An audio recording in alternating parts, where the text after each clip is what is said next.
picture in my mind. You wanna leave it all behind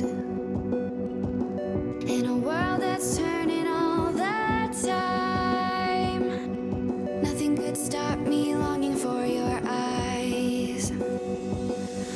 I won't let it die. I can feel you when you're not around.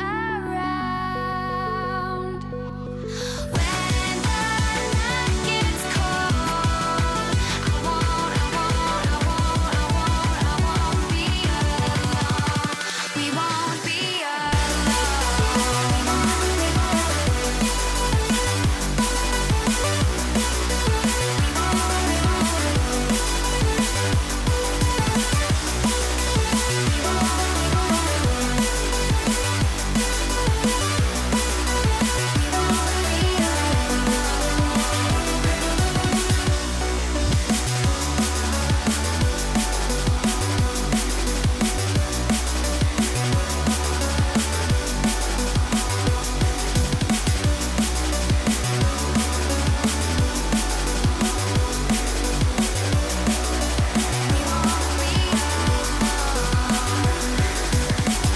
This lake of fire burns my skin.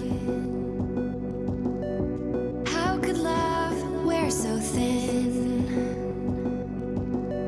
I'm sinking in the hollow ground. Nothing can stop me wanting you somehow. I won't let it die. I can feel you when you're not around. When the night gets cold, I won't be alone. We won't be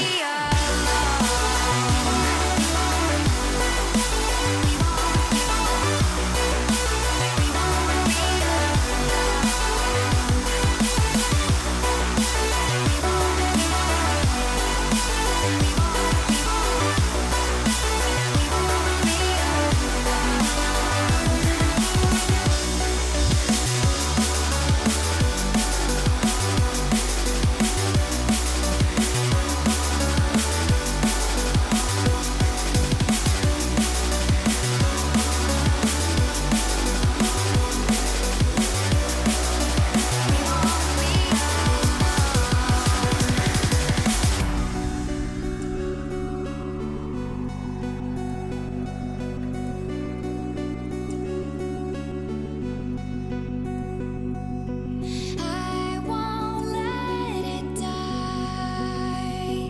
I can feel you when you're not around. When the night gets cold, we won't be alone.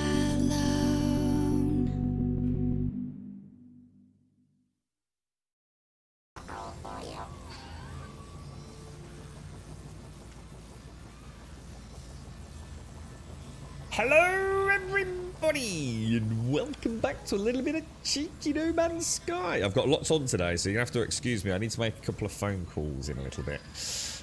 Or we may even have phone calls coming in. Oh, that looks really nice. Wow, that looks like super detailed, doesn't it? Jeez. That's actually quite impressive. Cool stuff, man. Wow.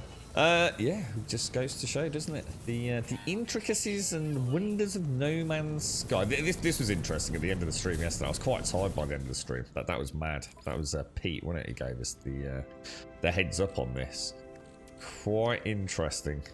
The further we delved into it, the worse it got, though, didn't it? It was. I was thinking, no way, dude! I can have one of those at every base. We will try. We'll try another one at another base today, but I think Pete knows his stuff, doesn't he? So I don't think we're gonna suddenly find we can have one wherever we want. I suppose I've got one there, haven't I? I think we were trying to set the farms up, weren't we? If I remember correctly. Let's have a quick look. So frost crystals, gamma root, fungal, selenium, and cactus. We will take some frost crystal with us. Because obviously I'm gonna sneeze. So we've got pure ferrite and ferrite dust, but not a lot of magnetized. So let me have a think. Let me just pop back. Oh, you can't do it from there, can you? God, that's so annoying. Oh, dudes, honestly, I totally get it. The more you play this game, the more frustrating it can be. It's they really need to sort their shit out over there, I tell you. Drop all of that in there. So if we take what, the pure ferrite out? Yeah, let's do that. Good morning, Yola. How are you? I've not seen you for a while, Yola. How's things? Are you still streaming, Yola? Well, what's going down in your neck of the woods these days, my friend? Pure ferrite. Oh, did I just halve that? I think I did, didn't I? Pure ferrite. There we go. Get some more magnetized up because we get through that on these builds. I'm not sure what we're. So if I take half of that and get that smelted down as well. Is there anything else we can't? What were we using for chromatic metal? Let's go and get some indium harvested up. Yeah. Let's do a little bit of indium. Let's take. So, see, why can't I take half? Why can I take half in all the other inventories, but not in that? Oh, hello, games.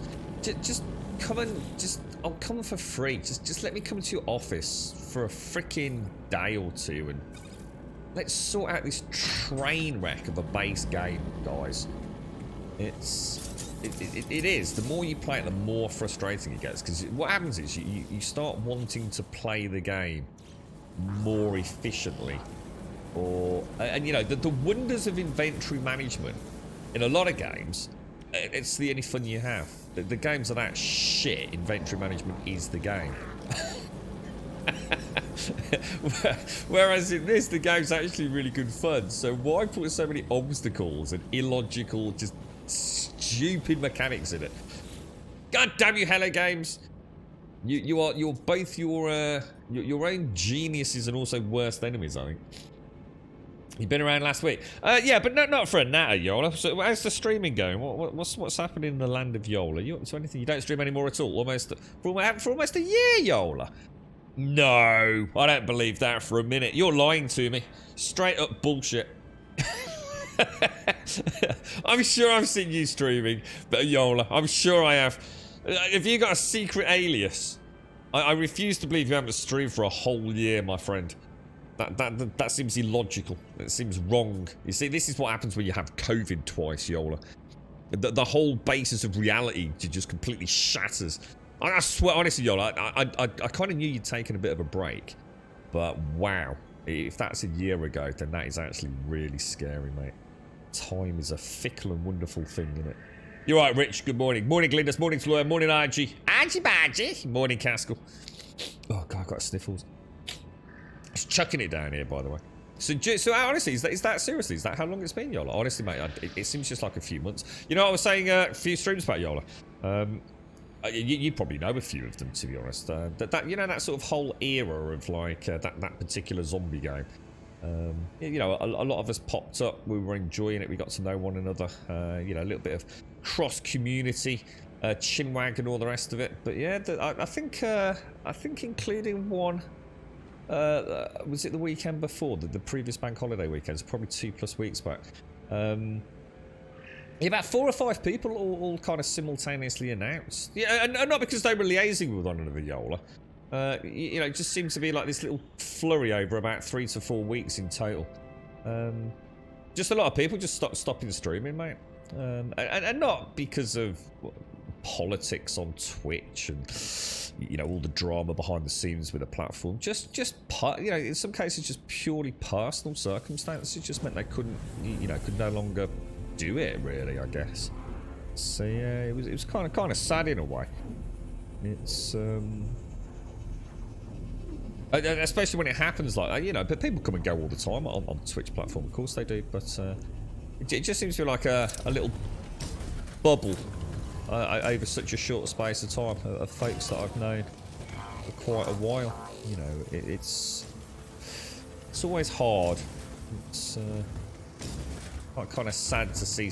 You know, I suppose in a way for me, the people that actually mattered, you know, that they were the people that I used to enjoy going and watching myself. It felt a bit more personal, I suppose. You know, I don't really care about the big streamers and all the drama that attracts so much attention. You know, so someone gets banned these days, and there's more attention on that than a little variety streamer that's been around for like 3 or 4 years, built up a nice community. You know, no one notices them when they slip away, do they? And yet they are, for me, that's what Twitch was always about. You know, back in the Justin TV days, you know, I never watched anyone big. I don't even know if Justin TV had anyone big like we do on Twitch these days. But yeah, it was kind of a sad few weeks, really. It was like watching a bloody giant pinball bouncing around. You know, it's a bit as well, Yola. Yeah, it's always a hard time of year anyway, Yola, to be honest. You know, although, having said that, not in the UK apparently, because it's pissing it down here today. But yeah, it is, you know, the weather's out, people are spending more time outdoors, you know, so... For people that rely on it as a revenue point of view, you know, it dries up quite a lot over the summer, doesn't it? But, so I understand the ebb and flow around, you know, that sort of April sort of period onwards, but... Yeah, it's kind of weird, mate. Are you okay, though, Yola? All okay in the lands of Yola? Anything exciting? Oh, wow, look at that. Isn't that gorgeous? Holy crumbs. That's amazing. Damn. That's like if that was like a screenshot of something, say from Starfield, right? You know, oh mate, oh Starfield looks so amazing, and this is just like one random planet out here in no man's sky. Starfield's going to have to be something pretty special in it. Let's be honest. You alright, Yessie? How are you doing? You're Arizona Coyotes. How you doing, mate? How's the health today, yeah? You feeling any better, bro? Right, let's go and have a ganders. We've got the supply depot with a rather large mountain for rusted metal. 6,000. Is that all we're storing? I suppose we don't really need that much more, do we? In fact, I think, weren't we... Actually, I've just suddenly realised, I think I've just put a load of magnetised ferrite on the bubble. I think I might actually have quite a lot in here, to be honest. Nothing in that one. It's so annoying the way the camera just like spins back to your sort of like character's orientation. Okay. Ferrite dust. We'll pop that in there, get some more. Oh, no. Yeah. I think we'll refine that down as well. We might as well have got enough of it, haven't we? I don't think we're short of... So hang on, does this mean this is still ferrite dust in this one? No, I was going to say, so I can, however, pop that in there, can't I? Ooh. So that's quite a lot of cash there, isn't it? I think each stack of that isn't each stack of that about $1 million? Or is it a stack of that 10 million? I think it's 10 million in it. How we doing, Mr. Pooh? I can't remember how to do this bit. Oh no, pull off boffed it, mate. I'm so sorry, mate. It's that one, isn't it? I'll give you, oh no. Oh no. Look, he's looking for his liver, Pooh. He don't know where his liver's gone. What happened to me liver? Oh no. I drank 2 litres of whiskey at the bank holiday and my liver's gone. How are you, Pooh? How you feeling, bro? Oh, hang on. There goes the bat phone. Oh, I need to get the bat phone, guys. Another month so on the sorry. shelf and many more to come. Mr. Grum Grum Hi Grum Hype Grum Love.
Right, I am back. Let's carry on. So, what was this? This was the rusted metal. This was my steel refinery, wasn't it? What's next up?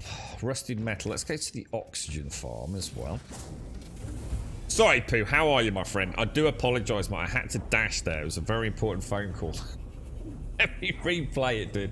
I caught the back end of it. I was taking my headset off. I've lost my cursor, Pooh.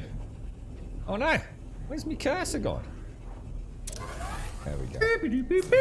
Hey! Another month on the shelf and many more to come. Mr. Grum Grum Hi Grum Hype Grum Love. Thank you very much, Pooh. Thank you very, very much indeed. Thank you for the 15. And thank you for the tier 3, mate. Thank you very much, dude. Thank you very, very much. I hope you're well, my friend. You're back at work this week, Pooh. Back to the nitty-gritty grind, bro. How's it all going? I think Caskell did the poo challenge, Pooh. He did not fare well, mate. I quite like these lights, actually. Welcome to Gold Sub Elegon. Mr. Elegon. Let's get a little shout out to Elegon as well. We'll give him a little wave. You alright, Mr. Elegon? How's things over there, bro? Thank you very much, Pooh. Sorry, mate. It's alright to dash there. Thank you very much, Pooh. Good morning, Thuck. How are you doing, sir? You did a little bit better today, are you, Yeti? That's good. Pleased to hear it, bro. You see? Each day, you know? Who knows? Who knows what may happen? Exosuit. What else we got? So that's the O2 farm. Oh, carbon. Keep forgetting about the carbon, you know. Because we do need to. We do need to start stockpiling it, don't we? There's no reason not to get it, even if we just do it once a day. And then later we'll head on to the. We want to carry on with the main circuit board farm, don't we? I think. And I do like those as an asset. I must admit they did a really good job with some of the. Well, with all the assets, really, to be honest. Obviously, got a very cool, artistic, sort of creative team on that front, haven't they? We just need Sean to stop smoking weed. I watched some interviews with Sean Murray. He's such a happy dude. All the interviews back before the game launched. He's just got this big smile. He's just such a passionate man, isn't he? Kind of nice to see it in a way. I know it proved to be almost like his kryptonite, but he does come across as a genuine, jovial, smiley kind of guy, doesn't he? You know what, Exothermic? You're gonna be doing a bit of lurking. The good old lurkers of Twitch, Pooh. You lurk away merrily, my friend. And the rest of the bottle got drunk Monday evening as hair of the dog. I did not feel good all day yesterday. What? So you nailed a litre? Was it a 75 or a litre? Was it, Caskell? What did you drink, Caskell? Anything nice, bro? Did you go for a bit of a fancy bottle? Or just, off the shelf kind of supermarket kind of thing? Mind you, supermarkets have quite a good choice these days, don't they? So you're working from home but have tons of projects that, oh my god, but you've actually got work, bro. It's a travesty. It's just not on, is it, mate? Yeah, I've got loads to do tonight. I've got to make a couple of phone calls today and I just don't know how long they're going to take, I'm afraid, guys, but it's that or just don't turn the stream on, unfortunately, so we'll just have to play it by ear, I think. So it was great being in the office and hungover. I can't imagine that. That can't be a good thing though, right? That you end up clock watching, feeling ickly. Should get yourself a nice, what's it? A delivery McDonald's, Caskell. Nice greasy sausage and egg McMuffin. Are you alright, Elegon? How's things your end, bro? So we've done oxygen, carbon. Let's go to the radon system.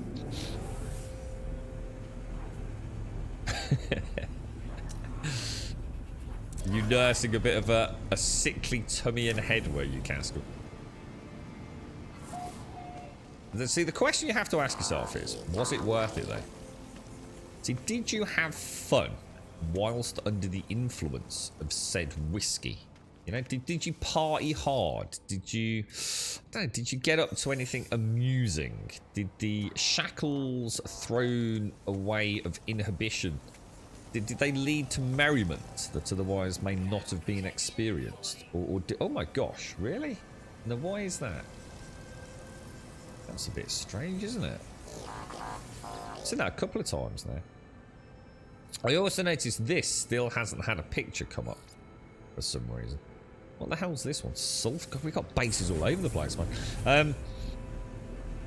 It was 75 centilitres and cheap crap whiskey. I'm in the office this week, so I might pick up a bottle of our single malt. See, you've got him addicted, Pooh. Cat Caskell's turned into some sort of whiskey connoisseur now, mate. Getting a bottle of whiskey every night on the way home.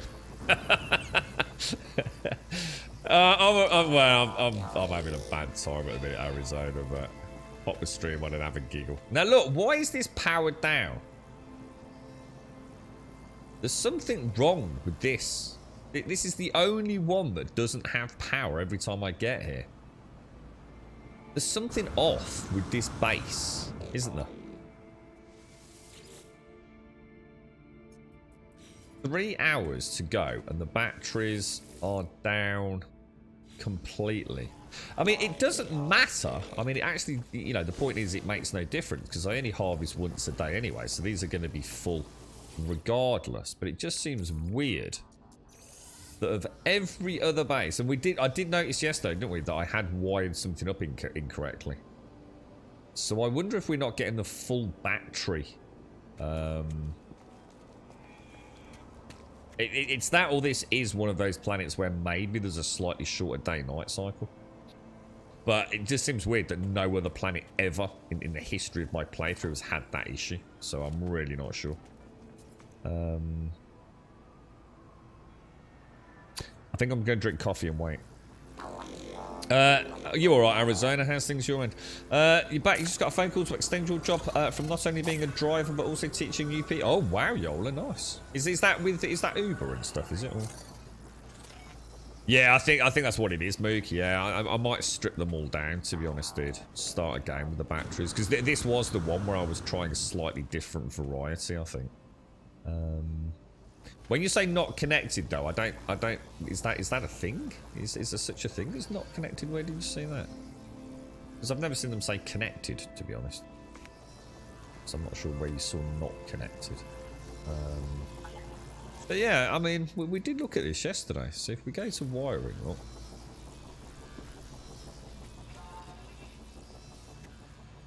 Yeah. Oh my god, it's so annoying. Yeah, there's a connection in there, there's a connection in there, there's a connection in there, there's a connection in there.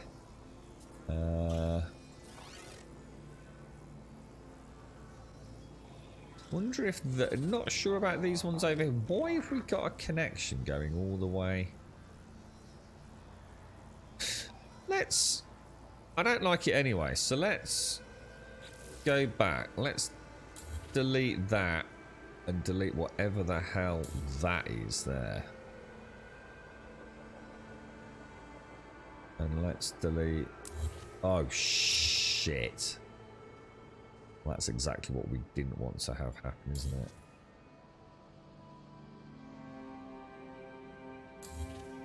Maybe that one. Maybe these two are not connected to the main drag. In fact, I don't think they are they, looking at it?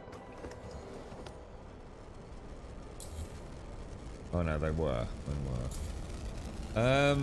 Yes. So there's a connection between these two. So there's one in there, there's one in there, isn't there? There's one in there and there's one in there.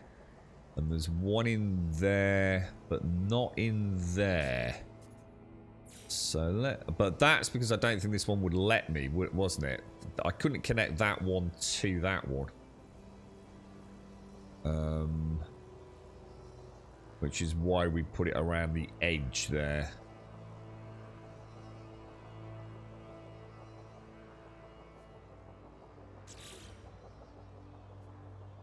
Let me delete that.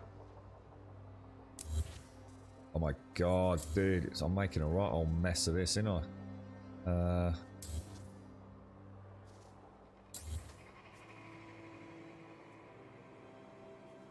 Kind of weird because that gap there is actually a lot smaller than that gap there, but yet it will not let me put... Oh, hang on, it might do from this angle. Right, won't let me do it. Oh, shit. Where's that? Oh, my God. I'm making a right mess of this. But oh, that's it. I need a new game. It's all gone to shit. Where? I didn't even know where that went. Up here somewhere. Look. Oh, my God, dudes. How am I going to delete that, boys? Yeah, it's kind of weird, isn't it? It's, if I go to that one... I can see, so if I go, it's so weird. Can't see it now, it's just not giving it me. Oh dude, it's so annoying. I mean, everything is connected. That one. To that one. So now everything is connected now, isn't it? Like literally everything's connected.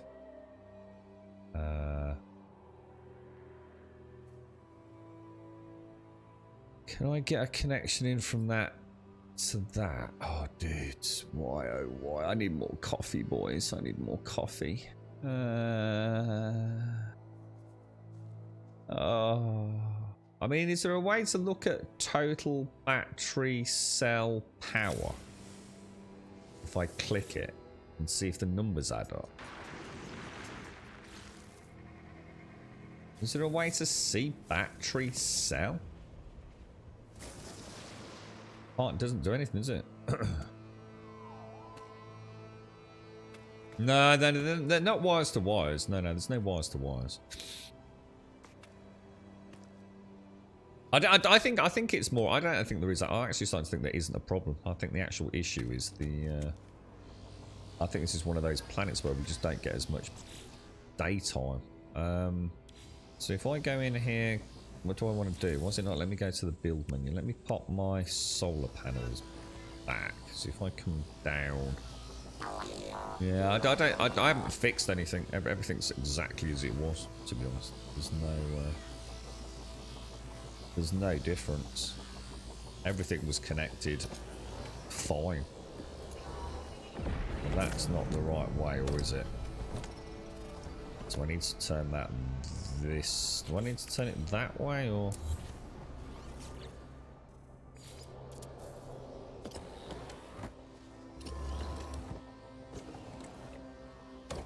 Yeah, that's right. So if we get rid of that, at least we've got the rotation right now, haven't we?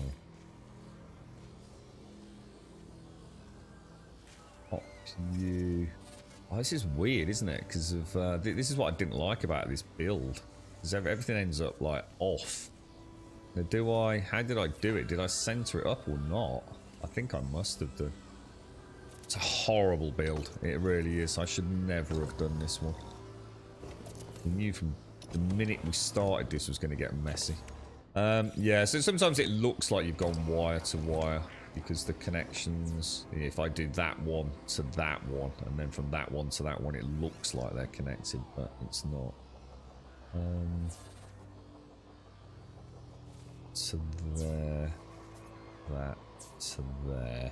So that's a full chain all the way around. Let's just add that one that I've just removed. So that's all. So that's definitely all the solar panels connected. And then what we'll do is we'll go from that into the main banks, and you saw them all light up immediately, so they're definitely all connected as they were before. All the lights were on last time as well, so who knows, maybe we're just not getting enough. It's one of those rogue planets.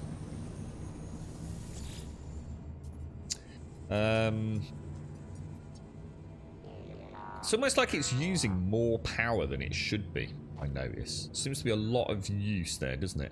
320 power usage. Where's the other 20 coming from? What else are we powering? Oh, I wonder if it's the buttons. Oh, it'll be the buttons, won't it? So, yeah, because I think Elegon said these were 50 yesterday.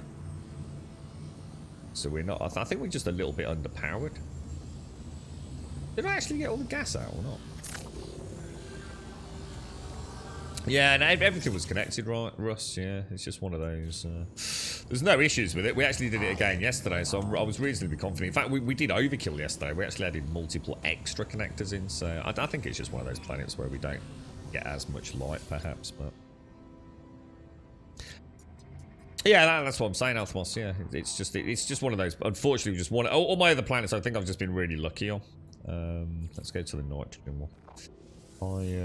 I only need the 9 batteries for the 6, but that one clearly is not quite topping up. Like I said, it makes absolutely no fucking difference because I only collect once a day anyway. So yeah, that doesn't make any difference, Althmos. Yeah, that doesn't make any difference. You can't magically change the cycle for battery charge, do you? Over time, you'd still be deplenishing. You've either got more than you need or you haven't, dude. So letting the batteries charge before you connect makes it. I mean, it's just illogical, dude. Doesn't make any difference, mate. Right, let's go naviganders. Let's grab the supply depot with the nitrogen, and let's go and take all that back home. And then it's onwards for the final stretch, isn't it? That's what I'm saying, Althmos. Yeah, they're not. That's what I'm saying. The day-night cycle is not enough to fully charge the batteries. So I can't I can't magically fully charge them without adding more solar panels, dude. You either have enough or you don't. You know, it doesn't magically change. It's consistent. So I'm just a little bit not quite getting the batteries to full charge before they get drained. So we've got a slightly longer night cycle than we have a day cycle there. So why would I want to charge batteries manually? What's the point in that? You'd still end up in a deficit, wouldn't you? Why would I want to add a generator that I have to charge? Just completely removes the purpose of it, doesn't it? Doesn't make any difference, Althmos. I don't think you quite understand how batteries work, dude. If I'm having to charge it once, I'd have to charge it all the time, dude. You know? You can't just suddenly magically... I'm in a deficit, mate. So every day I'm going to be in a small deficit, aren't I? So what you're saying is completely illogical, bro. Every night, the batteries are still going to drain more than I can provide in the day. So I'd still have to then charge them every single day, wouldn't I? Or maybe every 2 days, depending on what the deficit is. So we want to get... Oh, hang on. Let's do some inventory management first. Right, let's start with the gases. We've got a lot of gases, haven't we? So we'll throw the nitrogen, the sulfurine, the radon, and the oxygen. That's looking quite good in there, isn't it? That's okay. So we've got a huge amount of cash in there. And we've got that. So I'm not going to worry about the nutrient processor, I don't think. Now, let me bring up my little sheet. Let's have a look. So if we start off with, let's do 1 flesh. So 1 flesh, and let's do 1 flesh and 2 cactus. So how do we do that? That's not going to work, is it? 1 flesh and 2 cactus. Let me just tidy that up. In fact, I could free that up by putting all in the nutrient thing, couldn't I? Let's not do that then. So let's take the echinocactus. I think we're going to need more of that, aren't we? And what did I say the other thing was? Frost crystals, which we've got. So let's just see what we need to make those. So we're going to want 1 biodome of echinocactus. So that's pyrite. And what did I say? The other one was frostwork, which is dioxide. And I'm going to need 2 of those. So if I take a little bit of pyrite from here. Shit, that is not pyrite, bro. There we go. Let's go. Yeah, that's it. It's weird because haven't we actually got... Hang on, let's just go and check as well. Let's just go and have a quick look at, say, something like... Let's have a look at another one that's got 6. Let's just go and have a look at how many solar panels we've got up there. Because normally you only need 2... Normally it's 1 battery.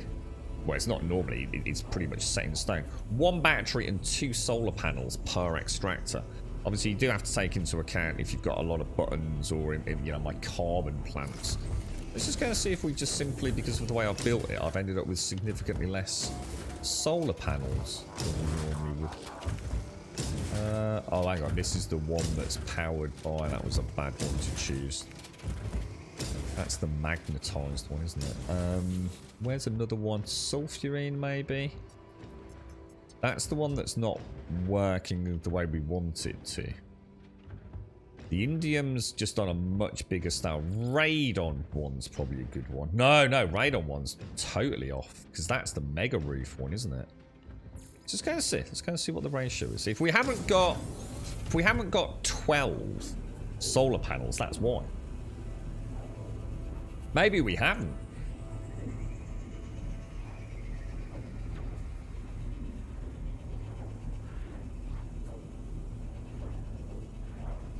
Because I staggered them, didn't I? Because I didn't want them all kind of central. Well, I don't know. Looks like we've got a fair few up there, doesn't it? Just choose that. Go up in the air. 1, 2, 3, 4, 5, 6, 7, 8, 9, 10. Oh, it's 11. That's why. We just one solar panel short. Although technically you could argue maybe an extra one as well. Because of the buttons. I think the buttons have probably got like a... Is it like a 5 power draw? That's why. And I always said I hated this because... I'll tell you what, should we clean it up? Should we do it? Because I really do hate the staggered variety. Yeah, let's do it. Let's get it. Let's do it properly. That's the reason. It's not the day-night cycle. I must admit, someone in chat mentioned about different planets having different day-night cycles and affecting solar, and I was totally willing to, you know, without any personal experience, say, yeah, you know, that makes sense, you know. But I have to say, every single build I've had, I've stuck to the exact same, and we've got 6 or 7 builds now, haven't we? The exact same ratio, and I've never, ever had that sort of like 6 to 12 ratio not work. Someone was trying to tell me that I need the default was 3 solar to 1 battery, and I refuted that with 2 to 1. And everywhere I've ever done 2 to 1, I've never ever run out of power, except this one, which doesn't run 2 to 1 because it's actually an 11 to 6 ratio. And look what happened. It magically doesn't work. So that was the... Remember the dude who came into chat? The master builder. I am a master builder. I've built the Millennium Falcon. I know everything there is to know about the game. And I thought, I think you're talking bollocks, mate.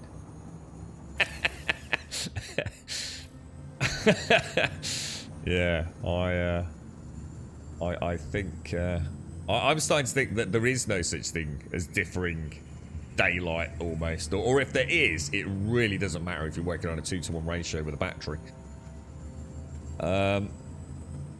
You certainly don't need 3. There's no way you need 3 solar panels per silo. Not even fucking close, mate. Right, delete.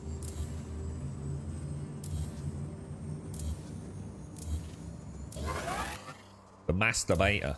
Yeah. So we want to get in, we need to get in 12 panels, don't we? So should we try and run, how are we going to do this so it looks nice? Because that's the problem, is getting it to look nice. And that's why we ended up going all out of whack with this hideous build that we had.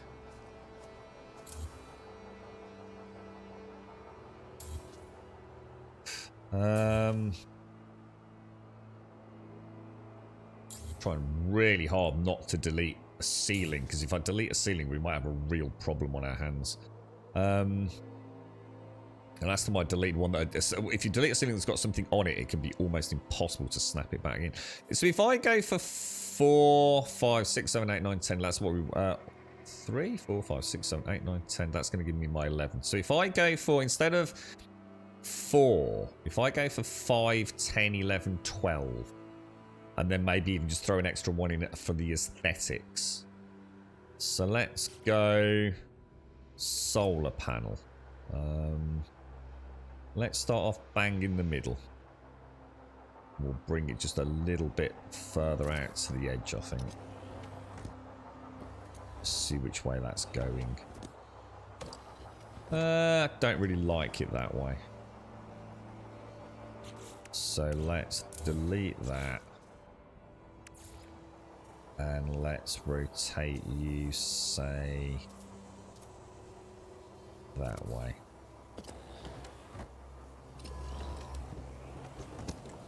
Yeah, I think that'll be okay. So that's kind of facing where we come in, isn't it? So...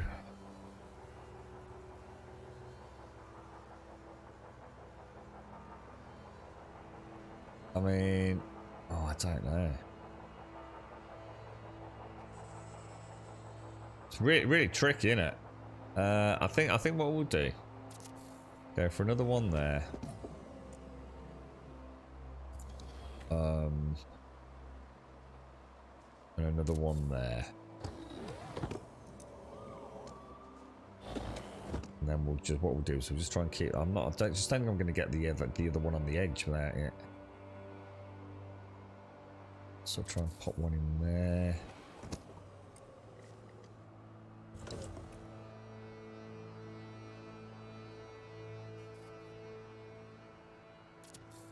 There's it going to look a bit too close to the edge if I do that though.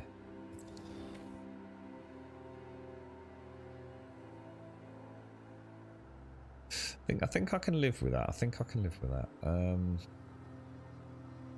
Don't I need to rotate this all the way around now though?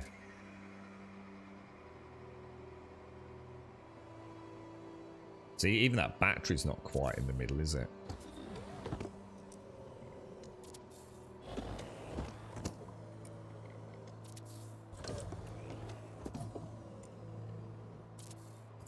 So that's 10, isn't it?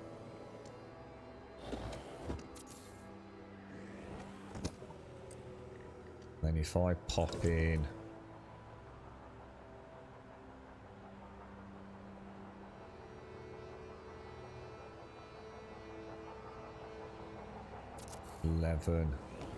Shit, I'm out of plating. God damn it. It'd be so nice if you could build in your inventory when you're doing that.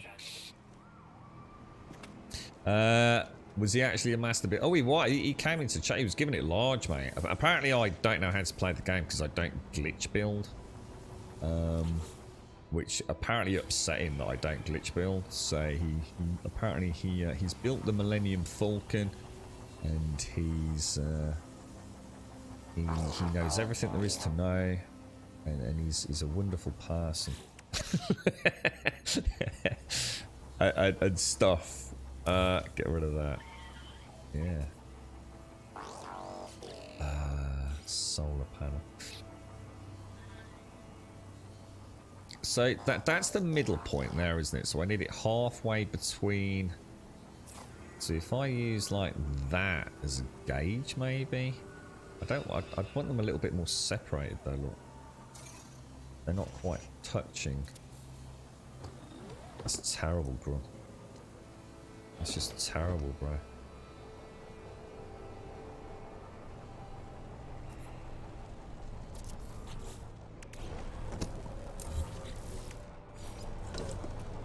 That's better.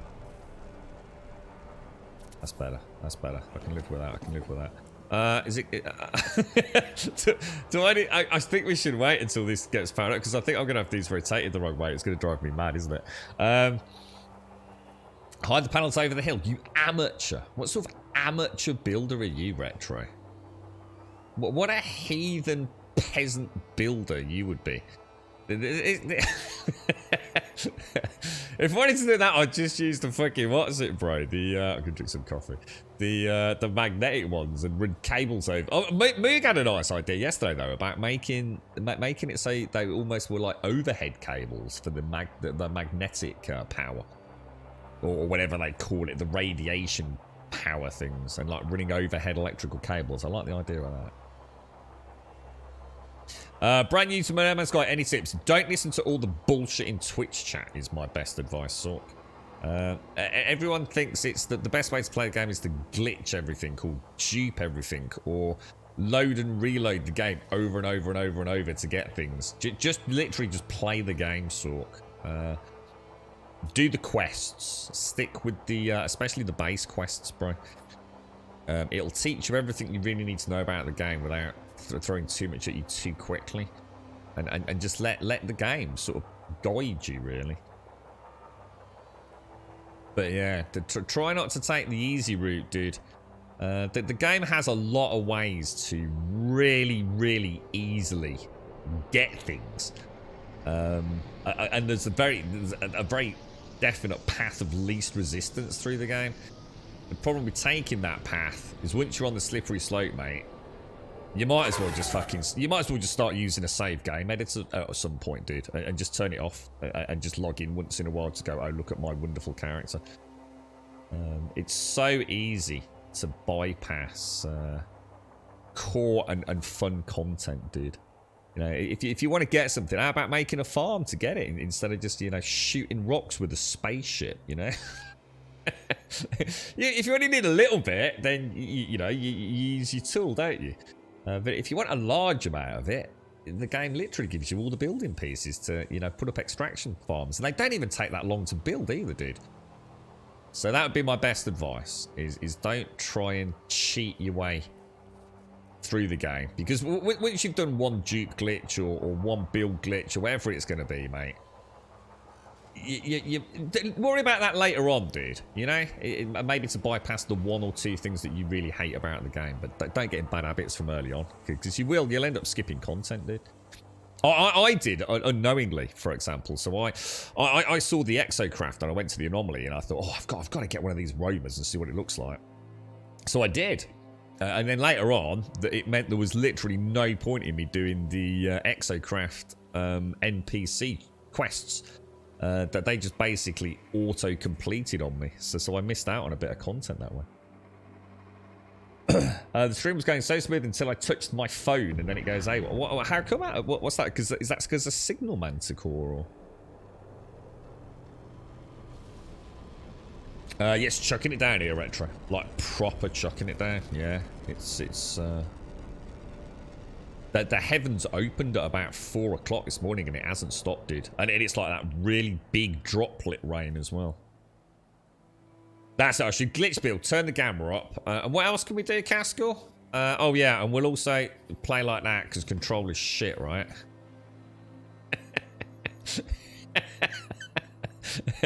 You lot are a bad influence on me, I'll tell you. It's dry there, is it, Althamos? Oh, you lucky git. Yeah, it's awful here, mate. Like, it's really shit, Althamos. Like, proper boff, mate. I was saying to the girlfriend yesterday, because I was going to try and get the lawnmower out, and I didn't get a chance to yesterday. Lo and behold. And I said, don't worry. I'll sort it out today, you know, as in tomorrow. And, yeah, 4 o'clock this morning, it was fucking coming down like buckets of it, mate. You got a new motorbike. You can't take it out of bloody weather. Oh, you got a new bike, have you, mate? Nice. Yeah, I don't. Someone suggests though we're supposed to have 3 months of glorious sunshine in the UK. I mean, the first thing I said, I'll believe it when I bleeding see it. I'm just gonna drink my coffee because I don't want to move until we do this. Ask the master builder. We should do, shouldn't we? Yeah. I'd love to see his Millennium Falcon. Yeah. I bet it's not what I'm imagining. Should we go and build our own Millennium Falcon? Should we do it while we wait? Let's go and build a Millennium Falcon the way I think his probably looks. I should imagine, how would you build a Millennium Falcon? It's probably a little bit like this. It's probably sort of like, I don't know, it probably starts off with a bit of I can imagine we'll start off like that. And obviously the Millennium Falcon's round, isn't it? So we'll sort of make a round bit. There you go, there's a round bit. That's round, right? There you go, that's round.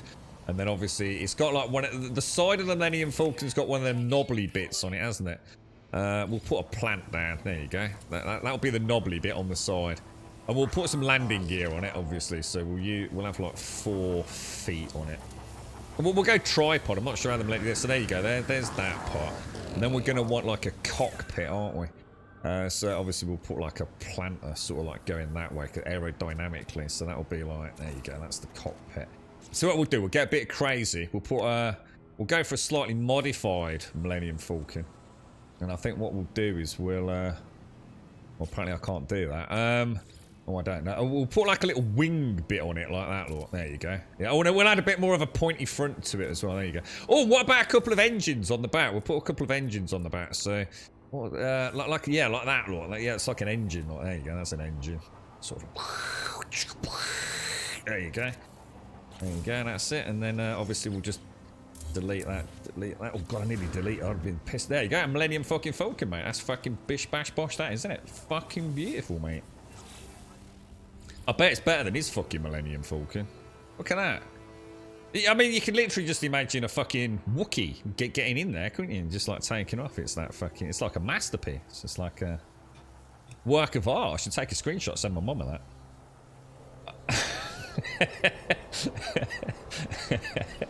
I tell you what, it's amazing, isn't it? Do you want me to? I'll tell you what I'll do. I'll do a YouTube video on how to build it. You know, like they did, like because obviously I'm a master builder. Yeah, it's beautiful. It's gorgeous, mate. You can just imagine. Oh, what's that? Oh, wait! I can hear a Wookiee. See, the Wookiees are already arriving to see the masterpiece. It's amazing. Lego wants to pay me. No, I will not bow to the corporate temptations. No. This is free. You're right, Taff. Am I experimental? I'm not. No. In fact, is there an experimental? I thought we rolled into. I thought experimental rolled out into main game yesterday. Or have they already got a new experimental up? How you doing, Chris? How's things, mate? You okay, Phil? Yeah. Do the AT-AT? Oh, I don't know, mate. I don't know. We don't want to burn all our creative juices in one stream, mate. I mean, look at this fucking masterpiece, mate. God, I just want to fly it. I just want to. Oh, God, I'm just gonna get myself strapped in. I'll sit over here. My Wookiee mates over there. Look, it's amazing. So what's that? It's just beautiful, isn't it? Yeah, exactly. Yeah, totally. Said he wanted a nice cup of tea and a rich tea biscuit. Apparently Wookiees like tea. Just wondering why your Xbox controller doesn't work on placing stuff. Ooh, I don't know. I'm using a controller at the minute, dude. I'm using the Xbox. I'm using the Xbox Elite controller. I've never had any issues with building. So yeah, I'm not sure, dude. I know the game's a bit temperamental about whether or not you boot it up with the controller connected Wi-Fi. So, for example, if I turn my controller on Wi-Fi connected after I've started No Man's Sky, it seems to have a bit of a hissy fit about it. So, I don't know if that helps, but yeah, I'm a bit worn out creatively from that, guys. Oh, I just need to take a step back and relax. I think I've burnt all my juices with that. Yeah, that transcendence into sort of. Well, it's just an architectural fucking masterpiece, is what it is. Works fine in experiment. Oh yeah, I'm on the normal. Yeah, I'm on the normal TAF, so I'm on whatever the latest update is, and I've not got any issues today. Yeah, sorry, Althemus. I should have warned you all before I started building such an extravagance, really, shouldn't I? Probably. Yeah, I thought so. Look, you see? I bloody knew it, lads. I bloody knew it. Get that knobber out. Just need to remember where these went. It's a second one in. So which way do I need to turn it?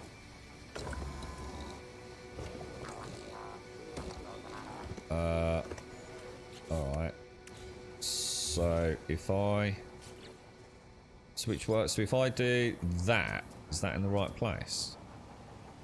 Is that in the right place now? Or have I fucked it? Yeah,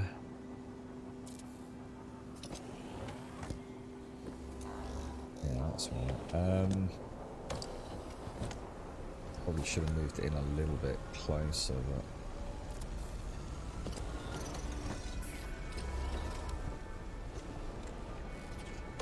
but okay. And we're going to want to go all the way around, aren't we? Why does this side look massively different to the other side, guys? Something's not right here, boys.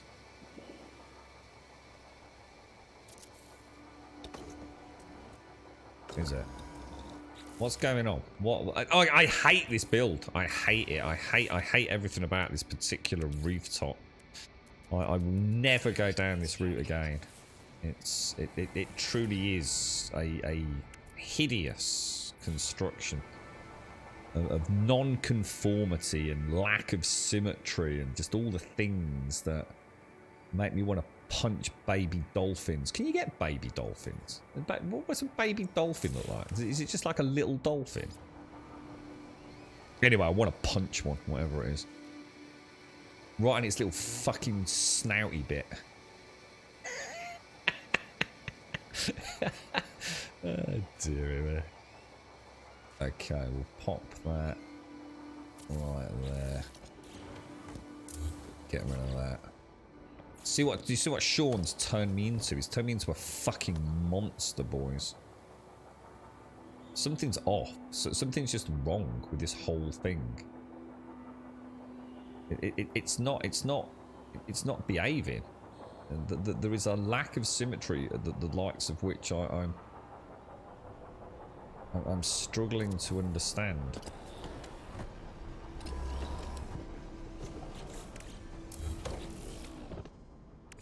That is the right way now, right? Please tell me that is not the wrong way.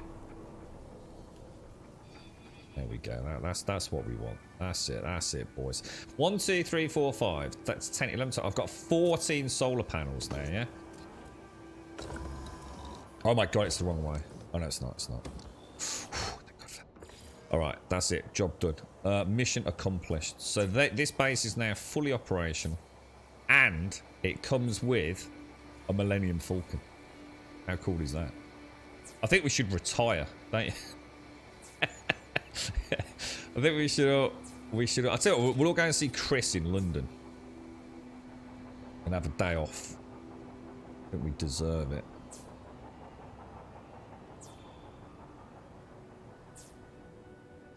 Beautiful.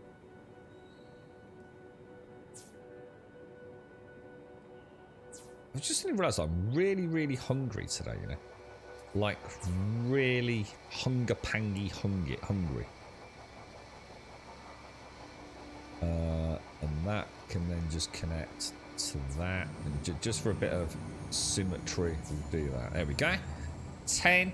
Well, 5, 10, 11, 12. That's 14 to 9. That is ample. Ample, my friends. Ample. Will you take us to the aquarium to see the dolphins, Chris?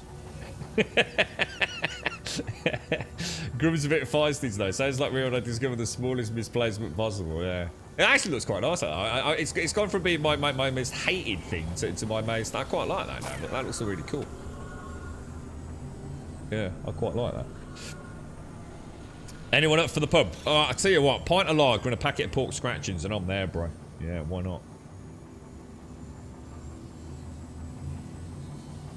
Well, yeah, there's snapping for most things, Alphamos, just not the free placement. We had quite a long chat about it yesterday, Alphamos. I think snapping of things like this would actually be detrimental to the game. Because the problem you've got is that, you know, depending on how you build, you can sort of imagine if that always snapped like bang to the centre of something, it's not where I actually want them. So I think the game, to be honest, I think my own personal conclusion yesterday was that they've kind of nailed it. I think most things snap when I want, you know, like floors and walls and doors and ceilings and things. But then you've got the free placement stuff, which I think having snap options on it will just be a hindrance. I'd spend more time trying to turn it off. So, because you have got a free placement as well. For the walls and things, but I wouldn't want to be turning that on and off all the time. But I think it's an overall toggle, but you know, I can't imagine, you know, if you think about the variety of placement of solar panels and batteries, I bet we'd all want them snapping to different areas or different gaps and distances, you see. So I think they've probably gone down the right route of not just going everything snaps and we're going to tell you how it snaps. I think it's I think there's a balance there that is about where I think I'm happy with it, to be fair. I quite like the free placement with the new camera. You can get them exactly right. You just need to be willing to persevere, don't you? Yeah, but not for placeables. It's like, you know, imagine having like a desk and you have a cup of coffee, but you can only snap it to like, say, 4 places.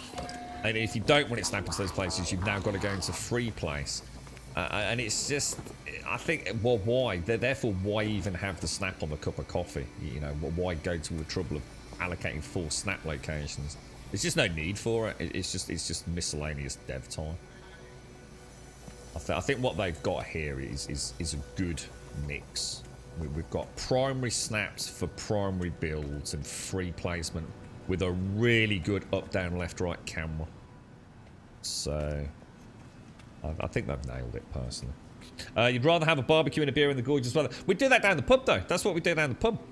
So you go to the pub, you go out the back into the beer garden, you get Jeff to give you the go-ahead to light the barbecue, and then you just have a barbecue in the pub garden. Perfect, Poo. We're going down the Red Lion. What is that? Ain't there about 1 million Red Lions in London? I just imagine there's thousands of them in there. Oh, hang on. Should we do the... I'll tell you what we'll do. We'll do power first. Let's get these biodomes up and running before we do anything else. Biofuel. Oh, no, we don't want biofuel, do we? We want batteries.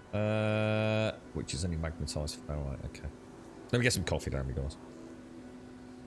Build a Taj Mahal, the real magnum opus of a master builder. I'll tell you what I have seen in Minecraft. I like Findris. I like some of that. I've often thought about doing creative Minecraft streams, you know, in creative mode.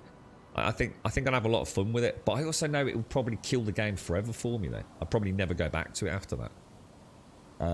But building and survival is a massive pain in the ass. And not because of getting the stuff that you need to build in Minecraft. It's the... Minecraft is one of those very strange games where you know, actual perception and I guess the ability to see it from afar. You know, if I'm building a tower in Minecraft, it's very hard for me to get a feel for what it's going to look like from X blocks away. Or standing down on the ground versus up in the air versus, you know, standing on top of a hill. So the problem with Minecraft is not about actually getting the materials to build something cool. It's about the, you know, that sense of perception and also the sense of scale that you need, which you can only really get from free fly camera. Which is why I was quite excited when we were playing. What was that? We played. Oh, what was it called, guys? What was that really cool Minecraft mod? It was like an acronym one. Something and dungeons or something, wasn't it? Anyone remember? But basically in that, there was the option to have... I think it was like a little air balloon or something. So you could play in survival, but you could also get a free fly cam in this air balloon shit. Which was quite tricky to make. That was it. Roguelike Adventures and Dungeons. RADS, I think it was called. Roguelike Adventures and Dungeons, I think it was called. Yeah, which I thought was quite nice. Yeah, it's quite nice having the barbecue out in the pub grounds, mate. Yeah, it's always pleasant here. But dip your tootsies in the river or yeah, or the stream, the brook anyway. Jesus. So I've just suddenly realised I'm doing these 9 batteries. This is a completely different build, isn't it? So I actually don't know how many of these we are going to need, to be honest. It's well, I think we were going to go for a 9 up. And then downstairs, I was going to put in a whole extra battery cell, wasn't I, if I remember? I think that's what we were doing anyway. Let me... See if I can figure it out. How far away did I put these feet-wise? Not a huge distance by the looks of it. I don't think that'll be too far out, will it? I'll pop that in there. Yeah, I fancy a nice cold glass of cider on a sunny day out the back of the pub. That's always nice. I'm not really a cider drinker, but I think like a pear cider on a summer's day. That can be nice. Right, so all those batteries are 100% connected, provided I link the middle two, which I can't because they're too close. So if I just do what we normally do, nice and easy around the front. Oh, what the hell? There we go. So that is definitely set up, isn't it? 100%. No problems with that. You like ATM6? It's all the mods. It's tech heavy and it's fun. So what's that called? Is it just known as all the mods 6? Is it, Starkey? The red line down the Whitehall. Or down Whitehall, sorry. I was going to say, I'm trying to think how many red lines there must be. Red lines always used to be the country pubs around Birmingham. So you'd always find a red line like out in the middle of fucking nowhere on some B road, you know? Normally near a canal or a riverbank or something. In single player worlds, there are commands that allow you to go into free fly. That's what I mean. Yeah, but to me, it's cheating. You either play in survival or you don't. If you're playing Minecraft with free camera mode, you might as well go into creative because that's the only thing you really need. I mean, getting all the resources is you cheating yourself out of fun anyway. So that's why I don't. You know, that's why I kind of like the idea of the hot air balloon. So at least I could go up and around in it and do a bit of building. See, after my builds in Minecraft, I spent as long doing the scaffolding to get up and down to it as I did actually building the damn thing. So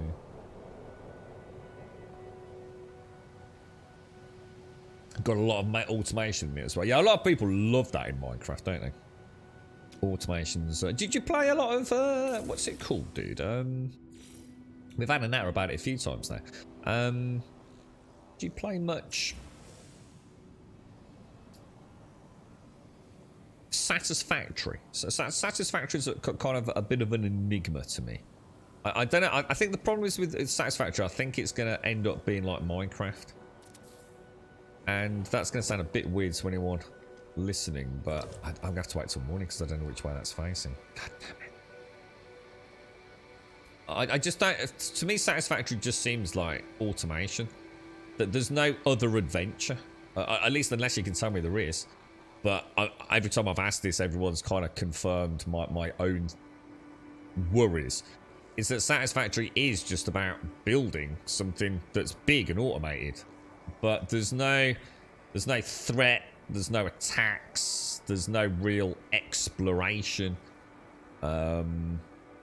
It kind of is, you know, an automation game. And that's fine. You know, I'm not saying that it shouldn't be that. But my problem is if it's just build all the time and there's nothing to really drag me away, a bit of space pew or something else, I just get fucking bored, man. You know, and I can be having a really good fun building, then all of a sudden one day it's just like I can't even be arsed to turn the game on. And that's what happens with Minecraft. It's a little bit like what happens in Ark as well. And Ark at least has got a little bit of an adventure going on. So there's a big overhaul coming in the next patch with mobs, a new area. There is also the exploration for the blueprints. But is it? You see that's the point there, Starkey. You're not really saying anything I haven't heard, but it's not really. It's just walking about though, isn't it? You know, when I say exploration, I'm talking about actually, you know, crossing dangerous places, exploring with a sense of danger inherent to it. And, you know, scaling a canyon and having to set up camp and, you know, surviving and eating food before we continue our journey. You know, there's a difference between exploration and just walking in a direction to find something, right?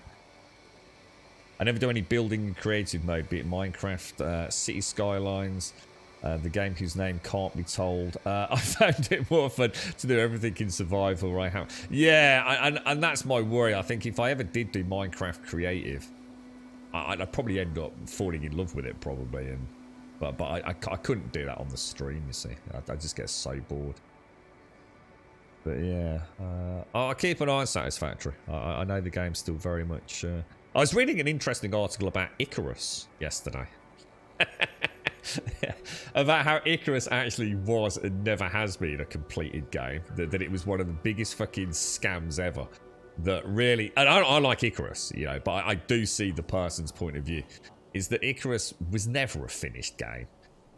You know, it really wasn't. It might as well have been an early access game. And I've got to admit, I really struggled to argue against that. Because I liked Icarus. I thought Icarus was a fun game. But even my own memories of it, it did feel early access. It did feel like, you know, this is the beginning of an adventure. And all they did was sort of call it a roadmap, didn't they? Oh, we've got a roadmap. But it was early access. You can call it whatever you want. No, Icarus was sold as a finished product, Thuck. Yeah. Yeah. It was actually... I even remember joking about it on stream, saying, you know, people saying, oh, so when did this come out in early access? It's like, it's not actually early access. This actually is the, you know, the final product. But it wasn't at all, man. It was a clever deflection tactic. And I'm not saying it's bad. You know, like I said, it's just that, you know, to try and pretend that game in any way, shape or form was finite, even with a roadmap, there were so many issues with it, you know. It was early access, and we did pay for an early access game under the guise of a completed game, you know. So sometimes, you know, a donut is simply a donut, right? and that's what it was. But, you know, I enjoyed it. You know, I did enjoy it. And I hope the game's doing well. I can't believe I'm having so much bad luck with these night times, man. You're right, Mr. Bad Habits. How are you? You have to eat and scout canyons and mountains. There are vehicles to explore. Well, you're the first person ever to tell me that the exploration is actually interesting. In all the discussions we've had, mob-wise, nothing past massively dangerous yet. Yeah, I know there's vehicles, Starkey. Yeah, maybe I should give it a go, mate. I might give it a go. You may have inspired me. When's this next update coming out? Is it anytime soon or? Yeah. Every time I've ever mentioned it, everyone's said that exploring it in Satisfactory is about as bland as it gets, really. You sort of just wander off and get what you need to get, and you come back with your blueprints or whatever it is. And you carry on with your automation. You know, it's barely even a little side skip of content. But if you could convince me otherwise, like I said, maybe with a bit of pew-pew. I don't know. I don't know where they're taking the game, but the hunt for the tech is good. Most of the people cheat though and use the map that says it's. Why is there like So, well, what, I mean, you'll have to give me Starkey because I don't know a huge amount about the game. Is the map a static map then? So like, if there's a blueprint, say, for a module, it's always in the same place as it, Starkey, so you can just look it up online kind of thing, or... Yeah, a wiki map with... Yeah, got you. Oh, to be honest, mate, that's interesting, because I didn't actually... to be honest, mate, I thought Satisfactory was like a seed-based generated world, to be honest. So I thought that was sort of like the point, is, you know, you'd play through it, get to a certain point, and then you'd try another, you know, seed, and it might be different. So is Satisfactory actually a completely... So everyone plays on exactly the same map, do they? I don't think I knew that, dude. So that's interesting. In a way, they can make that really beautiful and handcrafted, hopefully, though. Because I know Doc's put some screenshots up, Starkey, that made the world look really beautiful. And that's why I thought maybe exploration... here we go. Exploration will actually be a lot of fun. But, yeah, you know... Like I said, based on what from previous discussions, it was kind of like don't get your hopes up on that, Grub. You know, go in realistic. See, the thing is, I don't. If you give me like a really cool truck, right, to drive around in, Starkey, I'm happy, dude. You know, I'm quite happy driving around in a little truck looking for things, mate. That's all I need as my little breakaway from building. It's like I said, it doesn't. You know, I think people think I'm after some sort of like huge scope questing system in all these games. You know, I don't care. So sometimes all I want to do on a stream though is say, game, look, I've had enough of building today. Can you give me something to go and do? And honestly, mate, if it's to go and collect wolf tails from the wolves in the forest, mate, that's all I need. I just sometimes just need, you know, sometimes I think it's important that we remember that games are sometimes there to distract us. And sometimes having a game just saying, can you go and do this?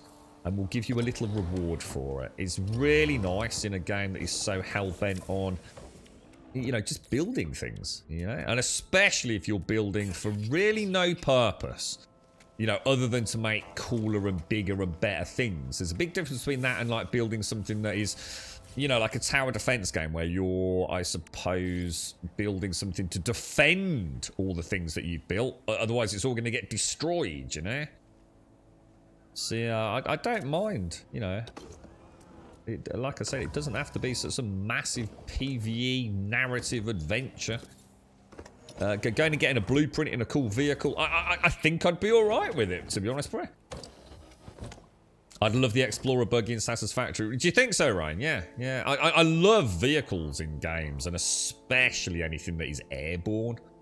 I really love that sort of stuff. So yeah, yeah. I think I will give Satisfactory a go. It's just that my first forage into the game a while back, I'm going to be honest, I sort of booted it up and I thought, you know, have I not seen all this kind of before in a way?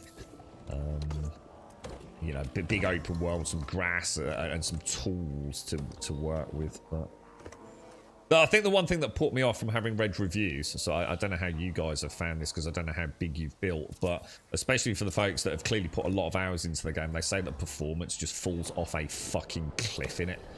So, you know, once you've got like a mega base, performance starts getting really fucking janky. And I'm going to be honest, that is a big concern for me. But this is going back a little while. So, you know, it's a good few months. I don't know what updates have been in there. Optimization. I do understand that a game like that, you can't expect it to run perfectly if you're, you know, if you've got 1,000 hours saved with, you know, God knows what towering edifices you can build in it. I do appreciate, you know, a game can't have infinitely perfect optimization, but that's what happened in Valheim. It was one of the big killers for Valheim for me, as you'll remember from the streams if you were around. Really enjoying the game. But damn, dude, even before they fixed the terrain save issue, oh man, it was rough, bro. The frame rate was all over the fucking place. And there were so many things you couldn't do. Remember tree stumps. Remember tree stumps? Oh my god. You had like about 10 tree stumps littered about. That was it. Your game was like running at chug rate. It was, oh. Well, hang on, that's the wrong way, isn't it? I think we've got quite a nice design for these sort of rounded roofs now, haven't we? These all fit in rather lovely. And this is what I was saying about snapping, you see. See, if these things snap now, it would be of no benefit to me. You know, it doesn't help. And nearly everything I place outside of the main building things, the snap options just you know, I'm going to be fighting it more than I am having it help me, I think. So I think they've nailed it. I don't think I'd change the building systems. They just need to change the camera. They need to make the camera in build so you have a direct verticality adjustment, which we currently don't have, unfortunately. Oh, let's have a look, Stark. Will this be spoilery? I'll tell you what, I'm going to go for it. I'm going to go for it. Let me have a look what it looks like. I'll just have a quick look. Oh, dude, that looks badass. Oh, I like the look of that. Oh, that's brilliant. Oh, I do like that, dude. I love it when you can see like all the suspension and things on these things, you know. That's what I love about things like space roamers, or whatever you call them, you know, the SUVs, moon buggies. Oh, I love that, dude. That looks really clean. Really clean. I can just imagine those wheels bouncing up and down independently, you know. That looks sexy, bro. That does look sexy. Good morning, Buck. How are you, mate? How's things? You're right, Paul. I can't imagine that it was sold as a finished game. I like the game, but they can't really defend that it was released as a finished product. Some of the updates have been really fun, though. With Icarus, yeah. Yeah, it was sold as a finished game with a roadmap. Or also, literally, an early access game. but you know, like I said, it was just an interesting article, to be honest. More about... well, it wasn't even an article. It was just a very well-written thread by someone on a forum. about early access and you know how the whole definition of early access and you know the changes from the old days of things like Kickstarters and things before you could even get a project up and off running before you know unless you hit your Kickstarter goals and that evolution and it's sort of almost pinnacling with something like Icarus, which has been sold as a completed product, but by every single definition of the game, really, from a player's perspective, it is an early access game, you know? And where do you draw the line between selling it as is and saying that's it and we can walk away at any time and that's your lot, or having a roadmap up, you know? It's quite weird. It was very well articulated, sort of just inside. It wasn't having a dig. It wasn't saying, you know, these games were good or bad. It was just a way of looking at this terminology we use, you know, alphas and betas, they all meant something, and now it's just alpha, beta, early access, pre-alpha, you know, experimental. It's all just fluff. It's just fluff to get you to, at the end of the day, hand your cash over in it. So Pullman has had lots of tweaking last few patches. It's getting better, and there's a standalone. So if you play Satisfactory, do you play? You can presumably play solo, right, on your own save game file, but you can also play on a server, can you then, Starkey? Yeah?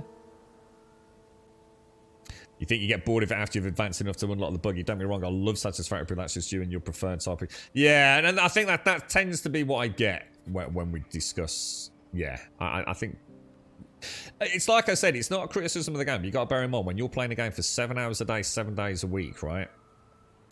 You need something to take your mind off the building. You can't just build forever. You just lose interest in it. And you start not taking your time, you see. So just to be able to have a few hours where you go and do something that is challenging. And that's the point. Building isn't challenging in the stereotypical way that we define that. But getting to the end of a corridor with monsters or obstacles in it. And that's what I was saying, you know, when you said, Starkey, about exploring. You know, a game can have eating in it and survival in it, but actually it's pointless. You know, do I really need to worry about, am I actually going to run out of food? You know, am I actually going to die from a rolling in weather system? Am I actually going to struggle to climb that pinnacle? You know, there's a difference, isn't there? You know, between actually making it challenging or, well, you know, look at how many games that we call survival games that aren't survival games. There's nothing surviving in them at all. In what we'd call, you might as well say Quake or Doom is a survival game because you're surviving against hordes of demons. And that's not what it's meant, and I think that's the whole point, really, of what I'm saying here right now about the games industry, is all these interchangeable terms that we use. You only have to have, right, a field with a tree in it and a stone rock, yeah? And the player spawns in, headbutts the rock, beats the tree with their penis, and makes a stone axe out of a stick and a rock. And hey presto, it's labelled a survival game. That's not a survival game. It's not.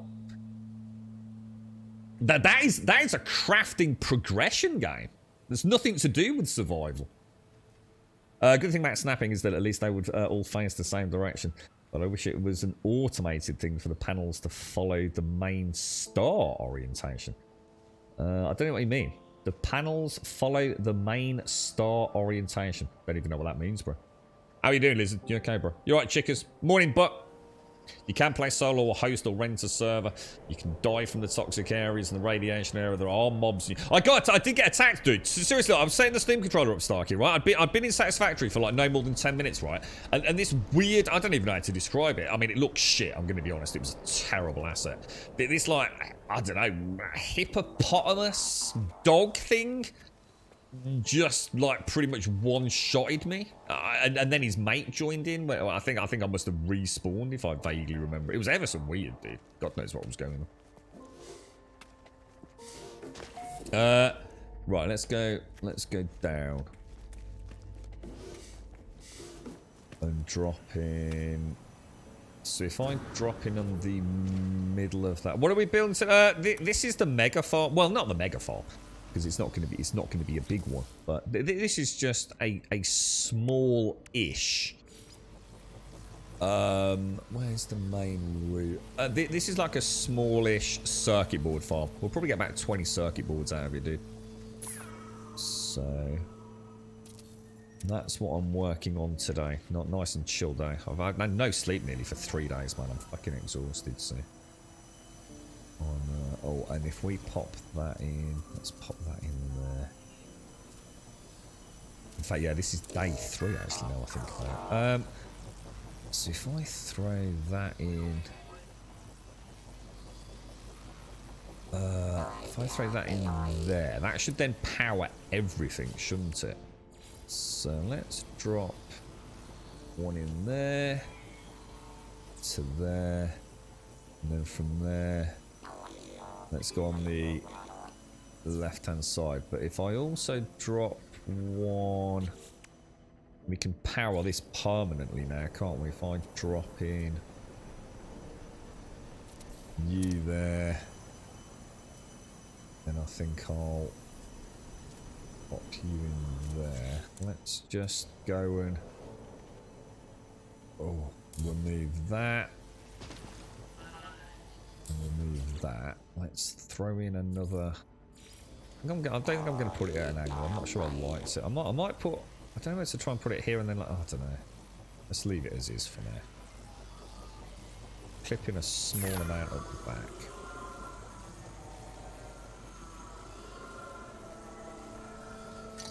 There we go.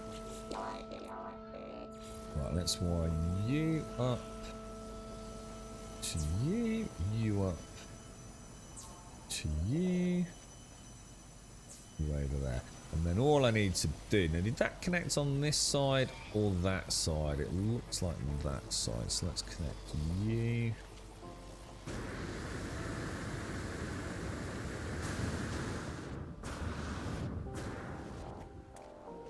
On the way up to, I'll see if I can get it in the middle one.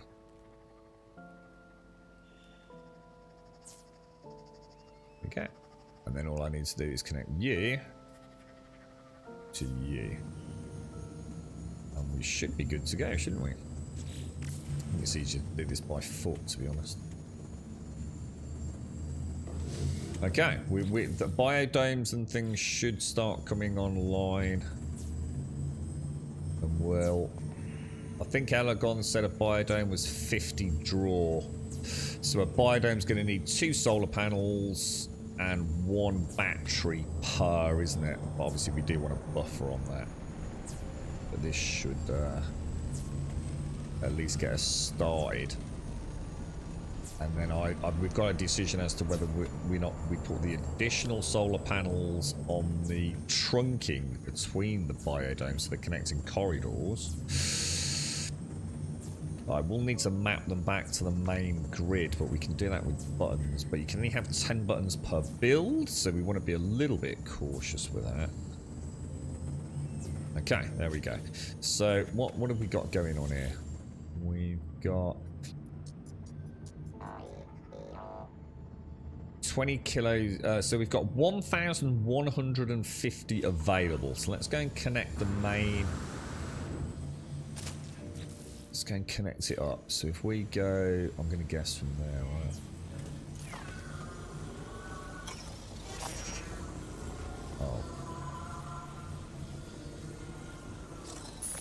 Oh, so these don't. Do these not conduct power? Why do we not have any power? Is that just because the grid's not powerful enough? Do the connecting corridors provide power to the biodomes or not? It's still saying 21. Oh, is that only to the door? Oh, I've only connected to the door, haven't I? I don't actually want that, do I? So if I connect maybe direct to the biodome. Do all the biodomes now? Holy shit. We can't possibly have enough power, surely, to them. Unless it's draining the battery. Let's just have a quick look. So the grid power usage is 808 and we've got 575 available. So yeah, that's what we expected, wasn't it? So I've got two options. We either do another daisy row of solars up here, or go and put them on the connecting tunnels. What do you think? The connecting corridors. What do you reckon? Right, Lurking Larkin, what we build? We're building our very first circuit board farm, my friend. Very first circuit board. Are you alright, chickers? How's things? You okay, bro? Pooh. Seriously, dude, thank you ever so much for earlier, mate. Thank you for the 15 and the tier 3, Pooh. Thank you. Very kind of you, mate. You alright, Evil? What's that, Starkey? What's this? What's this, dude? Let's have a quick look. Yeah, something like that, dude. Yeah, like a sort of hippo rhino dog creature. Yeah, so I don't know if it was that, but yeah, very reminiscent of that. It looked fucking awful, dude. The textures were terrible. It looked hideous, bro. 9 more batteries, another. Yeah, I mean, we were going to put the other bank of batteries down below, so we didn't get too cluttery. So I don't mind that. That's sort of why we did that extra floor down here. We might have some refiners around the edge. I've just gone down 2 floors, haven't I? Was that? Yeah, I did. Let me put the light on because I can't see shit. Yeah. Because I don't. In fact, have I? Oh my god, did we not put the stairs in? Ooh, they could be a pain in the arse to put in now. Oh, dude. That's my bad. Oh no. Oh, we are lucky, boys. Oh, hang on. He says, as he doesn't get the 1 rotation he needs. Oh, that is shocking, boys. That is shocking.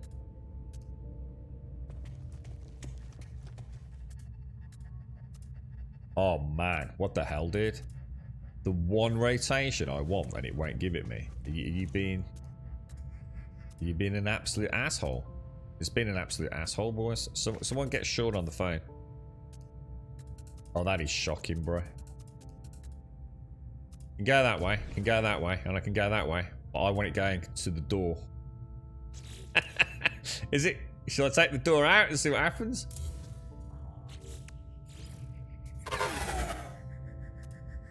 Oh, yeah, we got it, Oh, thank God for that. Oh. It's alright, we can get Sean off speed dial. It's alright, we don't need him. Alloy.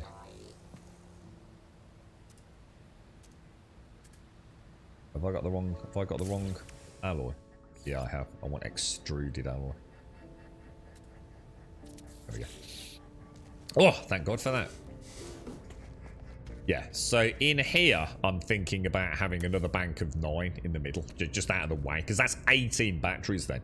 18 batteries for 15 biodomes, and I think that gives us that little extra buffer for buttons and whatever else, you know, a little bit of lighting we might add in there.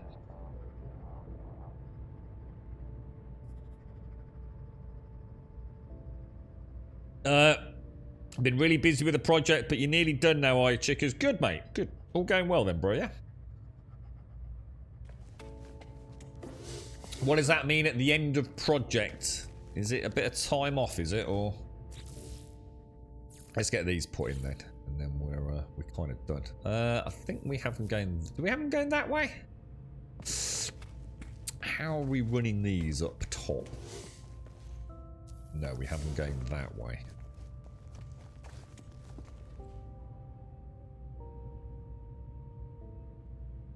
Now I'm probably gonna have to knock that cable out. No, we're okay for now. Obviously it does need to come out, but it seems, oh yes, it's going to cause me some glitchiness, isn't it? Right, I'm afraid we have to disconnect the whole base temporarily, I think. Can't get the camera to go any higher than that, which is awkward. It might have been a better idea to put these in before we put that first floor on, but lessons learned, right? I reckon that's not a million miles off, is it?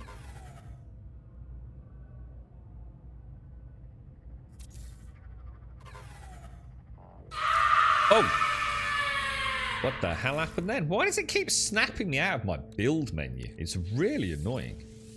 Mr. Mad Habits, thank you for the 100 bits, my friend. Thank you very much for the 100 bits, sir. Have you tried the illuminated floor tiles that require power but really help with lighting? I quite like, to be honest, I quite like these. I don't think so, no. I actually do like the wall lightings, but these are quite nice.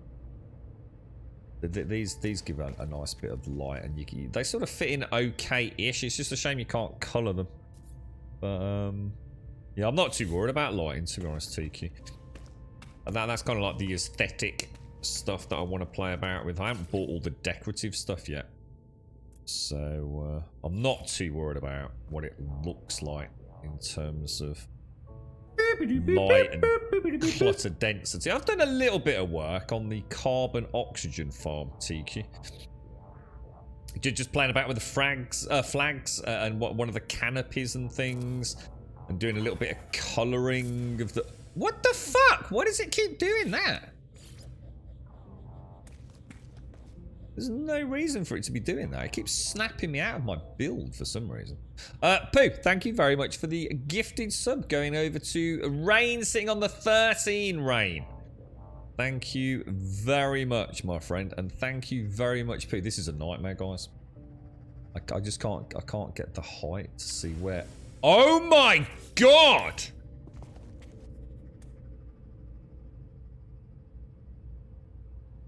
Wonder what's causing that. I noticed it yesterday as well. I thought it was like because we were, I don't know, like glitching the camera into something, but I don't think it is, you know. I'm absolutely convinced that's not what it is. It's hard to tell where the back foot is, isn't it? Shall I go for... Where do you think? Should we go like...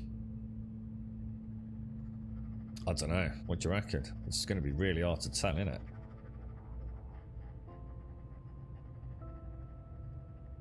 Rule number 1, don't build, let's see what that gap's like.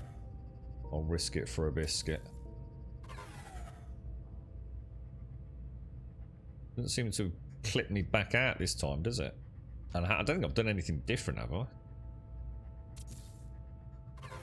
Well, that's not too bad, actually. That's not too bad. In fact, they're actually quite close, aren't they?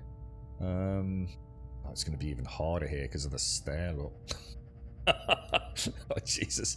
If you do this, definitely build. I'm gonna guess. Definitely build this bank before you put the roof on. I think.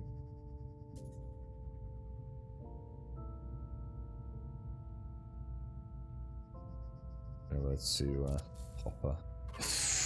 Oh, you! Oh man, that's awkward. That is, boys. What do you think about?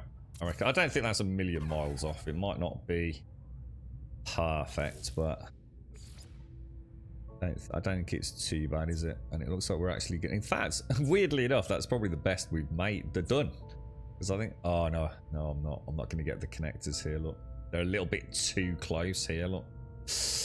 Gutted. Absolutely gutted. So hang on. I've got all 3 of those connected, haven't I? So how the hell? So if I connect that to that, that, and that, that to that. So I've got a connector in there. Did I get a connector in from that one to that one or not? I'm sure I did, boys. I'm sure I did. But why is it therefore letting me click it? Or have I just removed the... Ah, shit. I don't know what I've done now. Do you reckon that's connected or not? There's no way for me to see it. I tell you what we could do. I think we better play it safe, haven't we? If I connect that to that, let's go all the way around. Let's just hope that center one is connected. Let's just play it safe. Alright, so I am going to need to connect. If I connect from there to the battery in the middle up here. So let's say pop it in there, yeah? And can you clip 3 things? That would be a no. And then if I clip that...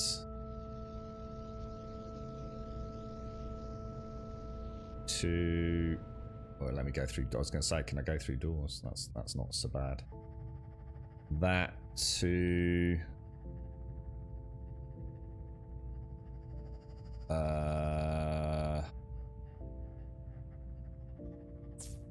that. I think that's connected, guys, but obviously we haven't got any solar energy to know. We'll have to wait until daytime, won't we, for the solar panels to come online. But I think that's it. I think that's about a bank of 18 batteries now. Yeah, I don't know what it is, Pooh. Yeah, see, the thing is, mate, it's not consistent. Yesterday it was happening outside. So when we were placing the normal building blocks, and I thought it might be a count at one point. I thought maybe you can only place say 12 objects before it snaps the camera back. And then I started thinking maybe it's a distance thing, but it's none of those. Or if it is, it's a cumulative number of different things. But yeah, it's like the camera just mid-build just goes whoosh, back to my normal view. So what are the sorry TQ, what are the illuminated floors then, dude? Are they I don't think I've got access to them. Is that something I need to go and buy, is it? Is it something I place after I've built, or is it actually an illuminated floor? You know, that say, for example, replaces the alloy panel. Can always go and have a look at the anomaly later.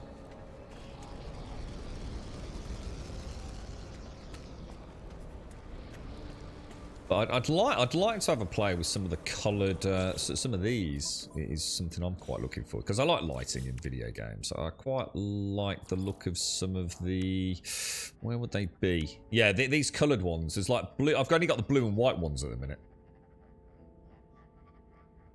If it's not connected to the flashing battery icon, will still be showing. Flashing battery icon. Oh, the what? Right. So is that? What do you mean? The flashing battery just means it's out of battery. That doesn't mean it's not connected. Because these are all connected, so downstairs is the same as that, isn't it? We'll find out when power goes on. You contacted... So, sorry, Grum. Yesterday I contacted the creator of a mod that adds loads of extra commands that one can have on the quick action menu. So, we're talking about this thing down here, yeah? Asking me if he could add a toggle solar sails on and off, or to automatically fold during combat. He said he added it to the to-do list. Fingers crossed. Yeah, because someone else linked the one that's currently out there, Lizard. And I actually realised there were 3 things. I'd forgot there were 3 things when we were talking last. Because it's not as simple as just the sails on and off. You've got variant 1 here. Yeah? So that is... Let's say wings, as in wings, closed. And then Vesper sails closed. Yeah? Because then, what you've also got... So if you call this variant 1. You've then got variant 2, which is the articulated wings open. Because these wings open up, don't they? And then you've got variant 3, which is wings open and sails deployed. And I think that's what we've currently got, isn't it? We can either have variant 1 all the time, or variant 2 all the time, which is just wings deployed, or variant 3, which is wings deployed and sails deployed, Lizard. So, yeah, I mean, if anyone figures it out, fantastic. They seem to be able to lock it in, they just don't seem to be able to toggle it on the fly, do they? Right, hang on then. So, yeah, so these batteries are definitely not connected then. So they were both flashing a minute ago. But these are still flashing, which means they're not connected. So they're not connected to what then? I thought we just put one up there. I swear we just put one up there. Let me try again, let's go from that. I swear we just did that. In fact, I know we just fucking did that. Oh my god. Oh, what that? It's just a near go. It's just a near go. let's go from that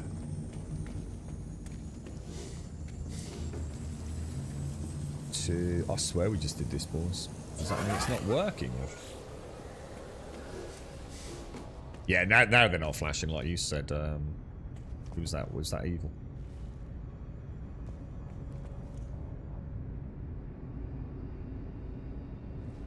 So are they... So the grid power usage is 808 with 575 available, and therefore obviously the power storage is dropping, and that's just because we don't have enough solar panels. But yeah, we are basically operational, aren't we? So do we add another bank of solar panels up here or not? It's kind of nice like this. I'm not sure I want to I mean, how many more do we need? We need 50 per, don't we? And we currently have a deficit of... Oh, grid power usage 808. What? What the hell? Hang on. Grid power usage 808 used, 1150 available. So we do have enough solar panels. Oh no, we need to double it. We need 1600, don't we? Sorry. Yeah. So if it's 808, we want 1616, don't we, to charge for the night period. So we've got a deficit of about, well, let's say 500 will take us to 1650, which would be double exactly, wouldn't it, give or take. So we'd need another 10 solar panels, that's all. That's all we need. I could put panels on that roof up there and get another... I mean, we'd definitely get 9 in, wouldn't we? I think that might be a better bet. Let's pop... Well, let's edit parts. Let's delete that. And let's add a floor panel. What the fuck, dude? My build menu is all over the place. Which way do we want this rotating? I think we'll do it that way. So I need to get 10 solar panels on that. I'd tell you what, I'd tell you what, if I get another one down here. So I reckon we can definitely get another solar panel in on the edge here. So now let's do that anyway. Hopefully they're rotated the right way. Is that the right way?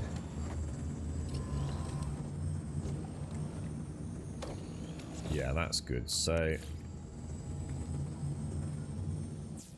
what did I say? We needed 10. So now we need 9, don't we?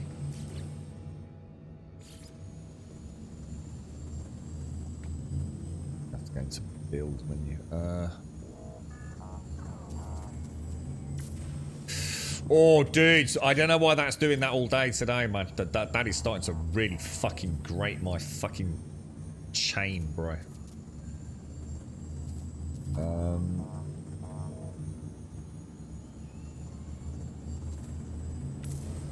Oh my god. Oh my god.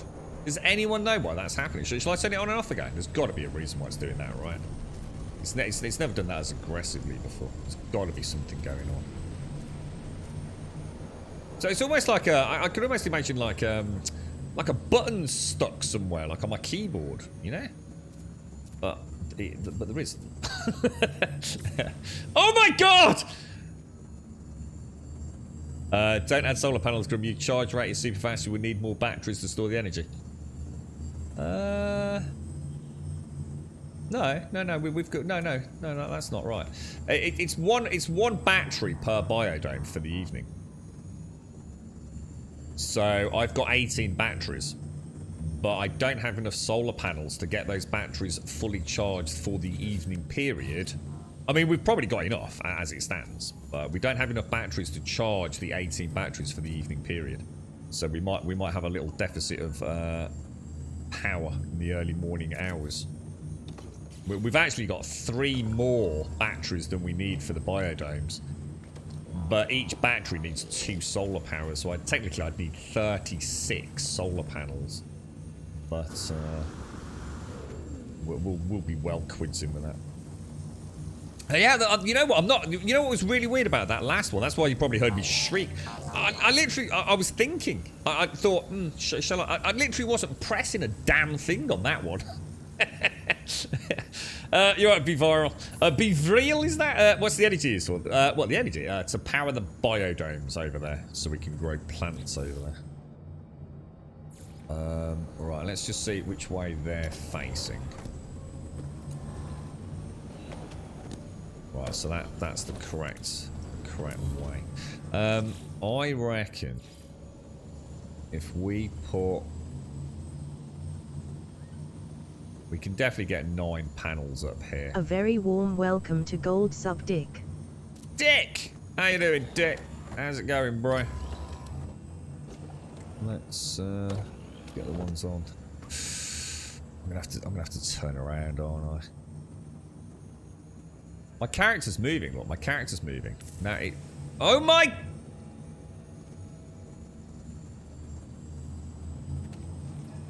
Yeah, don't worry. We'll get it connected in a minute. What the hell? So it's like my character's moving, isn't it? So I think it is. I think there's a glitch. I think that's maybe what's going on. Maybe while I'm placing things, my character starts moving, and then it's causing it. Yeah, is he moving again? No, he's just shuffling about. Yeah, you could definitely see him drifting there, couldn't you? I wonder if that's what's causing it. I wonder if, like, somehow my character's starting to move during placement, and then that causes me to, like, maybe go out of range or just glitch some way. It's definitely something happening. Very strange. Okay, there we go. How are you, Dick? Oh my God!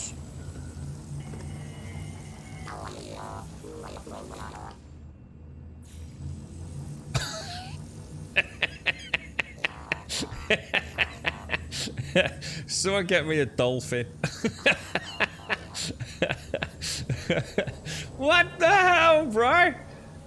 It's starting, you know, I'm starting to stress now because now I'm thinking, like, I wonder if it's like timed. You only get like X amount of seconds before the camera snaps back. So, oh no! I was about to say, I think I was going in the wrong bloody direction as well. So, what are you doing to me, bro? It's Sean. I bet Sean's acting to my bleeding game. He's like, I've had enough of you, Grub. Oh, look at that Sod's Law in it. The last one. I need a freaking metal plate. Look. Let's grab us. Which way do I need to rotate? Oh, I don't know which way to rotate this now. Oh, it's going to be the wrong way, whatever I do. And let's have a look. Do not snap me back out, you knob. So I need to turn it just once, don't I? In that direction, I think.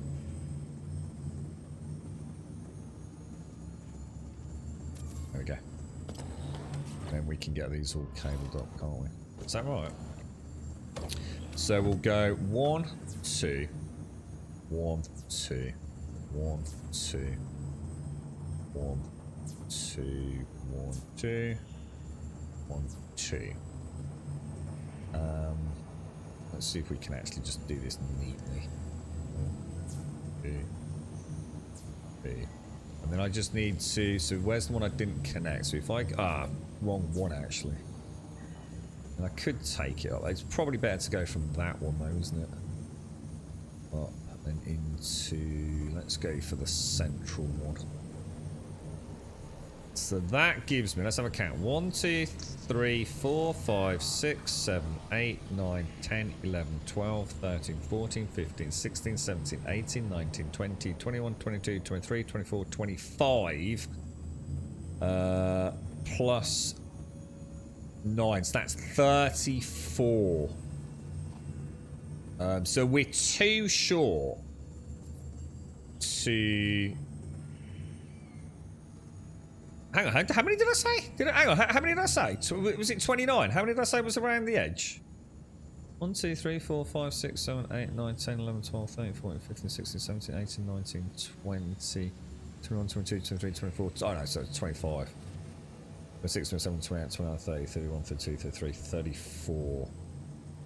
So we'd be too short on the solar. For... Oh yeah, because actually, I wonder if that one's effect. I'm not sure if that's still... Let's just get rid of that. I think we'll be alright though. I don't think... we've got 25 plus the 9, that gives us the 34. We've got 18 batteries, which technically need 36 for full power. But I only need 15 batteries, not 18. So we've got a surplus of batteries. So I think we're done. I think we're fine, guys. I don't think we have any issues whatsoever. So she's operational. The base is actually 100% fully operational. We've got a bit of a draw on the teleport, and we've got a bit of a draw on the buttons.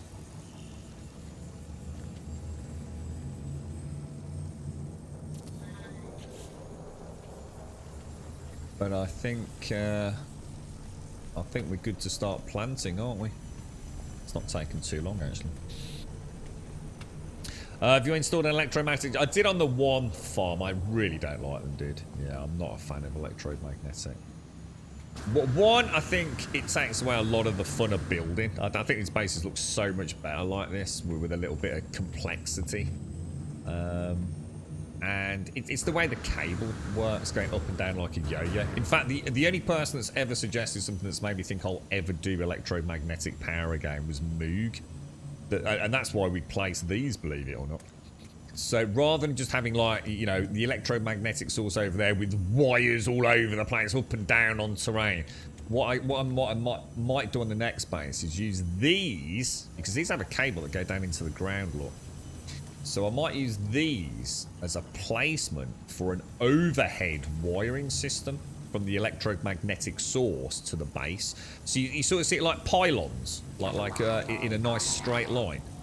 I think that's convinced me to at least not give up on it. But yeah, I don't like electromagnetic. Do you need 4 per battery? Oh yeah, I've got 9. I've got a bank of 9 there and a bank of 9 on the first floor as well. Yeah, we've got these here. Just slowly, I mean, what have we got?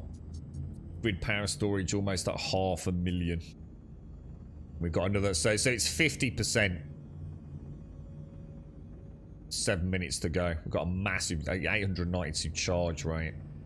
See, basically what happens is that's why we go for 2 solar and 1 battery. See, 1 solar generates 50 units of power and a biodome uses 50 units of power. So you have 1 solar to power it during the day, and then you have 1 other solar to charge the 50 to the battery. So you have 1 battery and 2 solar panels per biodome. We actually have 18 batteries but only 15 biodomes. But we are 2 solar panels down, so we won't necessarily meet the max, but we will, because we don't have... we've got yeah, we're essentially banking some power in the other 3 cells, so...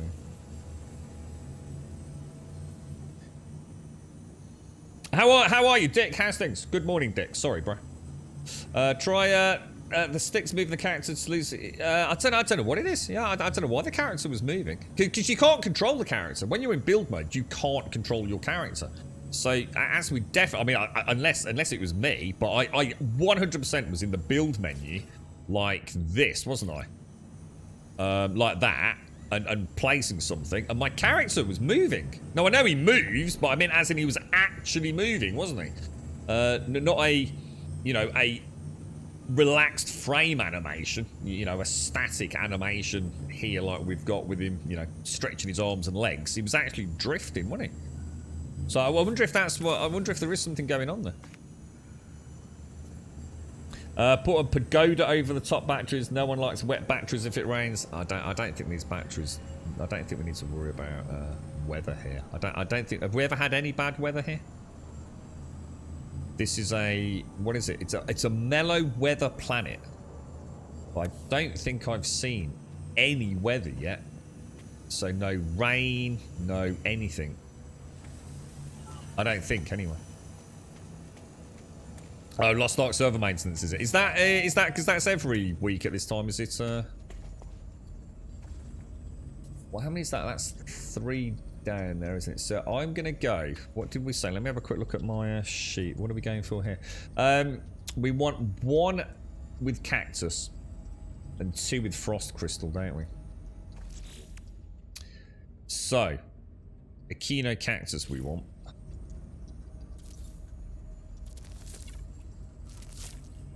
These things look hideous, man.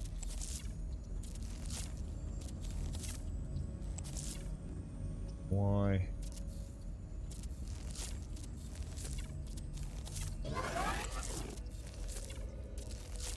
Okay, and then I want 2 with frost, don't I? Yeah, this is our circuit board base, Buzz. So hopefully this will provide me with about 20-ish circuit boards when we fabricate. And then what we'll do is we'll then upgrade those circuit boards to I don't know what's next in the crafting chain, to be honest, but I think we'll go all the way through to the stasis. Just to have it, purely out of curiosity, I think.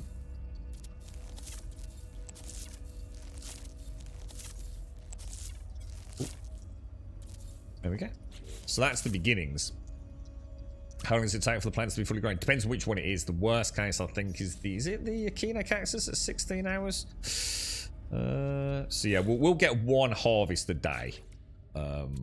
Which is all I'm aiming for anyway. How do I do that, Elegon? Sorry. Yeah, so if you hover over it, you can see the grow time. So I think the Echino cactus is... Yeah, the Echino cactus is 16 hours, dude. So that's the biggest hurdle I've got. Everything else. So the star brambles 4. The solar vines, I think, are 4. Oh no, they're actually 16 as well. So it's the... Do I need solar vines? Yeah, I do. I think. Do I need solar vines? Yeah, for the heat capacitor. And the frostwort's only 4. No, sorry, frostwort's 1. Yeah, frostwort's only 1 hour. But it doesn't matter because the ratios are spot on. So really the whole farm is dictated by the slowest growing crop. Could I therefore obviously massively increase production by having, you know, a specific... I guess Echino cactus farm, then yes I could, but I like to keep it simple.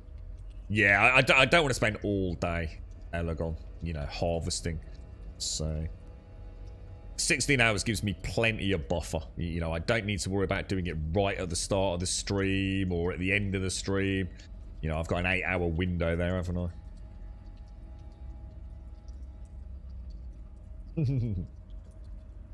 Is that what it is? Do you reckon my cape's catching the solar winds? Causing him to drift off. Yeah. We'll look into it. And then it's... I'm just trying to think what else we needed. I think we need to go back. Because then it's going to be 4 selenium. And the rest is star bulbs. But I don't think I've got what I need for the selenium, do I? So let's go back home. We'll get the doors all installed later. Yeah, let's head back. Oh, I need to move that hideous battery thing. What wiring cloaking device? I didn't realise how visible it was. That definitely needs to go. Is there a hotkey to buy an entire stack? You can go backwards, can't you? Do you mean at like the Galactic Trade Terminals? Or do you mean something else? I'm not sure. I know back when I played it, And this was one of my most requested features, and it's obviously been added at some point. But back when I played it last time, which is going back a bit, when I came into a galactic trade terminal like this here, and say I wanted to buy 34 microprocessors, literally I had to keep clicking. There was no way out of it. I had to keep doing that to get to 34. But now you can actually go backwards, and it'll cycle back to 34. That was not a thing back when I played it. So yeah, that was nice. But I think we always said, why can you not just type it in? You know, well, why can you not just type in what you want? But yeah, all done. You need an AI-controlled robot arm in the center to auto-harvest and replant. You can. It's already there, Richard. Yeah, the biodomes already have it. Yeah, again, back when I used to play, you had to manually harvest everything. That's not the case anymore. It's easy mode now. So back when I played, if I wanted to come and harvest a biodome like this, I would literally have to go in, and we'd stand in the middle, and I'd have to do this, look. And I got quite good with the pan in the end. You could get like a particular speed up on the pan, look, where you could always get it spot on. Missed it. But you can see my point, yeah. So you used to have to do that on every single one. But now you can go into a biodome and you literally go up to that panel up there, you click it, and just like you said, you get a little arm. It's auto-planted, they carry on growing. You can see the little seedlings, if you like. You can go back when it'll give you the full stack. Yeah, I noticed it on day one, Joshua. Yeah, that wasn't a thing back when I played. Yeah, you had to go all the way through. For 3.5 hours. What's that? Are you missing a plant? You have 11 kinds and I have 12. Yeah, 1. Yeah, there is a plant missing in that biodome. Yeah, I can't remember what it was, mate. Yeah.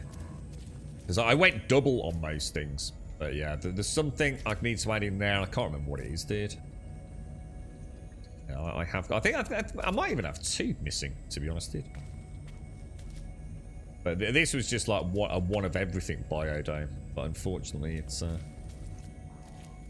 it kind of threw me out a little bit. Learnt something as well, Moog. Yeah, it is. It's oh, actually, something I want to try. Now, I don't know if this is a thing or not. Let me. I'm going to really chuckle if this is a thing. Right, remember my #1 gripe with this behemoth? Do you remember? Anyone remember the rant I used to have about this thing? I've heard a rumour. Let me go and dock on my freighter. Let me go and see. That's it, the ambient pearl. Yeah, that'll be the one. Have I got something else missing as well? I'm sure there's something else. I'm not holding my breath on this, but...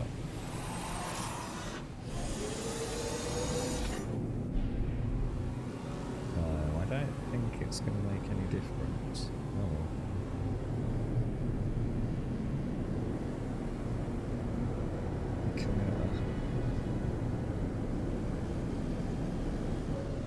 No, it's not. I'd heard a rumour that they'd fixed the fucking freighter docking with the central bulwark. They haven't at all. Yeah. Gutted. I just suddenly remembered. I'd heard a little dicky bird rumour that had been fixed, but clearly not. Yeah, you still clip straight. One of the dumbest landing designs or constructs in the history of video games. Whoever put those freaking giant things there, honestly, they need to be banished from the gaming industry for all time. It is... How the hell things like that still persist in this game, right? Absolutely lets me know that they are batshit crazy over there. They're just mad. Playing it again, Mook. Yeah, it's a good game, dude. It is a really freaking good game, man. I think unfortunately the team are just so beyond the player base right now. I think they're so out of touch with what it's like to play the game. I think that's all it is. You know, they're clearly a very, very, very talented team. Like one of the most talented teams out there.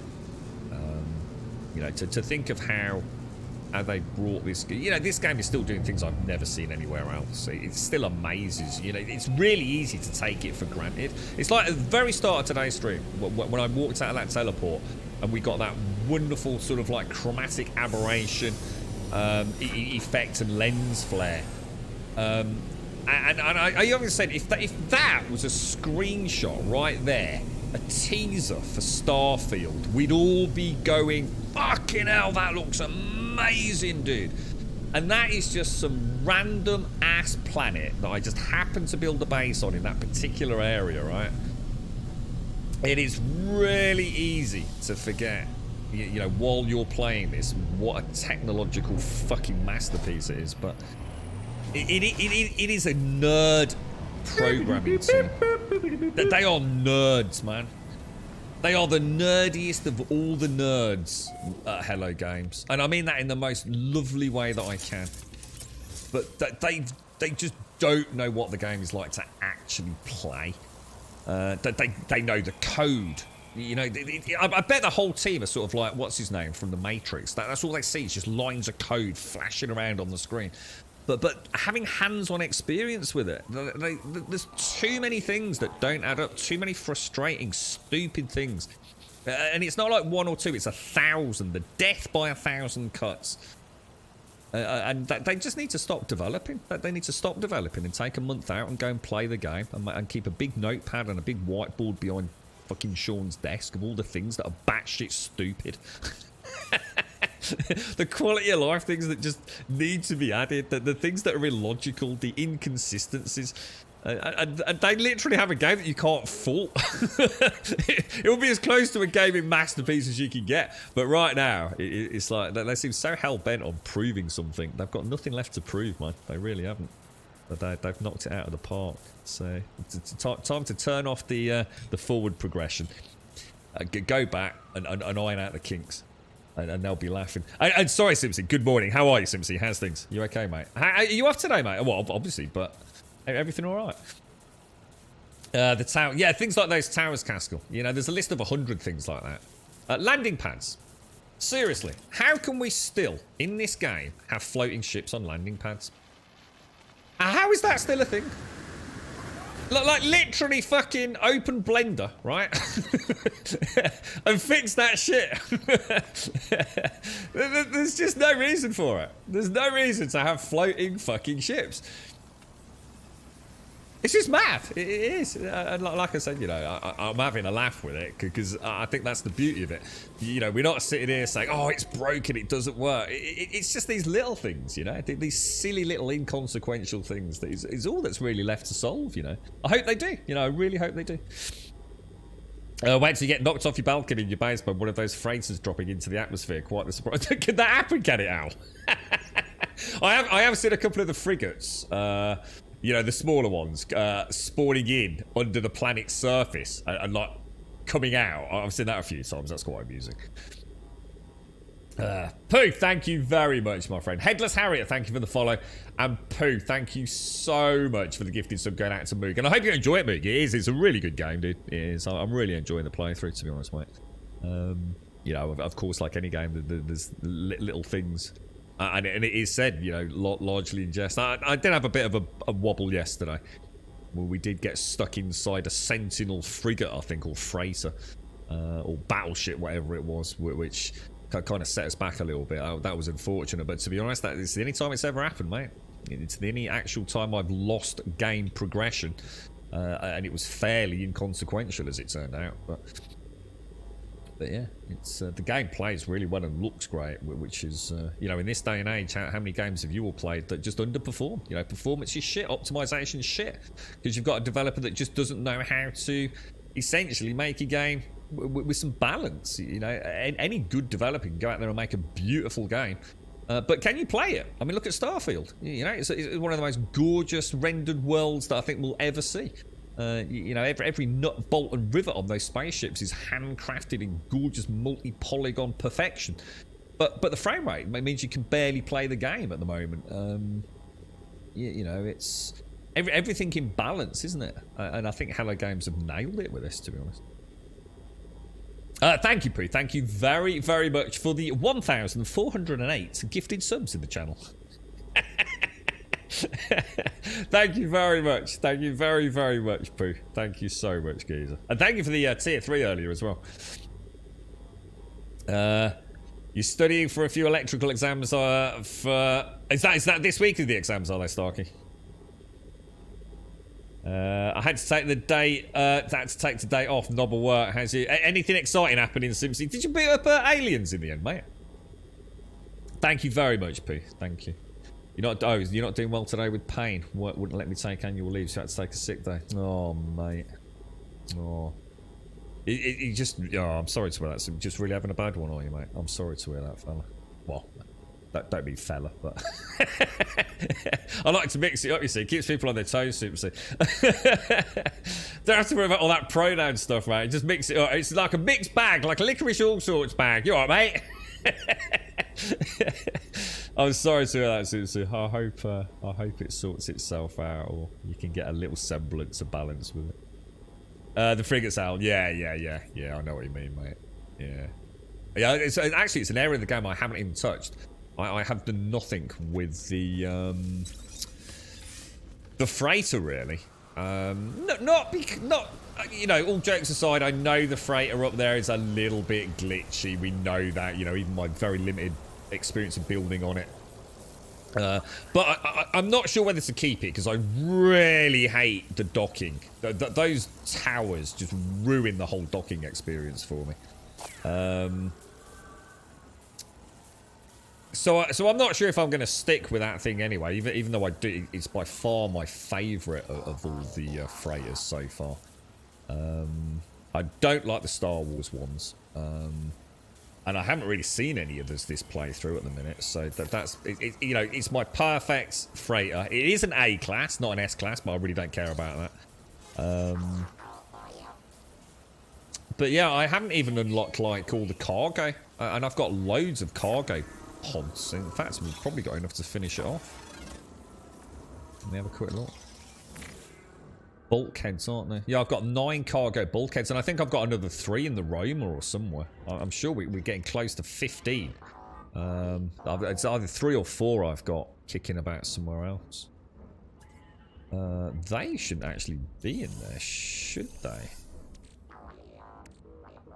Yeah, they shouldn't be in there. They're supposed to be in my... That's the Tsar box, isn't it? Yeah, they should be in there. There we go. Lovely jubbly. Yeah, I'm sorry you're having a bad day, Simpson. I hope it's a bit better by the end of it, my friend. We want to get rid of the cactus flesh, don't we? You got any plans, or is it just so bad you can barely do anything, Simpson? I mean, let's get yourself a nice.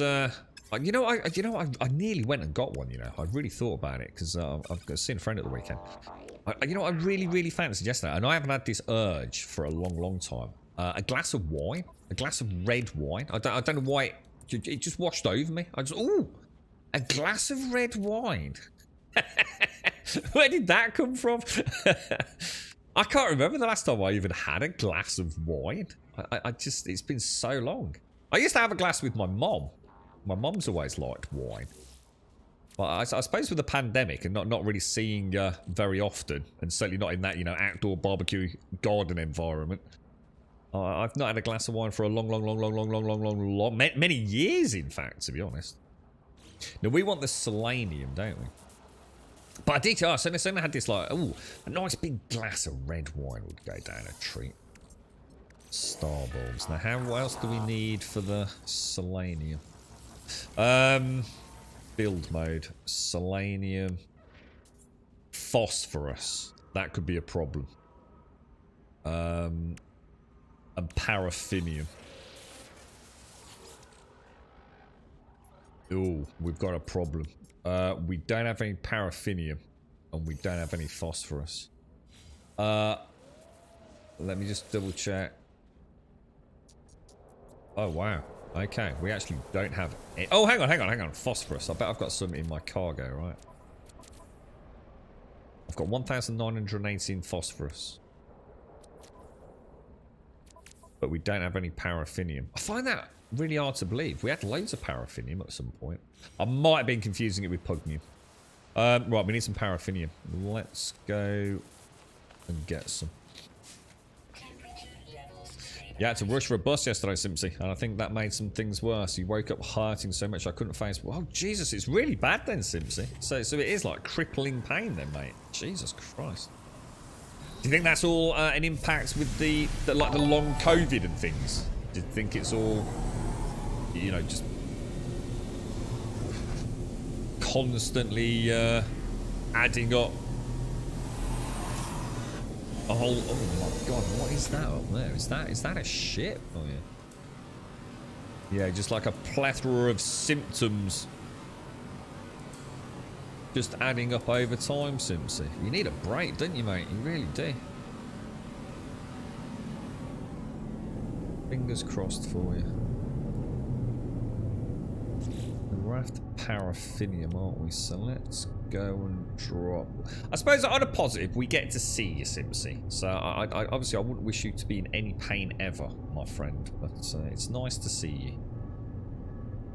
Like the good old days, Simpsy. Back before life became a knob.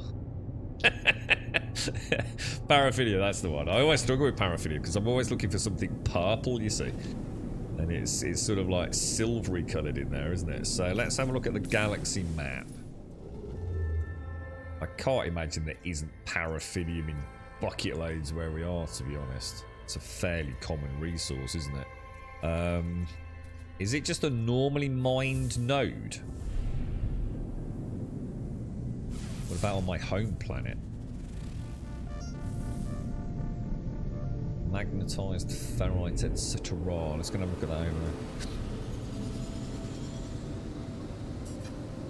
You alright, Morgul? Enjoy the lurk. According to the reports I'm seeing, Dave Chappelle was attacked on stage from someone in the audience, rushing the stage and assaulting him physically. Is Chappelle the... he's the one... Oh, what did I've seen him on Netflix, right? Oh, what's the name of the one that I saw?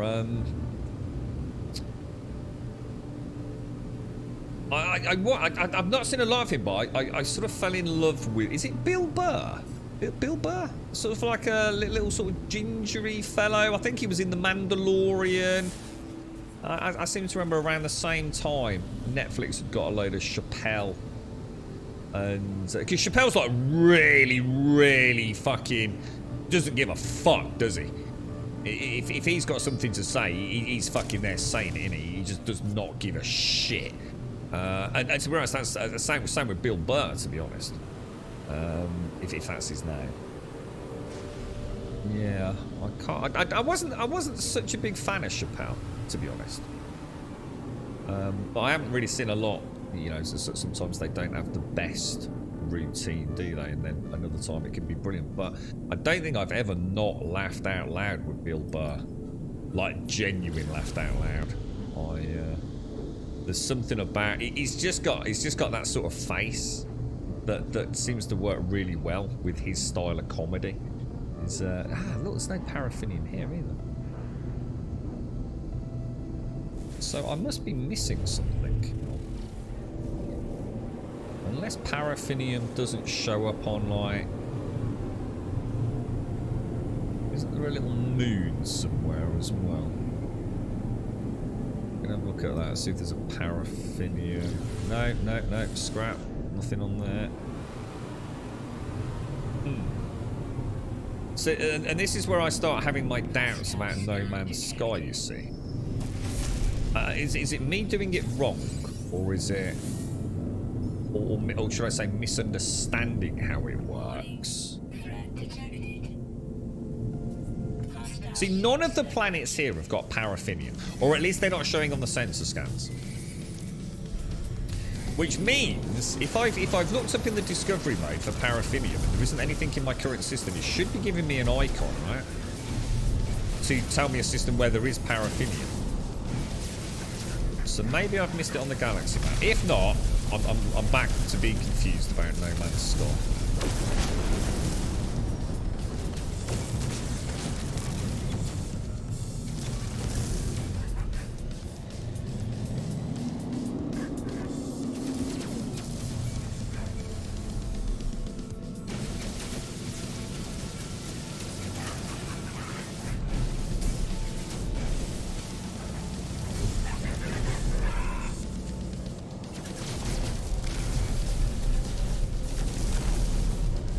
But they really are some of the worst pilots I've ever seen. You see, it's like flying against a noob in Elite Dangerous. Yeah, so there's nothing there. So if I go to the galaxy map, surely I should be seeing a paraffinium. That's just telling me there's a bait. Yeah, I don't get it. I don't see why I'm not seeing a paraffinium. What's that? What does that mean? What the hell is that? What's that mean, dudes? That's a new icon. Never seen that fucking before. Is that for one of the main quest lines, or? Yeah, so anyone able to even... If it's on a planet the sensor scan will show it. Yeah, it's not showing it. So if it's not showing it... Oh, hang on. Have I got it... Do I need it on custom waypoint, maybe? Current mission. You can't do custom waypoint, so it's not that. We've got it as the active quest.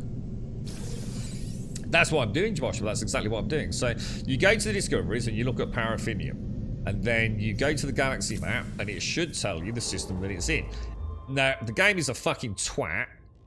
So if it's not in the unless that's it. Does that mean something? Is that resource marker? Does that mean it's... Could be that, couldn't it? Oh no! Fuck! Oh man, I'm gonna fucking rage quit. It's gone to a whole new system. Fuck it, let's explore it.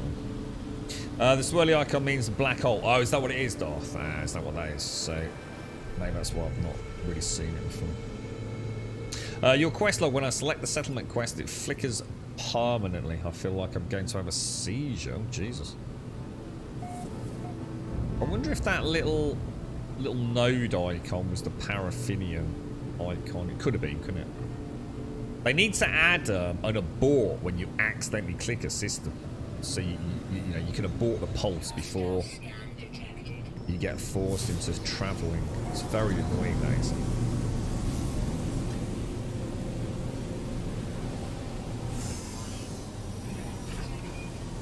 Nice yellow planet. Yeah, he is. Yeah, but Burr he's a bit of a thinking man's comedian, isn't he? He does touch on some topics in an actually quite intriguing way, actually.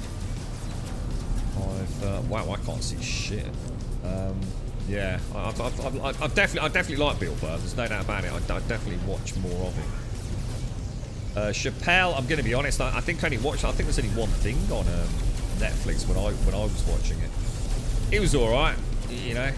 He seemed. I don't know. Sometimes I couldn't help but feel like, and I'm not knocking him because I've only seen the one show, so it's impossible to gauge. But it almost like, I don't know. It felt like he was in a way. Bill Burr never feels like he's causing trouble. He's just observing stupidity, the stupidity of humanity, to be honest. And the hypocrisy. Whereas Chappelle on the routine I saw, it sounded like, I don't know, he'd got a chip on the shoulder about a couple of things. It came across as a little bit less than, I don't know, it just felt a bit forced. But like I said, what can you tell from one routine? You know, he might be brilliant in other stuff. George Carlin. I know Doc mentioned George. I'm not sure I even know who George Carlin is, unless that's the dude. Is he like? Was he quite an old fellow who's no longer alive and had like grey hair and a bit of a ponytail? Or am I thinking of someone completely different? Because I know Doc mentioned George Carlin, or a couple of people did. And I did go and watch some on YouTube. I don't think I could find anything on Netflix. Yeah, paraffinium's not hard to find, but it's like I said, Richard, it's sometimes I like to go back to brass roots and see, okay, rather than me just going and randomly finding it. I mean, look, we've got a glitch with solar... Honestly, the game is just falling apart, man. Look, solar shields are glitched out. Yeah, so sometimes it's nice to go, okay, as a new player or a fresh, you've come back after a break bit, let's say I want to find paraffinium. How do I find it? Let's use the discovery system. Let's use the galaxy map system. But sometimes, as you've just seen, it's not obvious.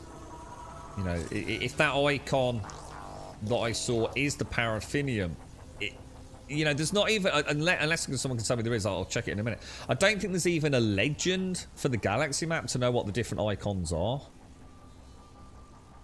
You alright, Big K? How you doing, bro? How's things? Yeah, your quest log. Oh, sorry. Yeah, I've not. Yeah, actually, you know what? I forgot about the settlement, Starkey. I need to get over there. That is him, is it, Joshua? Yeah, he was. Yeah, he was quite funny actually. And again, weirdly, I didn't know whether I was enjoying Carlin as much because it was funny, and he's definitely got some very interesting mannerisms. Or because I was actually really interested in what he got to say. Yeah, his actual stance, his viewpoint about the madness of the world. So, and I think I'm a little bit like that with Bill Burr, but I think Colin's even better from that perspective. And again, I have to be honest. I haven't seen a huge amount of George Carlin. I haven't seen a lot of Chappelle. In fact, just one stand-up. To be honest, with the Chappelle stuff, I was quite glad it was over. But by the time the routine was over, I thought, yeah, it was all right. I certainly wouldn't watch it again. Bill Burr stuff, I think I could watch like every fucking day and still find it funny, to be honest. He's such a frantic dude, He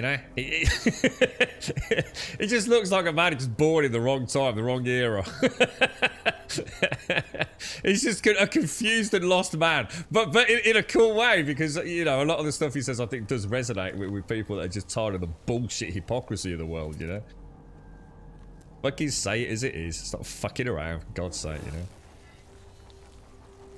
Is there a legend in the guide? I don't know. I'm not worried about the guide. The guide's not a problem. The discovery's all right. It's the actual map, the actual galaxy map. See, I think I saw that icon there. You see the sort of deposit icon? Those sort of 4 triangles forming a square. That's what I saw on the galaxy map. So I'm assuming that's the paraffinium. Whereas what I'd rather it do, well, why doesn't it give me the actual icon for paraffinium? And I'm sure I have looked up things in the past that do have a much more obvious icon when you bring them up in the discovery log as a quest and then seek them in the galaxy tab. And again, we're back to exactly where we always end up with No Man's Sky. Inconsistency and convoluted feedback to the player. They have to take a step back now. Because the problem is, the bigger the game gets, the worse these problems are going to become. And people will just stop playing because it's just not very...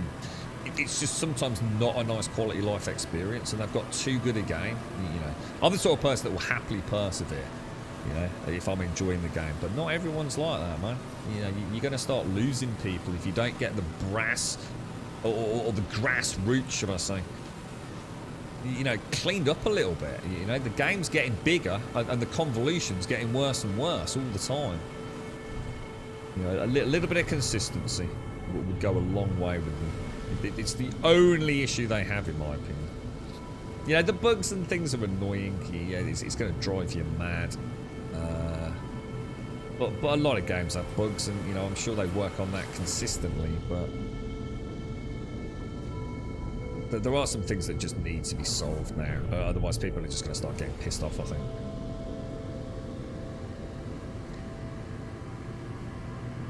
Right, let's go and have a look. Because I've come to a new a new system, I do really need to go and visit the planets.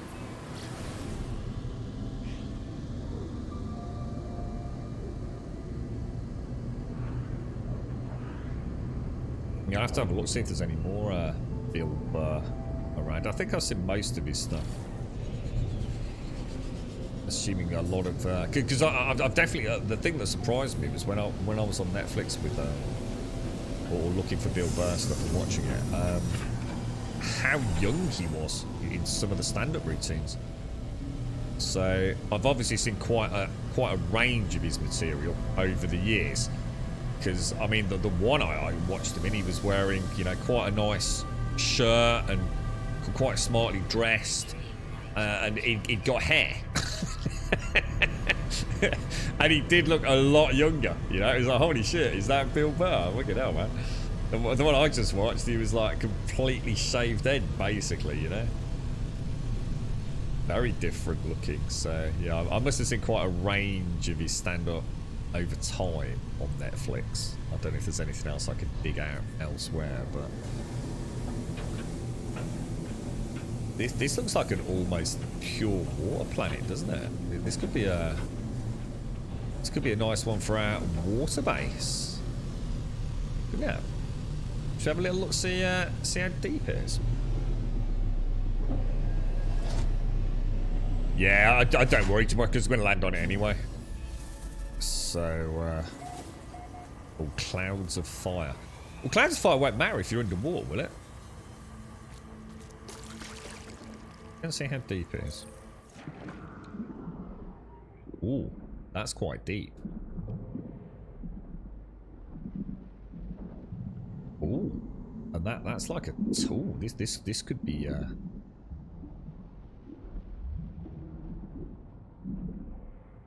Ooh, I like this.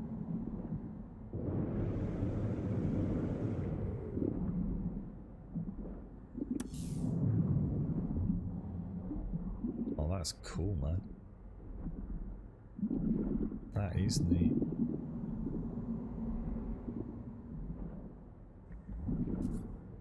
Did you get a bus yesterday, Simpsy? Or did that just add insult to injury and you missed the damn thing as well, mate? Running for buses. God damn, dude. That was half my school life, that was. There was I had to go get 2 buses to get to school. And one of the connections, if you missed that, it was one of those really weird freaking schedules where they ran really regularly on the one route. But if you missed that one connection at that one time of day, which was my route home, I can end up back home nearly, it wasn't a full hour, but 50 minutes later than I would normally. So can you imagine being 50 minutes behind getting home, man. Got all your own work to do, you got all the fucking chores to do, you got 1,001 things to sort out. 50 minutes as a kid is like, it's like a huge chunk of time, man. The amount of times I had to run for that bus, and there was nothing worse than running alongside it as a little school kid with your bags. You got your PE kit and your oh, dude, and watching all the people in the window just looking at you. Oh, it's so annoying. And you just know the bus driver doesn't give a shit, man. Because you're just another school kid, ain't you? You're just an asshole kid. That's all they see you as. So frustrating. And it was always standing only as well. So if you were really unlucky, you'd be there to get it, but the bus driver wouldn't let you on. Oh, dude. Yeah, I can imagine some... Oh, it's awful, innit? It's so much... I mean, we've all had it, I'm sure, if you've ever caught buses. I've had it where I've literally been running alongside the bus, and the driver's done the thing he shouldn't do, so he's not closed the door. I'm supposed to close the door before you pull off, right? And I'm literally running alongside, just nearly there. And he's looked at you. He can see you in that freaking mirror.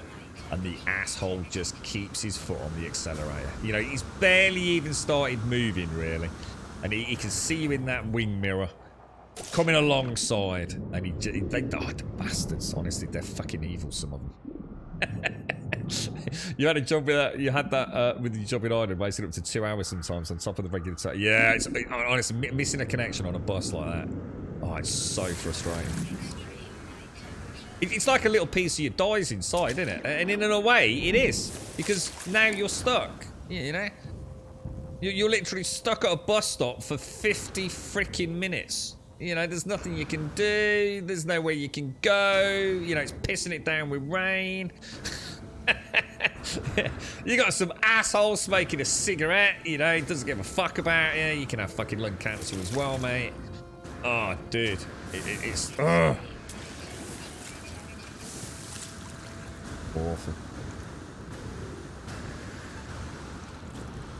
Yeah, I suppose where you are, Simpson.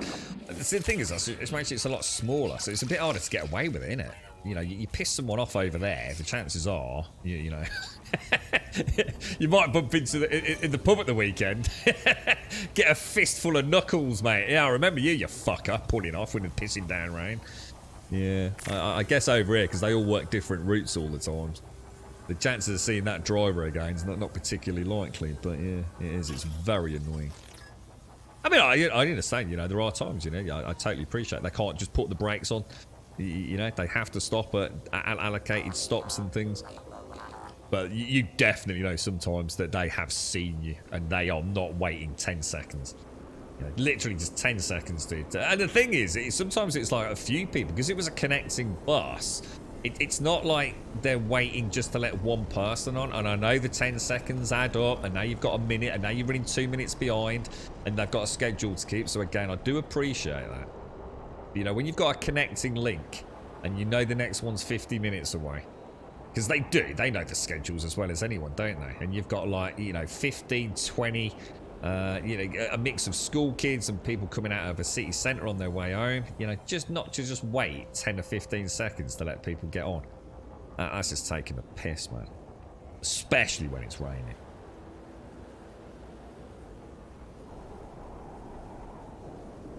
I've banged on the side of the bus a few times. I had one bus driver stop.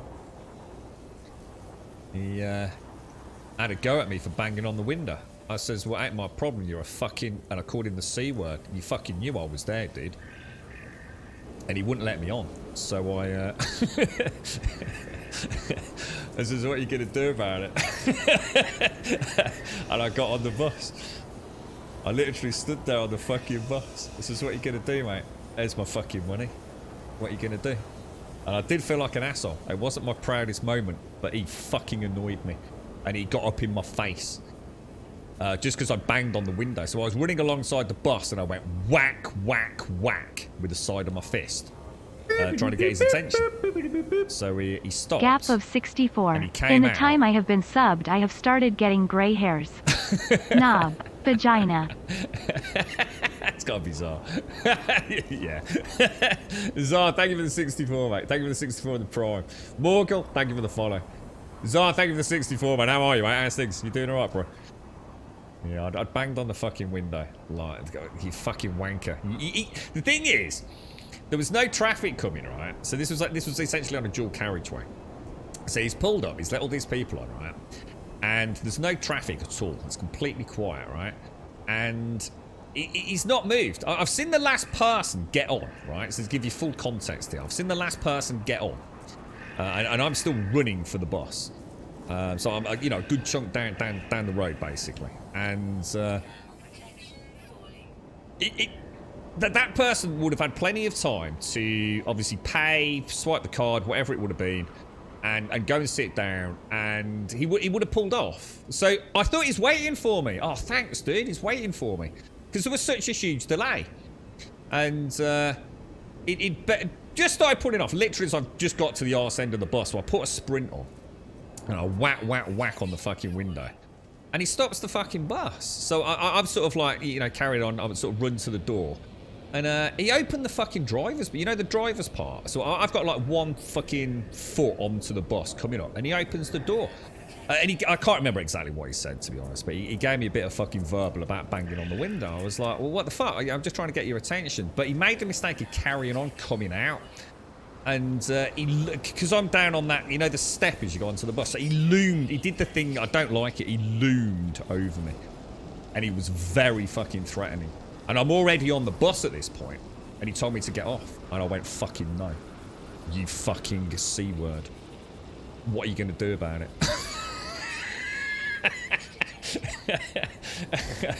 And I refused to fucking move. And I think he knew that he was about to get fucking scragged off the fucking bus if he'd fucking kept that attitude up for much longer, I tell you. I was not in the fucking mood, mate.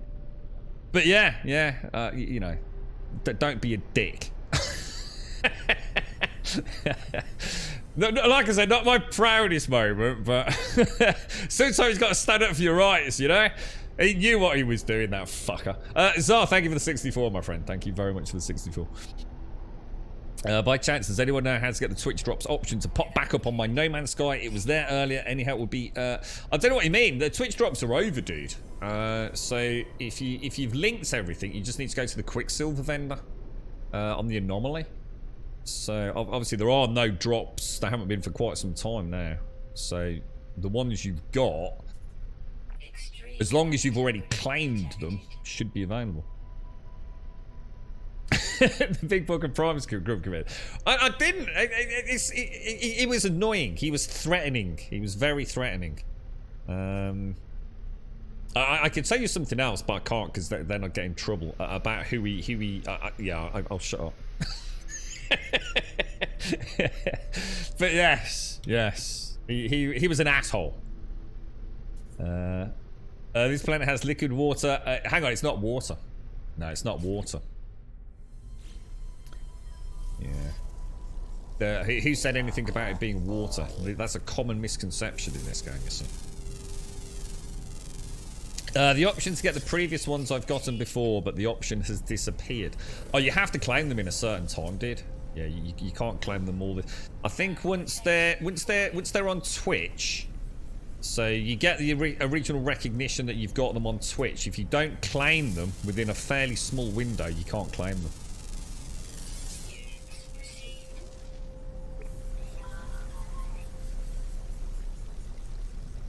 Just trying to get his attention, Zar. Just trying to get his attention, mate. But he was being a fucking dickhead. He knew exactly what he was doing. And he didn't like the fact that I'd banged the fucking window. And he certainly didn't like the fact that I think he expected me just to like run away scared. I was knackered. nothing on God's green earth is getting me off that fucking bus, man. That's a run fucking like God knows how far trying to get that connection. You're right, Mario. What's your favourite aspect of this game? Mine is the sheer amount of exploring you can do. I think for me, it's pointing out how shit some of it is. It's probably one of my favourite things. I think it's a real. I think for me, this is a wonderful example of a dev team that don't really know their own game in terms of how it is to play. And I think for me, that's a wonderful insight into how games design isn't always as simple as we'd like it to be. The building, though, I think the overall aesthetic of the game, in general, in all elements, is probably my favourite part. So I think you know what you're saying about exploration. I do love coming to a new system, but I like to come to a new system, you know, to discover things, not because I accidentally clicked the wrong bloody icon on a giant galactic map. But yeah, I think I find it a very interesting game, very insightful into game development and how a dev team can lose track of their own game. A classic can't see the wood for the trees. I think that's a really interesting narrative about this game and the overall aesthetics. I think it's a very pleasant game to play. I think this is the sort of thing that families, brothers, sisters, uncles, aunts, kids, or everyone can play and find something. To me, it's like Minecraft. It's as close as I'm ever going to get to a sort of Minecraft style experience that I guess just has something quite pure about it, which is why, you know, I really would like to see a much more hardcore simulator style of No Man's Sky. But I'm always really cautious when I talk about that, because I don't want people thinking that I want this game to be something it isn't. What I'm really saying is that I'd like another game. I'd like, you know, someone else to make No Man's Sky. But make it simulator-like, you know, really challenging combat. Full control over systems and things in the spaceships, challenging ground combat. But I'd never want No Man's Sky to become that, because then I wouldn't have No Man's Sky. And I think this is a really, really magical game. Now, for all the shit talking and everything else, you know, to take it all with a bit of a pinch of salt, it's a masterpiece. There's nothing else like it, man. You know, this is the kind of game I'd love my, you know, kids to play, in the same way I'd love them to play Minecraft or what, you know, whatever else is. You know, it's not about shooting one another. It's not about, you know, battle royale. It's not about griefing. It's just about enjoying a virtual world. You know, the excitement. You know, like Advina and little Millie. Remember, like she built a little chicken farm, and she's like so happy to have a little chickens in the little fenced off area. And it's like, you know, like when you grew up as a kid. What you got to bear in mind, right, is we all grew up as kids with probably quite a limited number of games. I mean, some of you, fuck knows what some of you were playing. Fucking Pong for all I fucking know. But yeah, you know, and we've grown up, so our wants, needs, and desires have changed as gamers. You know, we're young adults, old adults, whatever, fucking geriatrics in some cases. But you know, we've come a long way on the journey of gaming. But imagine you're a child. Imagine you're a kid, and you're just playing your first computer games. You know, do you really want to be playing fucking, you know, like Fortnite as your first game? I've got nothing against Fortnite, but it's about confrontation, you know, and not against NPCs. It is player versus player, right? You know, do you want your kid's first experience of video games to be, you know, remember your first computer game, the purity of it, but I don't know, it could have been like Mario Kart or something. A side-scrolling, I don't know, a Sonic game, whatever the fuck they used to make back then. You know, and I think No Man's Sky and Minecraft, these are the kind of games that go back, they're reminiscent of that childhood simplicity in a way. It's the fun of playing the game. You know, there's nothing too challenging with it. Yeah, bad things can happen and you can die. You can in Minecraft, you can in No Man's Sky, but there's something pure about it. There's something simple about the soul of the game. And we don't get these things very often. And I think that is what is magical about No Man's Sky. It's a game that will transcend and be, I think, enjoyed truly for generations and generations. That sense of mystery and wonder, you know, nothing else is going to compete with that. So I think that is what I find. Take care, Giraffes. Take care. Enjoy yourself, bro. Have a nice one.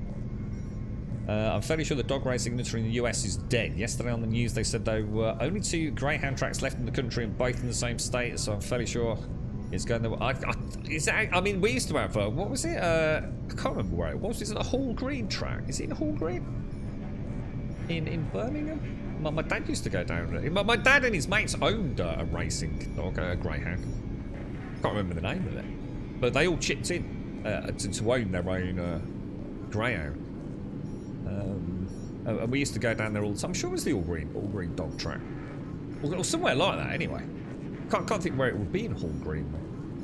But yeah, I used to spend a lot of time down the dog track. Used to know all the bookies. Dad used to do the books for some of the bookies. So yeah. But yeah, I wouldn't even go anymore. Been a long time since I went to a dog track. You alright, Pete? How are you, bro? You okay? So what's the plans today then? So are you off as well, are you, dude? Or your favourite part is finding animals that look like genitalia. Yeah, that doesn't surprise me. You're right, Darius. I was playing Run Away from the Belt by vaulting over the bed. If you had an accident, Darius, you're alright, mate. That's why you play the game with your son. Gets him away from killing it. Yeah. Honestly, I can totally get that. But you know, this is something, and that's what I'm saying. You know, yeah, I would love to have, you know, hardened battles and you know, dropping down behind cover and going prone and sniping things in the distance. Of course I would, you know, I love those sorts of games, and you know, to have the sandbox of No Man's Sky with that level of complexity and gameplay would be a dream come true. There is no doubt about that. But if that meant killing No Man's Sky as it currently is, no, definitely not, man. You know, it'd be great if we could get mods for the game that could really change some of the combat and ship mechanics and things, but I wouldn't take away the purity of No Man's Sky. You know, it needs to exist as it is. You know, this is, like I said, this is the kind of game you would happily pick up with your younger family members, isn't it? Or your children if you've got them. And you know, to be honest, even having said that though, I mean, so some of the story arc in this is actually quite dark. To be honest, but you know, I'm sure that's because we're adults and we think about it and what it means in the bigger picture of our, you know, ongoing wars in our own world and kind of things. You know, the history of the Gek and all that stuff with the Korvax and the spawn pools was quite horrendous, really, when you think about it. But yeah, I mean, I don't think a child's going to be overthinking such things. To them, it's just a cool-looking frog alien, innit? You got an ex-racing greyhound last year from a rescue. He's brilliant to have around. Yeah, they all chipped in, and they were actually quite shocked at how much it cost to manage a greyhound. So, but they had a lot of fun doing it. They really did. It was great having their own dog and going to the races where she ran. It was bloody good fun, man. But yeah, I spent a lot of time down the dog track.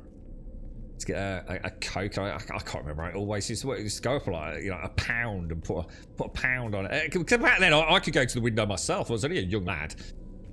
It'll be far more serious now, I should imagine. So you got a day off, have you? You're going to be doing very little indeed, Zar. Having a proper fiddle with hell. Oh, how's it going? What's your thoughts on it, Zar? Or is this going to be your first proper delve?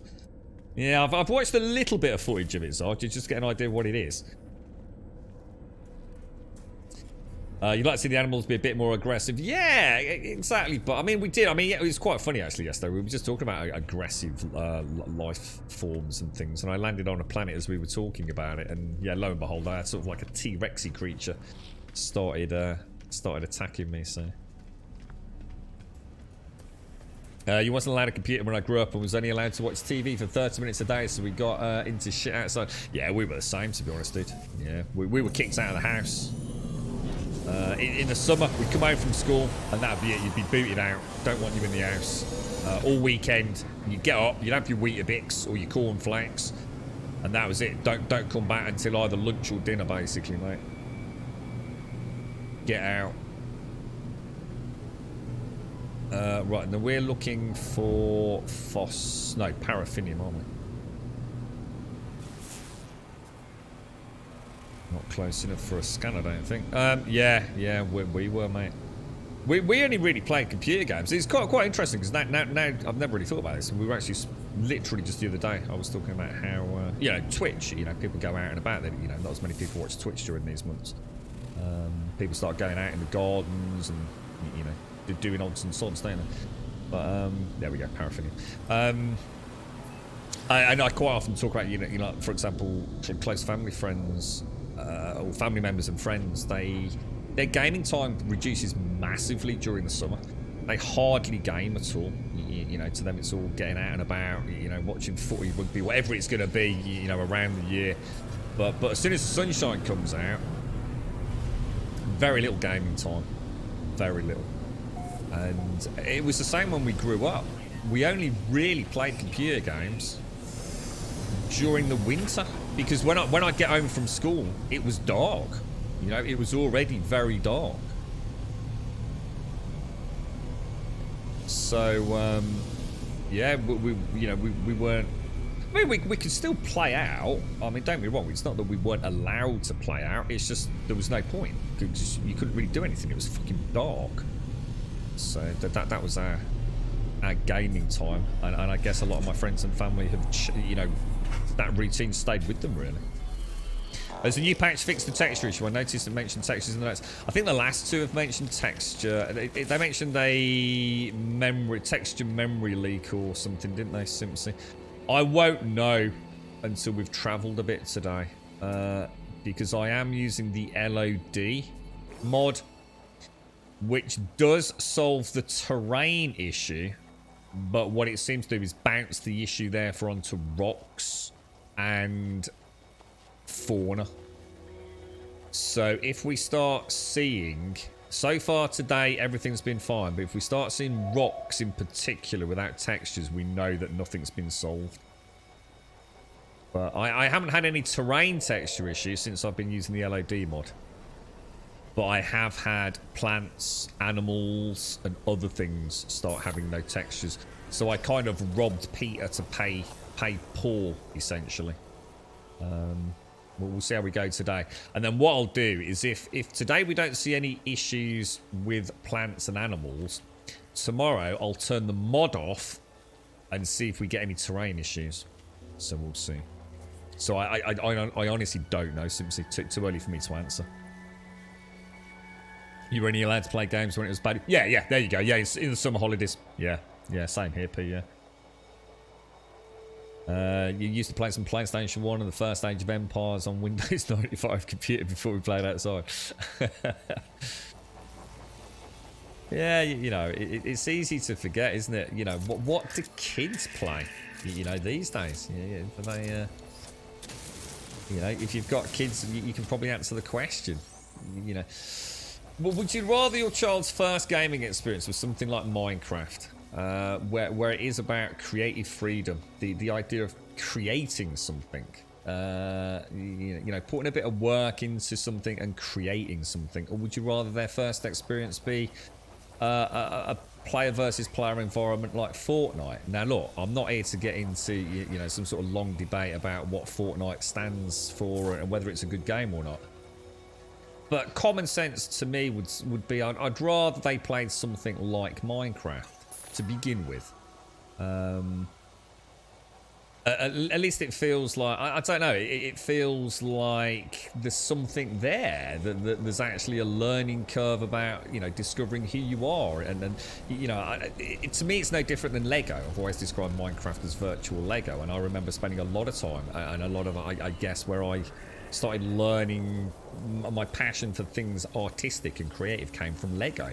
I was creating something out of a jumble of bricks, and I think that definitely had an impact on me. And Minecraft is the same kind of thing, isn't it? It's virtual Lego, basically. Yeah, you know, Fortnite, you know, straight away you've got other issues potentially there. You know, are you allowing them on voice comms? Who are they actually playing with? It's a much more it's not just about Fortnite versus Minecraft. There's a whole different set of parameters around a child playing Fortnite and a child playing Minecraft. And like I said, I'm not saying there's a right or a wrong or an answer to this question. It's just, to me, inherently, something like No Man's Sky, exploring, Minecraft. I'm trying to think of some other games. I mean, Roblox to a point, but Roblox has got some crazy shit over there, boys. You know, I'm sure Roblox is another one a lot of young children play. But Roblox is only it's really a set of tools, isn't it? You know, different Roblox worlds. I mean, are we just already training children to get into microtransactions? You know, a child that plays Roblox has probably bought Robux, you know. One could argue, yeah, if they play Minecraft, they might buy a Minecraft skin. It's a complicated topic, isn't it? It's but I know I think the path of least resistance tells me if I had a choice, little Johnny, little baby Johnny Grub, you know, my firstborn, whatever, wants to play a computer game, and you know, I've got a choice between Minecraft or Fortnite. Which one am I going to go for? I'm going to be honest. I think I personally would go Minecraft. It's just called the LOD mod. Yeah, just LOD. Oh, I tell you what, I've actually got that, Simpsy. Hang on, sorry. Yeah, I was testing it last time when you did all the commands. But Let me have a look. I don't want that, do I? Hang on, let me have a quick look. Games, No Man's Sky, Fine LOD. It's mod 1316. So this is the other mod. There we go. That one there. Murphy, thank you for the 42, bro. Thank you very much for the 42, and thank you for the Prime, my friend. Thank you very, very much, mate. And Zar, thank you so much for the 64, Zar. Sorry, mate. Thank you very much for the gap of 64. I hope you have a nice day off. Let us know about that one, so I have looked into it. And Murph, how you doing, Murph? How's the family? You all okay, bro? You're at Total Hammond. Locate planet symbol. What's that, Racco? Please photo nice planet. Locate planet symbol. No. All three of my kids play Minecraft as their first game. They've branched out to other game sites now. One prefers a variety. One prefers Fortnite role-playing lobbies with friends, and one prefers creative survival exploration games like Ark, Subnautica, and Minecraft. Nice. Yeah, nice. So is that the parental controls kind of built into the actual hardware, like the Xbox and stuff, Total, or something else? So your lad's 10, he plays Fortnite and Grand Theft Auto with no sound as he likes driving, and No Man's Sky. Your girl's varying age 13 to 19, and they play Grand Theft Auto, Minecraft, although the eldest is just getting into Call of Duty because of her fella. Nice. So GTA. So when did they start playing GTA? But did you put like a ruling on that? You know, did you say you can't play that until a certain age? Or are they not playing online? Because obviously GTA Online is very different to GTA single player to some degree. So the day I come home to my girlfriend having laid out a ton of Robux on our bed is the day I ask her tomorrow. Are you into Robux, are you, Creek? Or should I say Roblox? What do you play, bro? What do you play? Oh, sorry, I fully agree. Games like Minecraft is a lot more stimulating for the brain at that age. Yeah, it is. I think. I just like the idea of creating rather than destroying, I suppose. I guess it's just that simple, really, for me. But like I said, I'm not saying there's a right or wrong. There most definitely isn't a right or wrong to it. And I think that the point is it very much depends on the child as well and personal circumstances and what they're going through at school. I mean, for example, you know, if I had a child and all their friends were playing Fortnite and I said, no, you can't play Fortnite, you can only play Minecraft, I wouldn't forgive myself. You know, I don't want them to be the one that gets singled out. Because I don't have any issues with Fortnite. I think Fortnite's perfectly okay. Like you said in chat, you know, with some restrictions, you know, maybe about who they play with and, you know, some parental controls, I'm sure there's no issues with Fortnite whatsoever. But like I said, if I did have, in a perfectly simplistic world, a choice between one or the other, I'd probably go Minecraft. Like I said, purely because of the creation rather than the destruction. But I don't think any parent ever would be in the luxurious position of having such a simple choice to make. It just wouldn't be that. It wouldn't be that choice, would it? You know, it's a ridiculous hypothetical scenario, really. Which is why I'm saying there's no right or wrong to any of this. You know, it's just an interesting topic, I think. You're doing well, are you, Murph? You okay? Oh God, yeah, not great to be honest, mate. Yeah, the girlfriend's pretty fucking ill, mate, and one of her friends is in critical condition at the minute, mate. So yeah, for fucking not great to be honest, Murph. We've got a fucking shitload of crap happening this end, mate. An absolute shit ton of it. So yeah, not easy times, unfortunately, bro. But we'll get there, mate. Well, we'll get. Well, I shouldn't say we'll get there. We'll get somewhere. Fucking box in the ground at this rate, Murph. Oh dear. PC needs some controls put into Windows. Oh right, got you. So that gives you a lot of choice, does it? Yeah. I mean, again, you know, like you said there, you know, with the controls that we have, I'm sure allowing. I guess it's just part. It's no different. I mean, look, when I was a kid, my mum and dad probably just worried about us getting hit by a fucking car, right? So don't play on certain roads. Only play in certain areas. You know, don't be an idiot. If the ball goes out there, don't go chasing it. And you know, we were probably taught, I don't know, the Green Cross Code or whatever it was. You know, kids just get taught a different set of things now, don't they? It is just about, you know, internet safety, and I'm sure that's a big part of what they learn in schools and things, and feeling comfortable to tell people if something weird happens. It's, you know, it's just, times just change, don't they? We had to have a rule on it. It's quite funny you mentioned that, Quiet, because we had a. I've got I call it the Bedrock server, but I'm not sure. I think it's actually Minecraft Realms. I think it's actually called. But we've got like this friends and family server that we run Quiet, and there was a great disaster where let's just say one family child's member decided to pour lava all over another child's build, and oh mate, the pandemonium. What it taught me was that a lot of parents don't understand what Minecraft is. So it was like really weird, like listening to it. It was all bouncing around on WhatsApp, and yeah, it turned out to be the great lava debacle.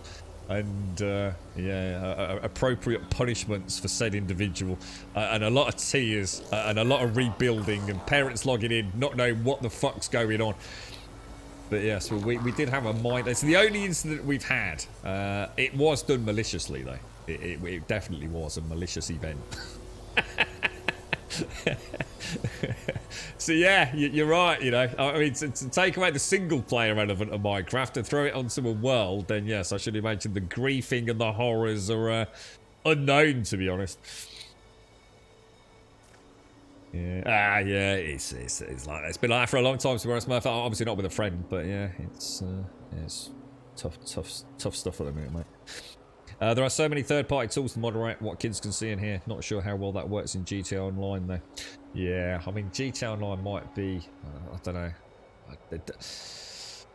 See, the thing is, I mean, kids have got access to anything these days, in a way, haven't they? I bet there's not a kid out there, you know, some clever parent who thinks they know a little bit about ICT and all the rest of it, and has put a block on certain websites.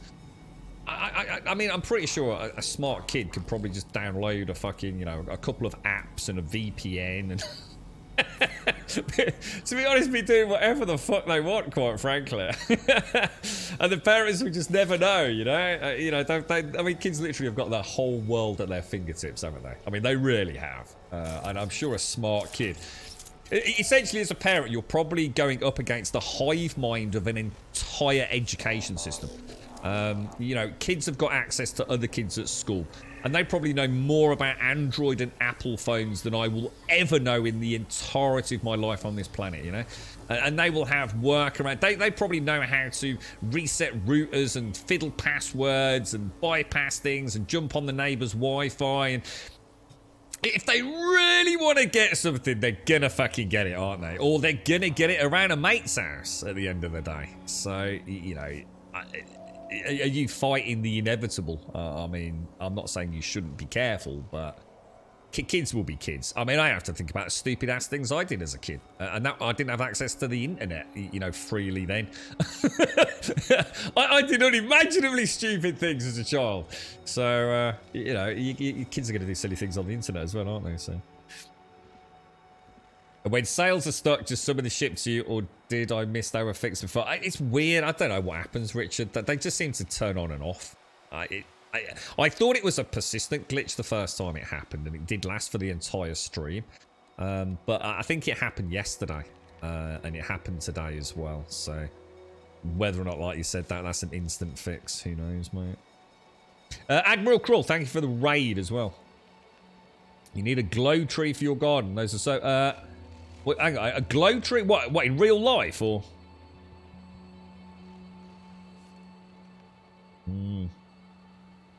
Yeah, a whole individual farm and sort of housing area, as well as a bridge, was destroyed by lava. They were not happy. But it's quite amusing hearing...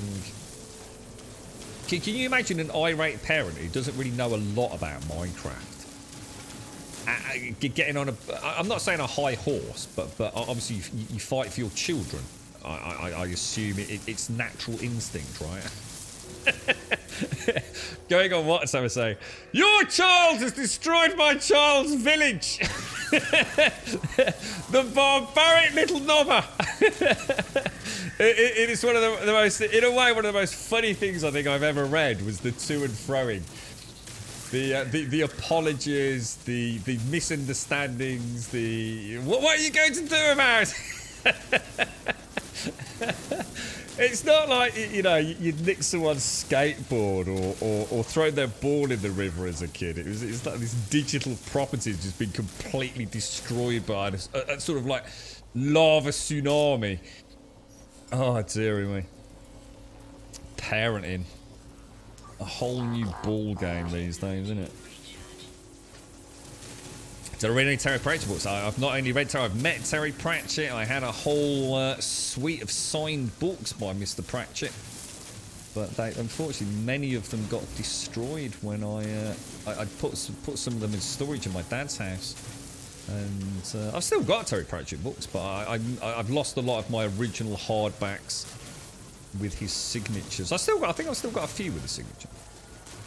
But yeah, I was a big Pratchett fan. No, not so much in the later years. You know, I think for me, Pratchett Discworld was really where I loved it, and even more specifically than that, I think Tea Flower and Rincewind, The Luggage, that is where I really, really, really loved Pratchett. And all the other stuff, you know, Hogfather, and I'm not saying it's not Discworld, but I enjoyed them. But nothing felt quite the same as, you know, the Light Fantastic, Colour of Magic, you know, those earlier books. I just thought there was something so wonderfully unique about that.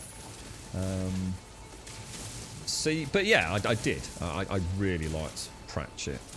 I think I've got Granny Ogg's cookbook and you know, even some of the peripheral stuff. So yeah, I consider myself a pretty big fan. But you're right, Space Case. Any books you like a bit more? Oh yeah, the early stuff, dude. To be honest, mate, yeah, absolutely. Who were they? Who were the three? You had, it was Nanny Ogg, actually, not Granny Ogg, wasn't it? Nanny Ogg. It was I suppose it was the self-contained stuff that I wasn't such a huge. Was it like Postal or whatever it was called? I quite enjoyed that. What was I think the last one I actually read. So it certainly wouldn't necessarily be in order. I'll try and keep it a bit spoiler-free. I'm not really sure what to say. It's the young boy who lives on the island, and he leaves the island to become a man. I can't remember the name of the book. That was the last one I read. And there is what I like about those more standalone tales is his insight, the message. Pratchett always has a message. It's a little bit like we were just talking about Bill Burr and George Carlin. The comedy actually is, in some ways, almost superfluous to the deeper meaning. There's something actually quite thought-provoking there, and that's what I liked about Pratchett's more standalone stuff. But, you know, The Librarian, you know, Rincewind and the Adventures with Tea Flower, Sapient Pearwood, what was it? Who was the Barbarian? Cohen the Barbarian, all that cast. Death, and what was it? Was it Binky or whatever it was? And the girl that he took under his wing. You know, all that felt like family. I guess what I'm getting at, there was a family of cast members within the Discworld novels that I just absolutely loved. But then, you know, the Hogfather, Postal, whatever it was called, the one that I've just mentioned. You know, they were different. I felt like they were very different books, but I enjoyed them in a different way, therefore. But yeah, I still, you know, if I was reading regularly, I'd still go back and read, you know, Light Fantastic, Colour of Magic again. I tell you what, who was it you asked about that? Maketh, if you're interested, check out a guy called Craig Shaw Gardner as well. I can't remember the names of the books, but check out a dude called Craig Shaw Gardner. There's something... I've never looked into it because I don't want to know the answer, but there's something highly suspicious about Terry Pratchett and Craig Shaw Gardner. And in fact, was it Josh Kirby? Was it Josh Kirby who did all the artwork for a lot of the Discworld books? I swear he did the stuff for Craig Shaw Gardner. It's almost like Terry Pratchett had... what's it called in writing when you have another name? What's it called? You know, like a ghostwriter. Yeah, Craig Shaw Gardner. Yeah, like you spelt it, I think. Yeah, Craig Shaw Gardner. And there might even be a hyphen in there somewhere with Shaw Gardner. I don't know. But check it out. There is a really weirdly spooky similarity. It's almost that you can almost imagine as if someone was trying to find their feet with this new hybrid kind of comedy stroke fantasy. And there's so many similarities between their style of writing. But I don't know if Craig Shaw ever did anything beyond the first few books, you see. Is that what it's called? A nom de plume. Yeah. And please, if anyone knows the answer to this, don't tell me. Because I quite like the thought that, you know, maybe there was something there. You know, is it a pseudonym or whatever they call it? But whatever, yeah.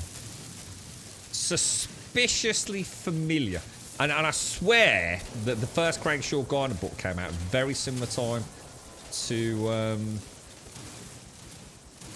some of the Pratchett stuff. So, you know, were they in cahoots? Were they best friends? Like I said, I don't really want to know the answer. It's just one of those weird little things I kind of know about.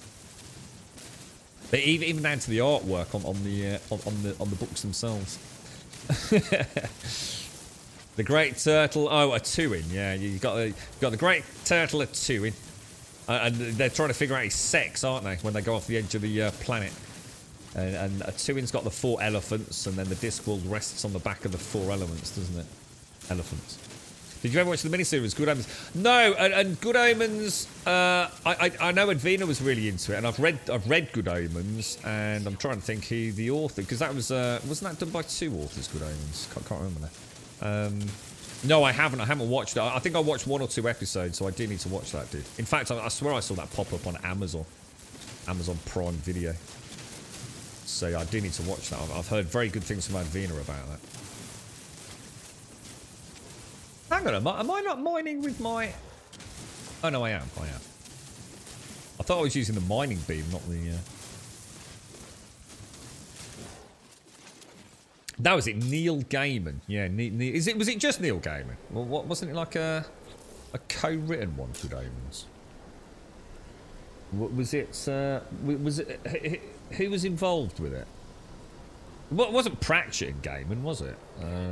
Or was it? It was Pratchett. It was Pratchett. Oh, there you go. I was going to say, I'm sure it was a sort of co-written thing. Yeah, that makes sense, yeah. Right. But yeah, I was a massive fan of Pratchett. I used to go to travel all around the UK for book signings and things. Not like obsessively, you know. If I'd got a friend, you know, who was up, you know, Newcastle way or something, you know, I'd try and coincide it with a little visit. I met the man on a few occasions. Very cool dude as well, you know. And I never tried to overstay the welcome. It's just, you know, get a book signed. I always used to buy the hardback and try and book a few days out to read it. One of my little cheeky luxuries. But then, unfortunately, I put all my Terry Pratchett books. They were all in. I had a really nice like oak bookshelf, and I can't remember what was. I was moving or having some work done or something. I had to store a load of stuff in my dad's. And one of the things I remember, me and my friend literally just manhandling this entire bookcase while I'm taking all the books out and putting it in the back of a van. Took it to Birmingham, put it in my dad's like veranda area, and literally that was when my dad's house got fucking flooded, and it was a storm drain that burst and entered the main sewerage system. So obviously when they came to do all the loss adjustment stuff and you know, itemize everything that was gone, they would talk about, you look, those books, even if they dry out, they're contaminated with human feces and waste. You know, they've got to go, man. And I was like, honestly, dude, I was that obsessed. I was like, I don't even care. I don't care if it's got like half of fucking Birmingham's fucking jalfrezi curry diarrhea squid shit all over it, mate. I ain't giving up my Terry Pratchett books to fucking no one. But I did. I had to. I couldn't risk it, you know. God knows what could have happened over the years. So, yeah, I lost quite a lot of my collection. I still have a chunk of it, though. I do still have a... I gave a lot of my books to local charity shops when we had a bit of a clean out when we moved into this house. And my Pratchett, my Tolkien, all my Star Wars books, a lot of David Eddings, Clive Barker, Dean Koontz, I was going to say Spielberg, Stephen King. I kept most of that, and all my AD&D stuff. That was, you know, that was really what I kept. But everything else I kind of gave away. But yeah, well, honestly, I was really, obviously my dad's house was in a right old state, mate, but I was very upset about my Terry Pratchett books. Because it wasn't just about having a signed book. I didn't care about the fact it was a signed book. There were memories there. Like I said, every signed book had a little adventure. You know, 9 times out of 10, I would go and stay with a friend in another city somewhere in the UK. And, you know, I did, you know, when I got, you know, for example, the Hogfather signed or whatever it would have been, you know, there was a memory there. Of time spent, and it was like a little, you know, I've never kept a diary or a journal, but in a way that was my equivalent, you know, my little treat to myself. You know, I worked very fucking hard, but if I knew Pratchett was doing a book signing or a little chat at a local book club somewhere, I'd always try and pop along. Oh yeah, Margaret Wise and Tracy Hickman. Yeah, Dragonlance. Yeah. I think I've still got a chunk of those. Yeah, definitely. I've even got some of my old. Not a lot. I had to get rid of a lot of them because I had loads. The fighting. Is it called Fighting Fantasy? To turn to page 36 if you want to open the door on the left. Turn to page 98 if you want to go down the stairs. All that kind of stuff. But yeah. I used to love reading. I used to devour books. I used to read easily a book a week. There was no way I would not read one book a week. And I would regularly read 2 to 3 books a week. That was my passion before I suppose I got into video games. You know, I read and played AD&D. That was my hobbies, really. And then MMOs came along and kind of... I entered a new era, I suppose. Yeah, it's a nice planet actually, Max. Yeah, we're only here to get paraffinium, so we're having a nice stroll around. Wasn't the Dragonlance series I won a copy of the Dark Sword trilogy signed. Nice, dude. Nice. Yeah, good stuff, man. Good stuff. Because Tolkien actually lived in just down the road from... well, he actually lived in the same road, or just off from where a friend. I think it was in a place called... There's a plaque on the door to the house where Tolkien lived during one portion of his life. Near Sarehole Mill in Birmingham. But yeah, good times, man. Good times. Reading's awesome. Does anyone here have children? Young children? Do they read? Or do they just play computer games these days? And watch YouTube and TikTok and things? Do kids read? Like I would have read. I mean, I devoured books. I couldn't wait to go to the library and get a batch of new books out every week with Mum and Dad. But we didn't. Although we had computer games, we didn't really have anything fancy. So I never had a computer. You know, a lot of you have mentioned like Commodore 64s and things like that. I never had anything like that in our house. My parents didn't have it. We didn't have it. We had consoles. But, you know, having a new console game that wasn't borrowed off a friend at school, you know, in a trade or something, was very rare, to be honest. We didn't have access to a lot of games. So reading, really, was quite a big thing for me. Yeah, you know, during the summer, you know, when it was pissing it down with rain and you weren't allowed around your mate's house and you're sort of sitting there, what am I supposed to do, man? So I'd read a book. And in video games, the book reads itself to us. Yeah, I mean, I'm not saying, yeah, I certainly don't mean to knock it, but do you think reading's becoming less common? You know, I mean, obviously you're only going to know your small circle. I just wondered if, you know, I wonder if, I just can't imagine a kid sitting down and reading a book as much as I'm not saying they don't. I'm sure all kids read books still. I hope they do, and especially with, you know, really big things like Harry Potter coming on the scene. That's, you know, I'm sure kids have grown up reading those things. But It's not often I see... I guess the point is, back when I was reading, there was quite a lot of kerfuffle around a new book coming out. You know, a new Pratchett book. It was everywhere, dude. It would even be in the national papers in the UK. You know, Pratchett's new revealed book, blah, blah, blah, wasn't it? And now the only, like, famous books I can think of, I guess, is Harry Potter. What else has been out? Is it things like the Hunger Games? Were they popular books and stuff like that? It's all films now, isn't it?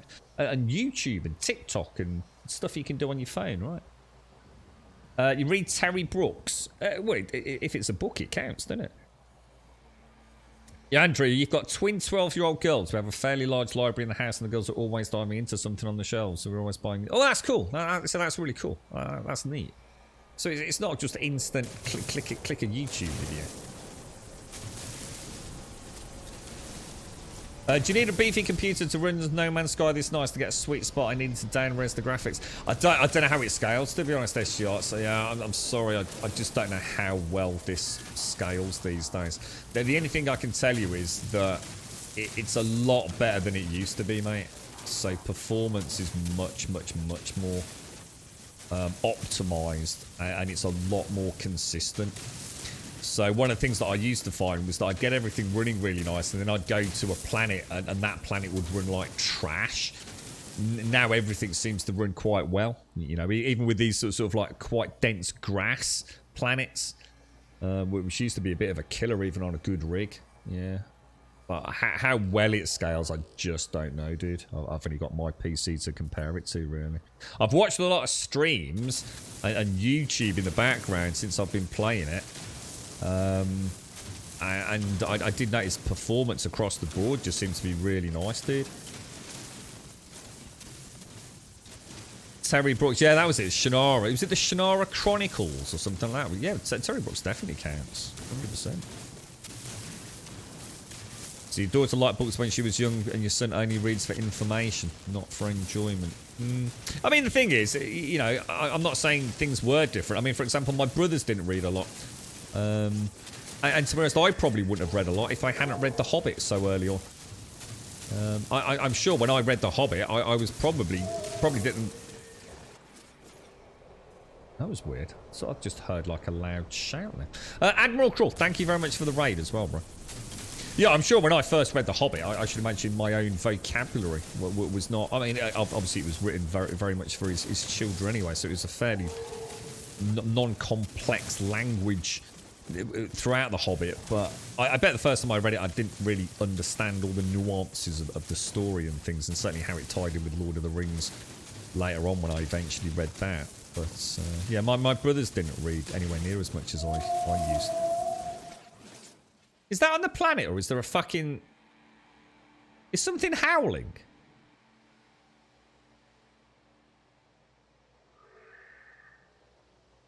Is that in-game?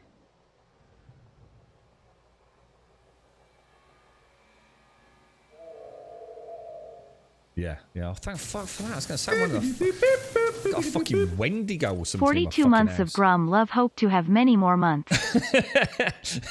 Oh, just for 1 minute I thought, is Toby howling? Has he got himself like stuck in a bedroom or something, you know? Admiral Crawl, thank you very much for the raid. And Shorty's Palace, thank you for the 42. How you doing, Shorty? As you and Jax and all that shenanigans. How's the health going, Shorty? How are you? So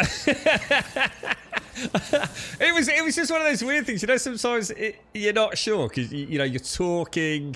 I've got the noise of the mining tool, and I heard something, and I didn't realise it was a howl. So I thought, oh, is that one of the dogs or something? And then I heard a very distinctive howl, and I thought, hang on a minute, you know, fucking hell, Toby's being eaten by a fox. You know, girlfriend's gonna fucking have my testicles if I don't go and save it.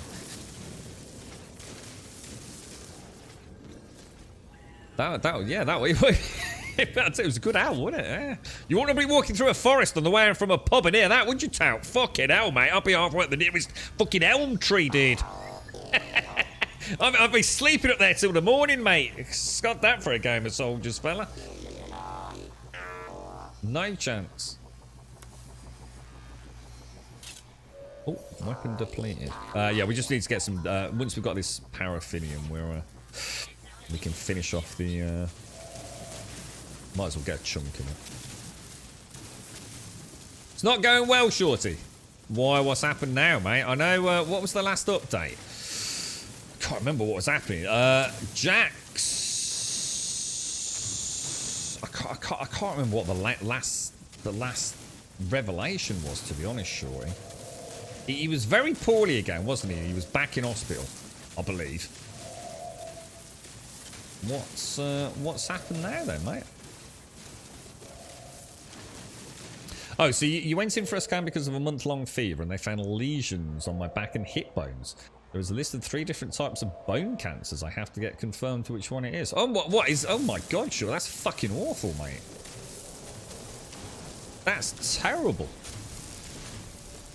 So, do you think this is all tied to all the problems you've had over recent years? Then it's just never been picked up before.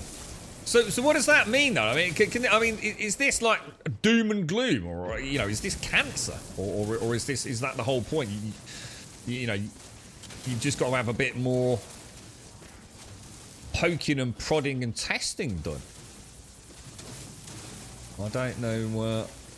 I don't know how serious something like a lesion.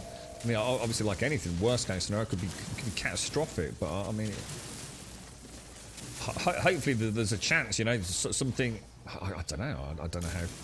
I don't really know much about it, to be honest, Shorty. But I hope it's nothing too fucking serious, mate. Whatever it is, it doesn't sound good. So it's not going to magically clear itself up, is it? From the sounds of it. You're right, you see, you capped at 30 frames, so it would not overheat unnecessary runs running off the site list something below. So you're running it alright, are you? Yeah. Yeah. Yeah, did you have to, yeah, thanks, Crawl. You've been alright, dude. How's the stream gone, mate? And Geo Mansai, you were saying, mine read because I gently promote it above electronics. Yeah, I should imagine, yeah, a gentle persuasion. That's the thing is, I suppose if parents read regularly and kids seeing you reading. So, for example, you know, on a nice sunny day, you go out in the garden, put your feet up, glass of wine, whatever you do, and read a book. I guess kids are going to be more inclined to do it as well, aren't they? But they do tend to copy parents' habits and things, don't they? I just wondered if it'd be an interesting statistic, because obviously the problem is it's non-comparable, because you know, books back in the day you could go on sales, couldn't you? But then you also get thrown into that, well, for people that didn't buy books doesn't mean that the books aren't read. You can get them from libraries, people loan them out. You know, it'd be really nice, wouldn't it, to somehow be able to take a snapshot of, say, I think I'd be interested in, say, 12 to 16-year-olds. I think during that period, you know, I would have been reading quite a lot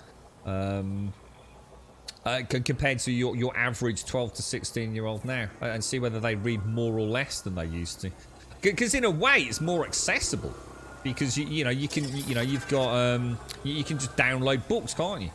And you don't need to have a Kindle. You can do it on your phone. You know, phone technology and screen clarity these days is pretty impressive, isn't it? So I wonder if, you know, kids do actually read more, or if a lot of it has been replaced by YouTube and things, or even audio books. You know, we'll never know the answer. You know, I think that, you know, how we gather statistics on those sorts of things, that alone would be non-comparable, let alone the data itself. But I know I used to read a hell of a lot.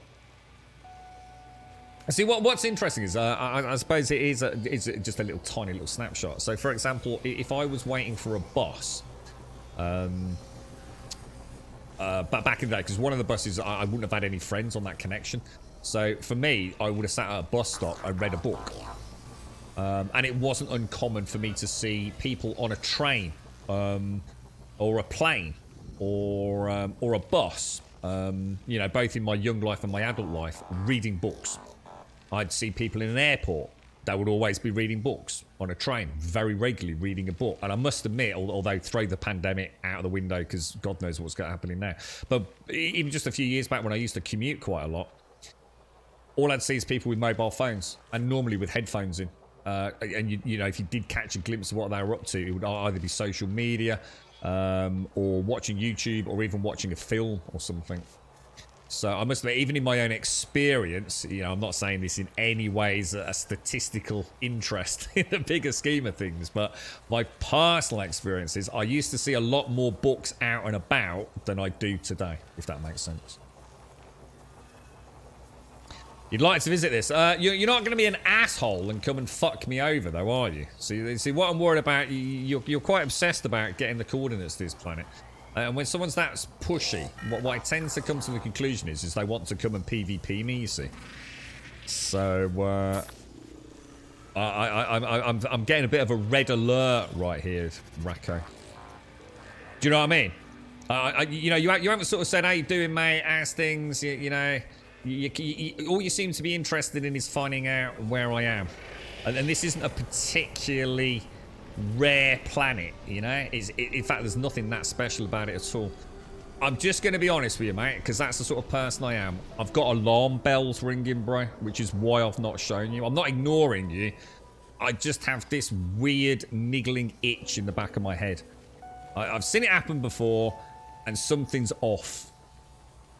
And I hope you won't take offense to that, mate, but it seems to be very focused on, you know, like I said, this planet isn't even that interesting. You know, it really isn't. You know, if it was truly unique, I'd be like, yeah, don't worry about it, mate. But I know how this game works, man. You're right, Missy. How are you? How does one plant a glow tree? Do they give seeds? You can't, dude. I don't think you can plant these trees, as far as I know, dude. I really don't think they. I don't think they do, mate. You can only plant the normal things, can't you? You can't plant any fauna or flora, which actually would be really cool, wouldn't it? Imagine if you could do that. Imagine if they did actually add some seeds or some harvesting tool for some of these like really weird organic plants. That would actually be quite neat. I always wanted to read. Friends would tell me about the amazing... what I can do, Racco, if you join us on Discord, I can send it to you after the stream. I've got no issues with that, bro. I just... We are in open. We're in open. Hello, God. We're in open, right? I connect my Apple CarPlay into the car and listen to an audiobook over the radio now. Oh, right. Okay, yeah, I've got it. Yeah, you used to read a lot, Missy. Friends would tell me about the amazing adventures they went on in books, but I never had the focus, sadly. Oh, you always wanted to, but you never... Oh, right, got you. See, you never managed to settle into a good book, no. I used to love reading. Oh, God. It was the only way I could shut my fucking brain down, man. My brain is just a mess. It's rah, you know, 1,000 miles an hour all the time. It's awful, and it bounces around all over the place, as I'm sure you can probably tell even on streams. It is. My mind is, it just never stops, man. It is a whirling dervish of madness and insanity, and reading was the thing that calmed it. It was just the words just leapt off the page, and I've got quite a nice, you know, I like to think I have a nice imagination. So when a scene is painted in a book, it's like I'm there, man. It really is. One of the best things, right, that I can describe this was we were talking about June, weren't we? And I know nothing about June other than it's got sand, drugs, and worms. And I thought I'll go and read. I'll go and see if I can download. You know, you get like a little test bit, don't you? On is it Google Books or whatever it's called. You can go and like download and read like the first couple of chapters of the novel, and if you like it, you can buy it, can't you? And I went and read, having never seen anything about the new Dune film, the opening scenes. I'll keep this a little bit spoiler free. I don't want to ruin it for anyone else, but basically there's a dude and he puts his hand in a box. Let's just say that, right? You'll know it if you've seen the film, and you'll know it if you've read the book. And one of the brilliant things was, I had this picture in my mind's eye of what the characters looked like, of the room that this whole scene was set in, of how the characters would be reacting and interacting with one another. And I watched a YouTube video, I believe it was the director, walking through that scene and all the little things, like trying to make it almost feel like a chessboard. And the relationship between these two characters. I'm trying to keep it spoiler free, so I won't say too much. And while the director was talking about this scene, they were also showing very short, like 2-3 second snippets of the scene in the YouTube video. And it was exactly how I pictured it. It was like one of those things, it was like, holy fucking shit. If that director has nailed this dude must really know his material, you know? He must really know what this is all about, because the words that leapt out into my mind and the picture that painted was so perfectly reproduced in those snippets that I saw. That was magic to me. And that's what I love about reading. You know, to me, it's not just words on a page. It paints a picture in my mind's eye that takes me away, you know. Really, Croft. Yeah. So it makes it almost impossible. The letters all jumping about. What? So what's the problem, dude? What is that? Is that like dyslexia or something, or do you mean just that as in like eyesight or something? I'm not. You're right, Sam. You've always used music. Yeah, music. Same here. Yeah, music. Music and books. Anything to focus, I guess, the mind's eye. What's quite funny, Missy, is the amount of songs, right, over the years that I've listened to that I thought meant something and like therefore really resonated with me, and it turns out it had nothing to do with what I thought it was. You know, like, I'll be thinking about some, like, you know, beautiful field of strawberries and people like just really digging it, or the rain coming down. It turns out to be about like fucking drug addiction or suicidal tendencies and shit. You think, oh fuck. It's probably a good job I didn't I didn't know that at the fucking time, right? Talk about ruining a fucking song. That's what I was saying about Craig Shaw Gardner and Terry Pratchett. You know, look, sometimes ignorance is bliss, mate. You know what I mean? As a long-time fan of G, the movies on the same level as the Lord of the Rings movies in terms of accuracy. Is it really? Honestly, mate, you know, like I said, I know nothing about G, and I don't know if the film's any good. I've not seen it. I've never seen the original films or whatever it was. But honestly, I could not believe how what I had pictured from only having read the opening chapter to what I saw on those snippets on YouTube. I thought, fucking hell, dude, that nails it, man. Yeah, oh, it can, yeah. And I think the next step, if it gets any busier in my brain, because it is getting to the point now where static interference, the white noise can no longer be suppressed, I think it's going to have to be hard drugs, I think, soon. If anyone's got an easy source of crack, cocaine, or methamphetamine, please let me know. I need something more now, Missy. Books and music ain't cutting it. Yeah, Grim, that's why when I read, I do it slowly. I want to fully develop the seed in my noggin. Yeah, now that's interesting. You say slowly. Now, I am awful. I speed read, dude. I've never been able to slow down. That is the only way that I can make the book suppress the noise. I can read at a phenomenal rate, dude. It really is. I can read so quickly. It's fucking terrifying. My dad's a quick reader, and on occasion there was a couple of Wilbur Smith books that we'd both just happened to buy. You know, I used to go on holiday with my dad, you know, typically once a year, and you know, he got me into a whole bunch of books, including Wilbur Smith. And yeah, it would turn out he'd bought Wilbur Smith to take on holiday, and I'd bought a Wilbur Smith book to take on holiday. And growing up, I knew my dad read very, very quickly, and I was outpacing him in a matter of years. Really, I'm terribly quick at reading, but it doesn't mean I don't savor it. To be fair, you know. What I struggle is with large amounts of names. If a book throws a large amount of characters at me early on, I'm terrible with names. There have been some big, you know, long-standing books with a lot of characters introduced early on where I do have to go and get a notepad. I don't like doing it, and I try very hard not to have to do that, but I am really, really bad with names. You hit opium, it's rather effective. The cheeky smokes did a lot for me. It's not for everyone, but for me it helps me think normal. Yeah, I could get that. Yeah, I could definitely understand that. Yeah. Bit of a cheeky smoke. Just to calm it all down a little bit, yeah? Right, we want to go back to where are we going? Yeah, I do miss reading. And like I said, you know, I've said a few times I don't get a chance to read. I do. It's just that I play computer games more than I ever used to. So. Bit of nip. Yeah, I don't want to give up a computer game. I love computer games. I suppose I just replace reading with computer games, I guess. And YouTube. I you know, quite often I'll go and watch a Digital Foundry video, whereas before I would have read, you know, a couple of chapters of a book. What does that say? I don't know. You know, oh, that's not fucking good, is it? Okay.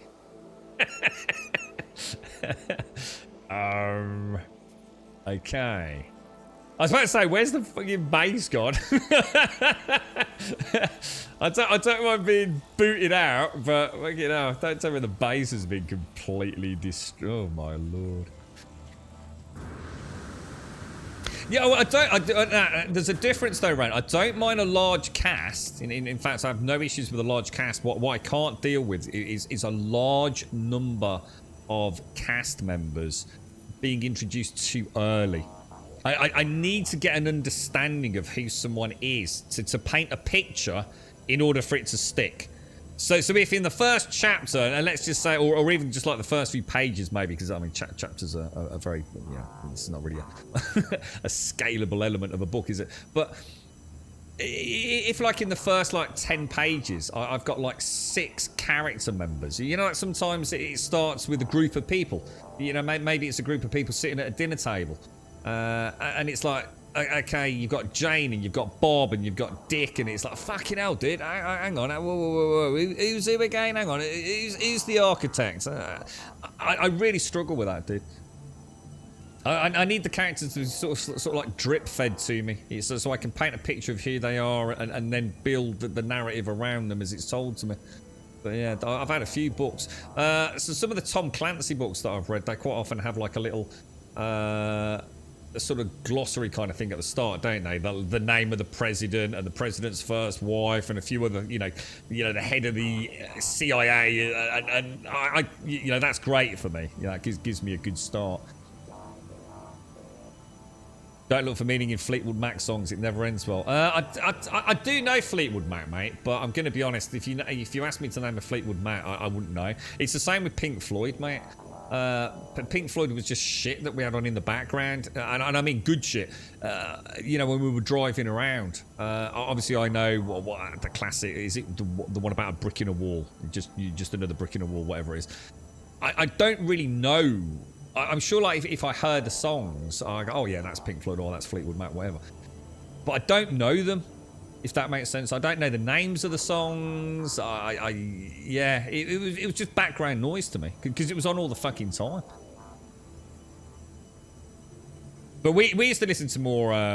If we were driving around, it was like more. I suppose not the thrash metal stuff. I mean, we had all sorts of Fields of the Nephilim, God knows what. But it was 9 times out of 10 it would be something like AC/DC, bit of Marillion. Stuff like that would be the more common driving around Birmingham tunes. You know, driving from a gig to another gig, you know, that's what we tended to listen to. Robert Jordan, the author, must have had walls with notes pinned up the series is so complicated. Yeah, you know, I don't know. As long as you introduce me to it gradually, it's okay.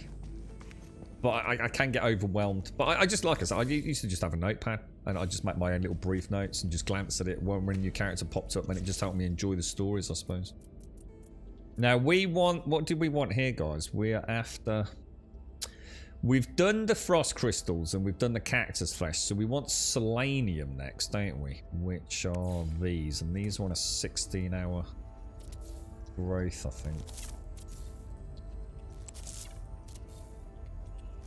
So the Wheel of Time, isn't the Wheel of Time the one that I watched recently on Netflix or somewhere? I'm not sure if Simpsy or someone mentioned it and they were a fan of the series. This is the one. Is this the one with again, I'm going to try and keep it spoiler free. The cast of characters who may or may not be, let's just say, the special one. And it's got that wonderful ensemble of kind of hierarchies, including some rather freakish. It sort of reminded me of a bit of a sort of paladin in white cloth Assassin's Creed dude. He turns to have a bit of a fetish for fucking fingers with rings still attached to them, and I'll keep it as vague as that. is that the series? Because I really like that. I actually really like that.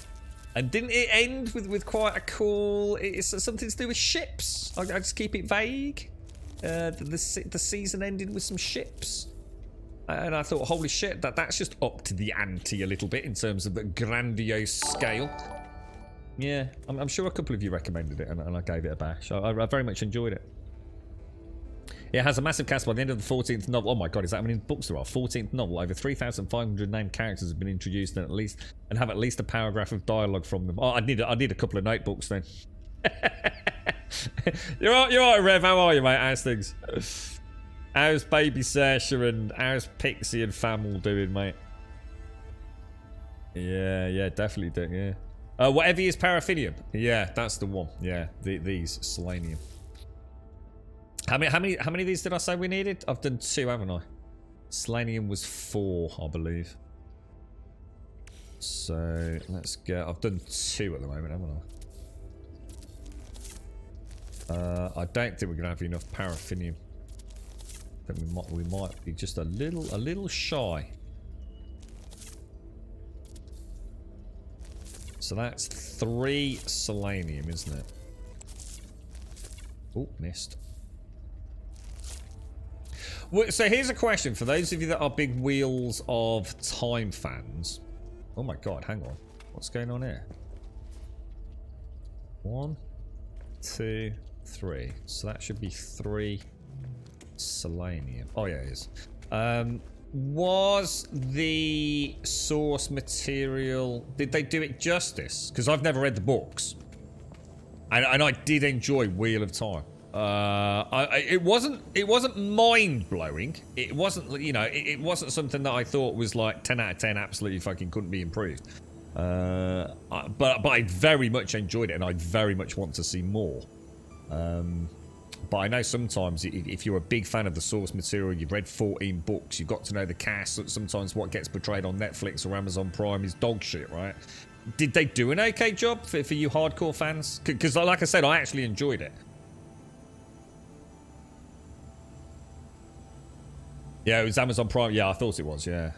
I think you are thinking of Shadow and Bone. Oh, am I? Oh, okay. So it's not the one I'm thinking of.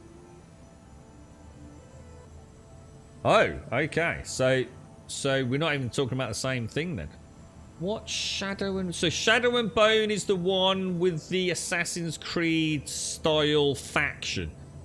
The one I was watching, it had some really cool female casters. Let's just keep it at that.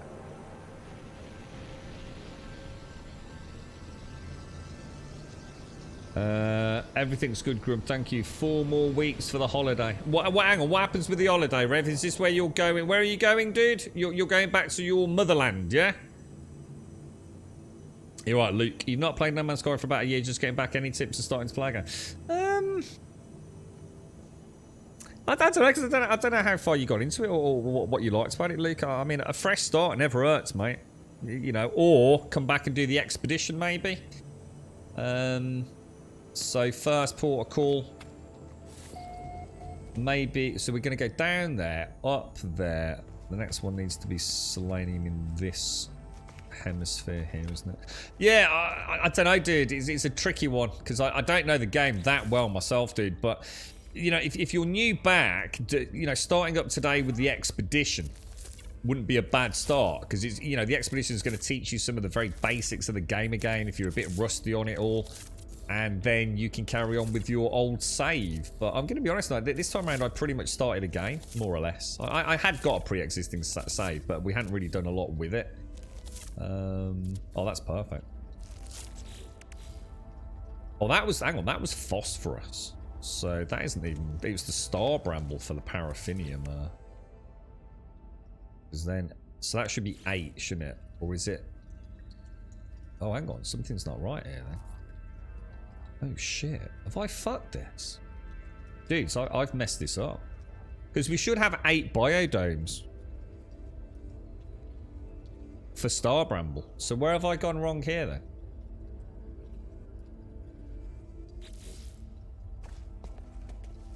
Three, 6. Oh no, no, that is right. 3, 3, 6, 8, not 5 and 3. No, it's all right. Don't worry. It's me being a prat. Well, I'd messed it completely there. You've only just watched about half of the first episode, that which didn't do it for me. But honestly, I see. I'm not sure. I'm thinking about the wrong thing. You've got me. You got me thinking I might have to.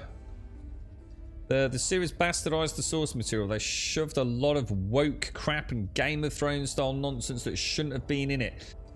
In your opinion, it was a terrible adaptation. By the 3rd episode, I was already done with it, but I stuck it out to the final episthere and it never got better. See, that's interesting, isn't it? You see? So imagine how much I would have enjoyed the books then.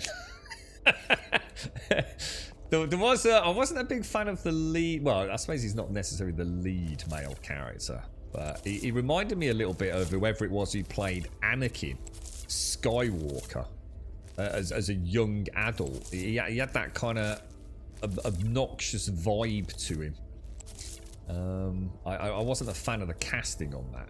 He niggled me. Yeah, I think that would go, you know, and like I said, what you got to bear in mind, Luke, I mean, I don't know how far into the game you got last time you played it, but, you know, ultimately the game is, you can either blast through it, you know, to turn the gas up to gas mark 20, and you know, dupe, glitch, cheat, or just massively, and you know, almost exponentially increase your progress. You know, you can sit there loading and reloading, you can sit there duping things. You know, if I guess if that's your cup of tea, you know, maybe no reason to start afresh. But I've enjoyed going through it steadily and thinking of it like as a long-term playthrough. So I'm even making some note. Right, we need more star bulbs, guys. Yeah, I'm quite enjoying playing it as a long-term commitment at the moment. So I'm trying to, you know, if I need a bit of ferrite dust to build a couple of bases, rather than going and farming a little bit of ferrite, I go and make a rusted metal refinery kind of thing. So you know, no matter what the game throws at us in the future, we've got a good solid foundation to just keep picking it up, because they clearly plan on supporting the game a hell of a lot over the years to come. So we probably want to go. So we need a load of star bulbs. Let's go to the ship.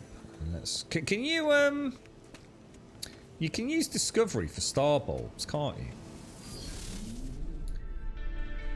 I don't suppose this actual planet. Oh, it has. This planet's got star bulb on it. How perfect is that? Let's go and get us some star bulb then. What's Shadow and Bone? Remind me what Shadow and Bone is. I'm sure the one I'm thinking of is Wheels of Time. Sure is.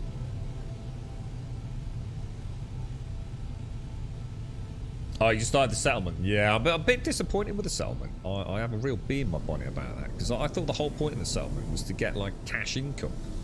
So, you know, I'm not saying we worked hard at it. You know, we just did it when and where we needed to. But you know, my settlement finally went into, you know, the black, if you like, the green. I finally started making a profit, but it turns out I don't get any of that profit. I was pretty pissed about that, to be honest. The settlement almost seems completely pointless. I don't even know what the purpose of the settlement element of the game is, to be quite honest with you. When I thought I was generating 400,000 units a day, I was super chuffed. But I don't, apparently. So the settlement system, as much as I'm glad it's there, and I do go back every day, and we do try and expand it, and I'm, you know, I like my settlement. I don't really see what gameplay purpose it serves, to be honest. You know, what pathetic meager morsels they produce there. I could make 100 times over in a tenth of the time in 100 different ways. So I really don't know what the settlements are about, other than cool, I've got a settlement. In which case, if that's all it is, that's fine. But talk about missing a trick. Yeah, they're worth nothing, but like literally, like I said, that's exactly what I'm saying. But for what little income I make from selling those things, you know, I could set up like a single activated indium extractor and make 1,000 times what my settlement makes. It just has no reason to exist. Whereas before I was thinking, hey, you know, that's making a nice 400,000 units a day. That's not enough to win balance the game. That's a nice chunk of change, especially for a new player. I don't get it. What you heard about the Wheel of Time, which could be wrong, is that the fans were upset because Amazon changed the magic system so men and women didn't have different powers. No, I don't know about that because I haven't really seen. I suppose on what little I've seen, I guess that's what I loved. I loved the magic. I thought they did it really cool. I thought the special effects, the way, again, I don't really want to spoil anything. You know, so some of the female characters banded together to enhance their powers, you know, was like really cool. I really enjoyed all that.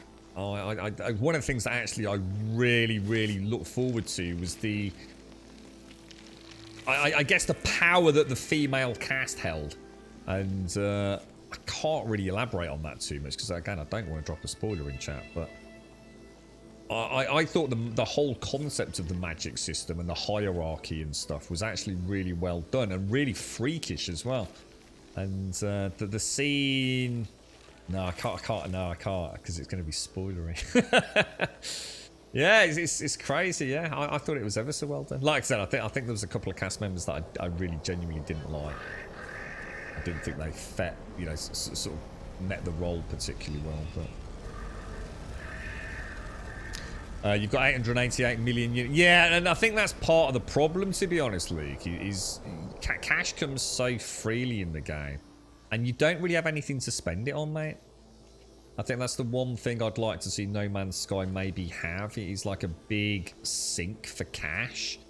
I haven't, you know, I know if you're micromanaging down to 1% top tier everything, you know, you might have to spend a bit of cash, but it's nothing that's sustainably required. So, you know, yeah, it's tricky, isn't it? You know, I don't want to make it out like, I don't know, I just think the whole money system, it'd be nice if there was something to be working towards. Like in Elite Dangerous, you see, Elite Dangerous has like a big capital ship, a freighter, frigate, whatever it's called, that does cost quite a chunk of cheddar. I think it's something like 5 billion units. And that takes a while to get 5 billion units in Elite Dangerous. In this, I feel like I'm making a lot of cash, but I don't really have any need for the cash. But I don't mind at this point, because I like the building. And it's nice to have that. And it's nice to see all the systems coming together and the products coming online. And to get the first bit of cheddar. But I do see a finite amount of content there. You know, once, you know, what is the point in even playing once you've got the 4.6 billion or 4.2, whatever it is that the game maxes out at? For a player like me, I do still enjoy exploring and mapping the new systems, I suppose, and seeing what's out there, taking some screenshots. You know, trying to get that. I've still got the freighter to sort out. I've still got to pimp out all my exocraft. Yeah, you know, I can do a bit more of the pirate smuggling and things, but ultimately all those things kind of are really about making more money. If I don't have any reason to spend it, what am I doing it for? I don't mind at the minute because I just enjoy the game. You know, just being in the universe is adequate. But I think I can definitely see why folks play it like any other game. Update comes out, they play the update, They max out their credits again.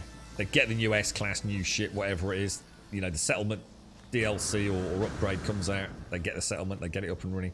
And then they move back to another old favourite game.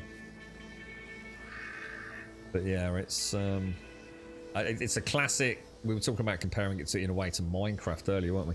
It's definitely one of those games you sort of, I guess you ultimately get out of it what you put into it. You know, it's a labour of love in it. You know, this character will be... I've got another save that's got like mega farms, like crazy mega farms, maxed out credits, all that kind of stuff. But it's a really long time ago, so it hasn't even got any of the quality of life things in the builds that I now have access to.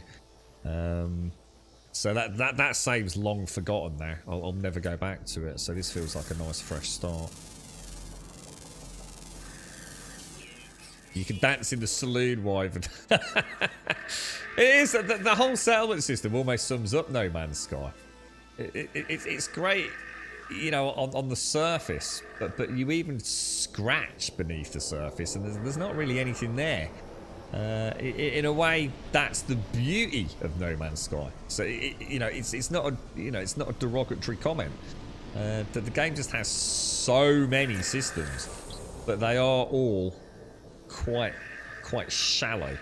Even down to the combat and things. But I think that is the heart and soul of No Man's Sky. You know, it's not supposed to be a simulator.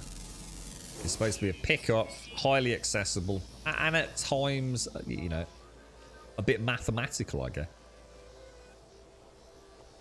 The magic system in Wheel of Time is one of the more interesting I've encountered. It was done well enough in the Amazon series, but not on Mac. Yeah, you see, I always struggle with magic in a lot of... in the way it's portrayed in a lot of films and series. And I actually really liked it in Wheel of Time. So one of the first times I thought, actually, that's actually quite cool. I did enjoy it. There were lots of things I liked here. Again, without spoilers, you know, the chase, where they're being chased by things, and the scene with the river and the crossing.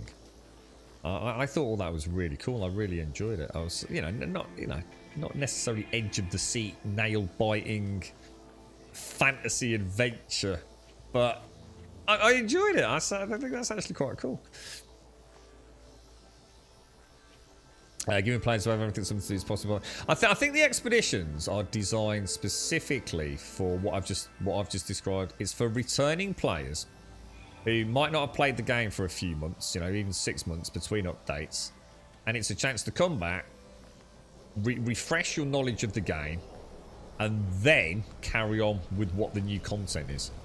And that's certainly, if I get to the point where I feel like I've done everything I feel like I want to do now, and there's no update happened, and or another game comes along that I just really want to play for a bit, I would play that, wait for the update on No Man's Sky, and I think what I'll do is day one come back and play the expedition to refresh myself about the basic beginning core mechanics, and then once the expedition's over, go back to my old save, which will be this one, and do whatever the new content is.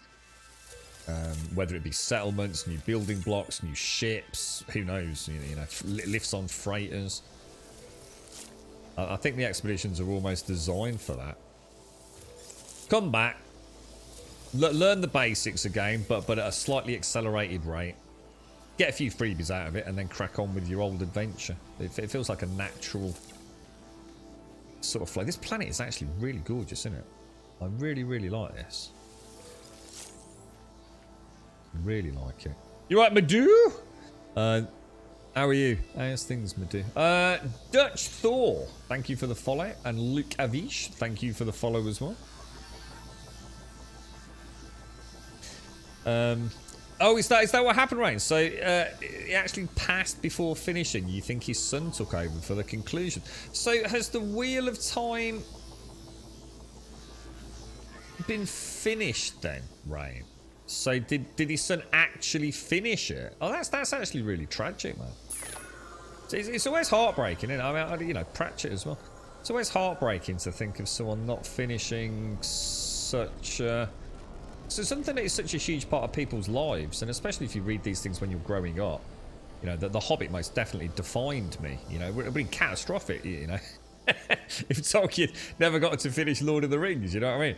But yeah, that's quite sad. And here's another question: what about old George R.R. Martin? Now, is the man just an asshole? What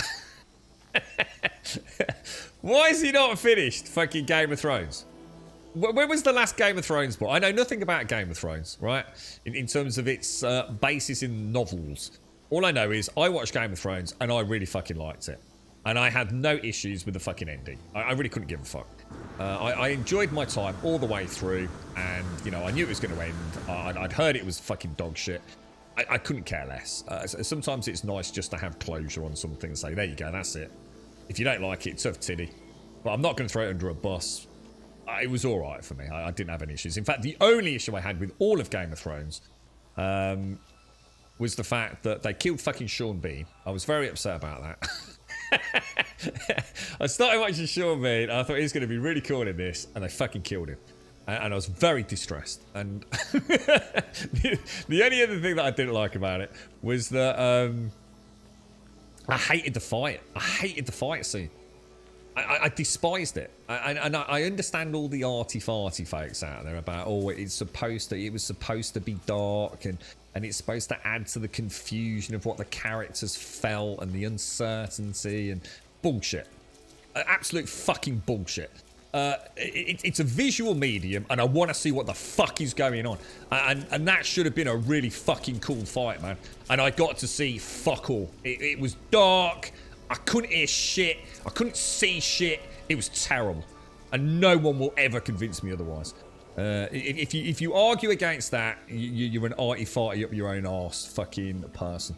I do not need it dark. I want to see something at least. I want to see rampaging hordes of the fucking undead massacring individuals and entrails and viscera and blood and bones jutting through people's eyeballs. Not just screams with a black screen. It was awful, dude. I thought my TV was fucking broke. George is the king of edging. Let him write. So how many books has he written? How many books are his Game of Thrones? And how many books is it supposed to be before he finally finishes it? Or do you think he never will? Why doesn't he finish it? Why doesn't he finish it? Is he busy working on another project? Or is he just a lazy fuck?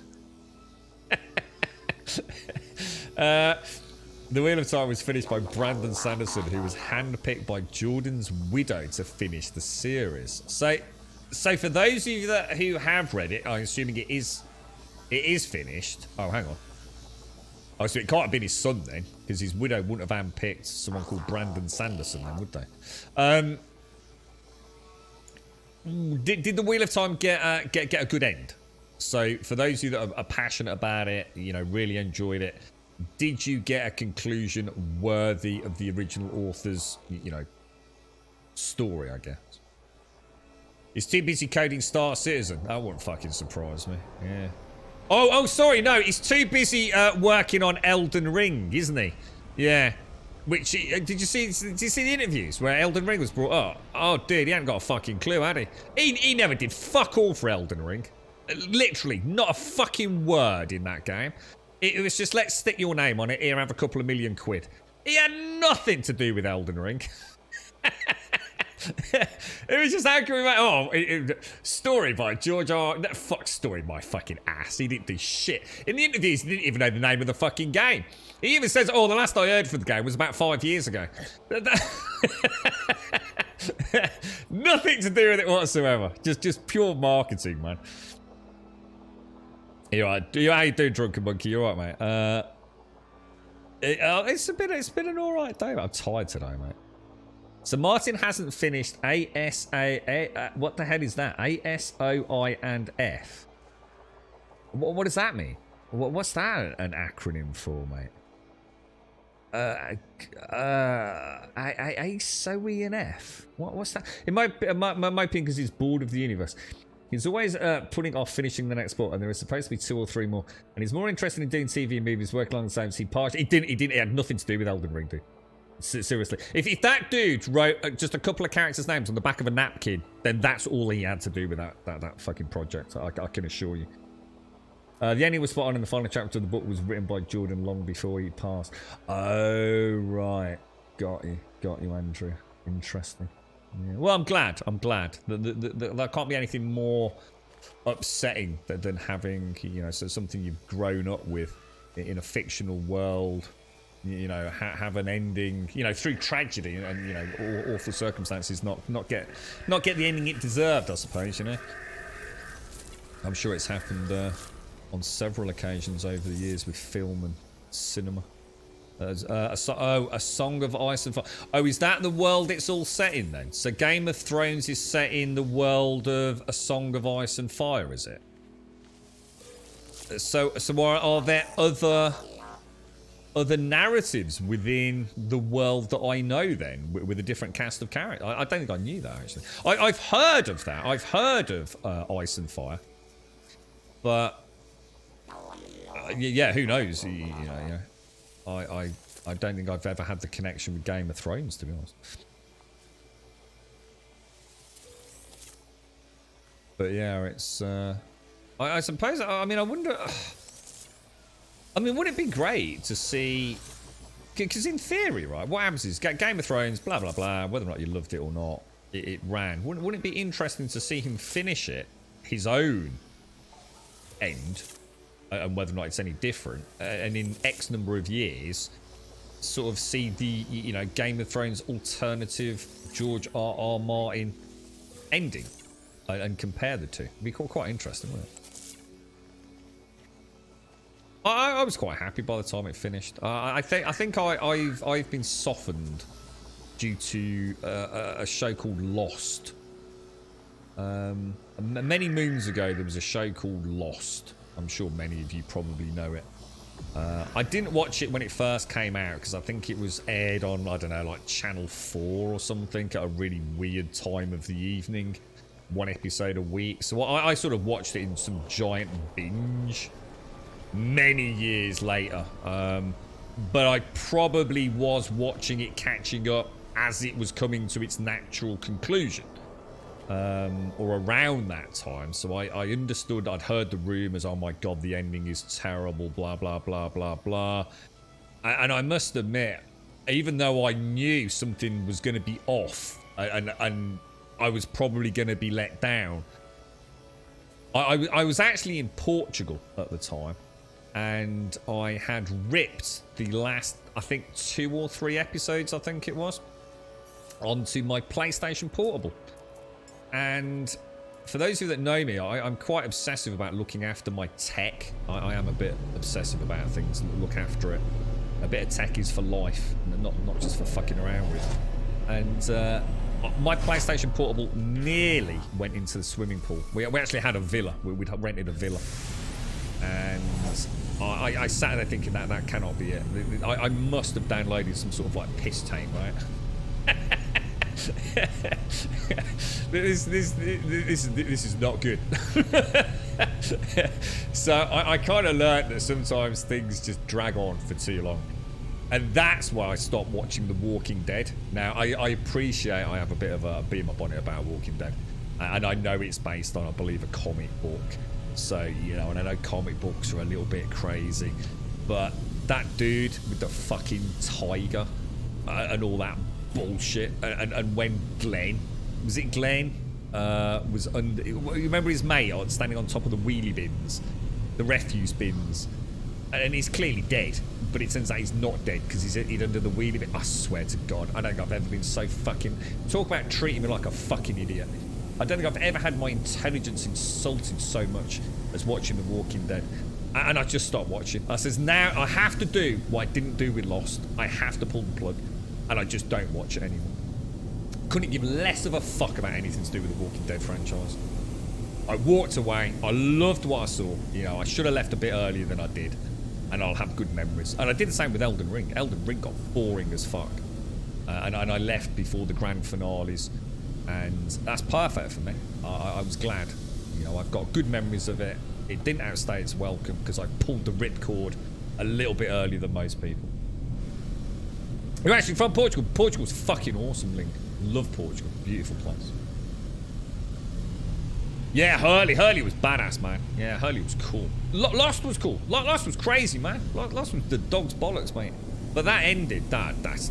I've heard people try and explain it, and it's not a case of not understanding it, it's just bullshit. You start watching both Lost and Walking Dead, you did the right thing. Definitely with Walking Dead. There ain't no way Walking Dead's ever coming back. They just insulted their intelligence episode after episode.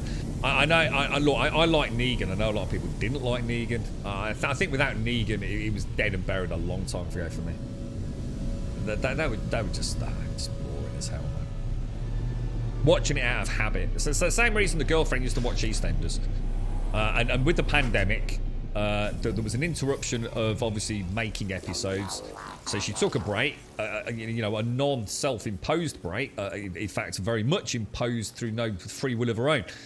She couldn't watch EastEnders, and therefore she's never been back and watched EastEnders. It just needs something to snap the cycle. You watch these things because you get caught up in them, because you feel invested. The fear of missing out is very dominant in us as a species.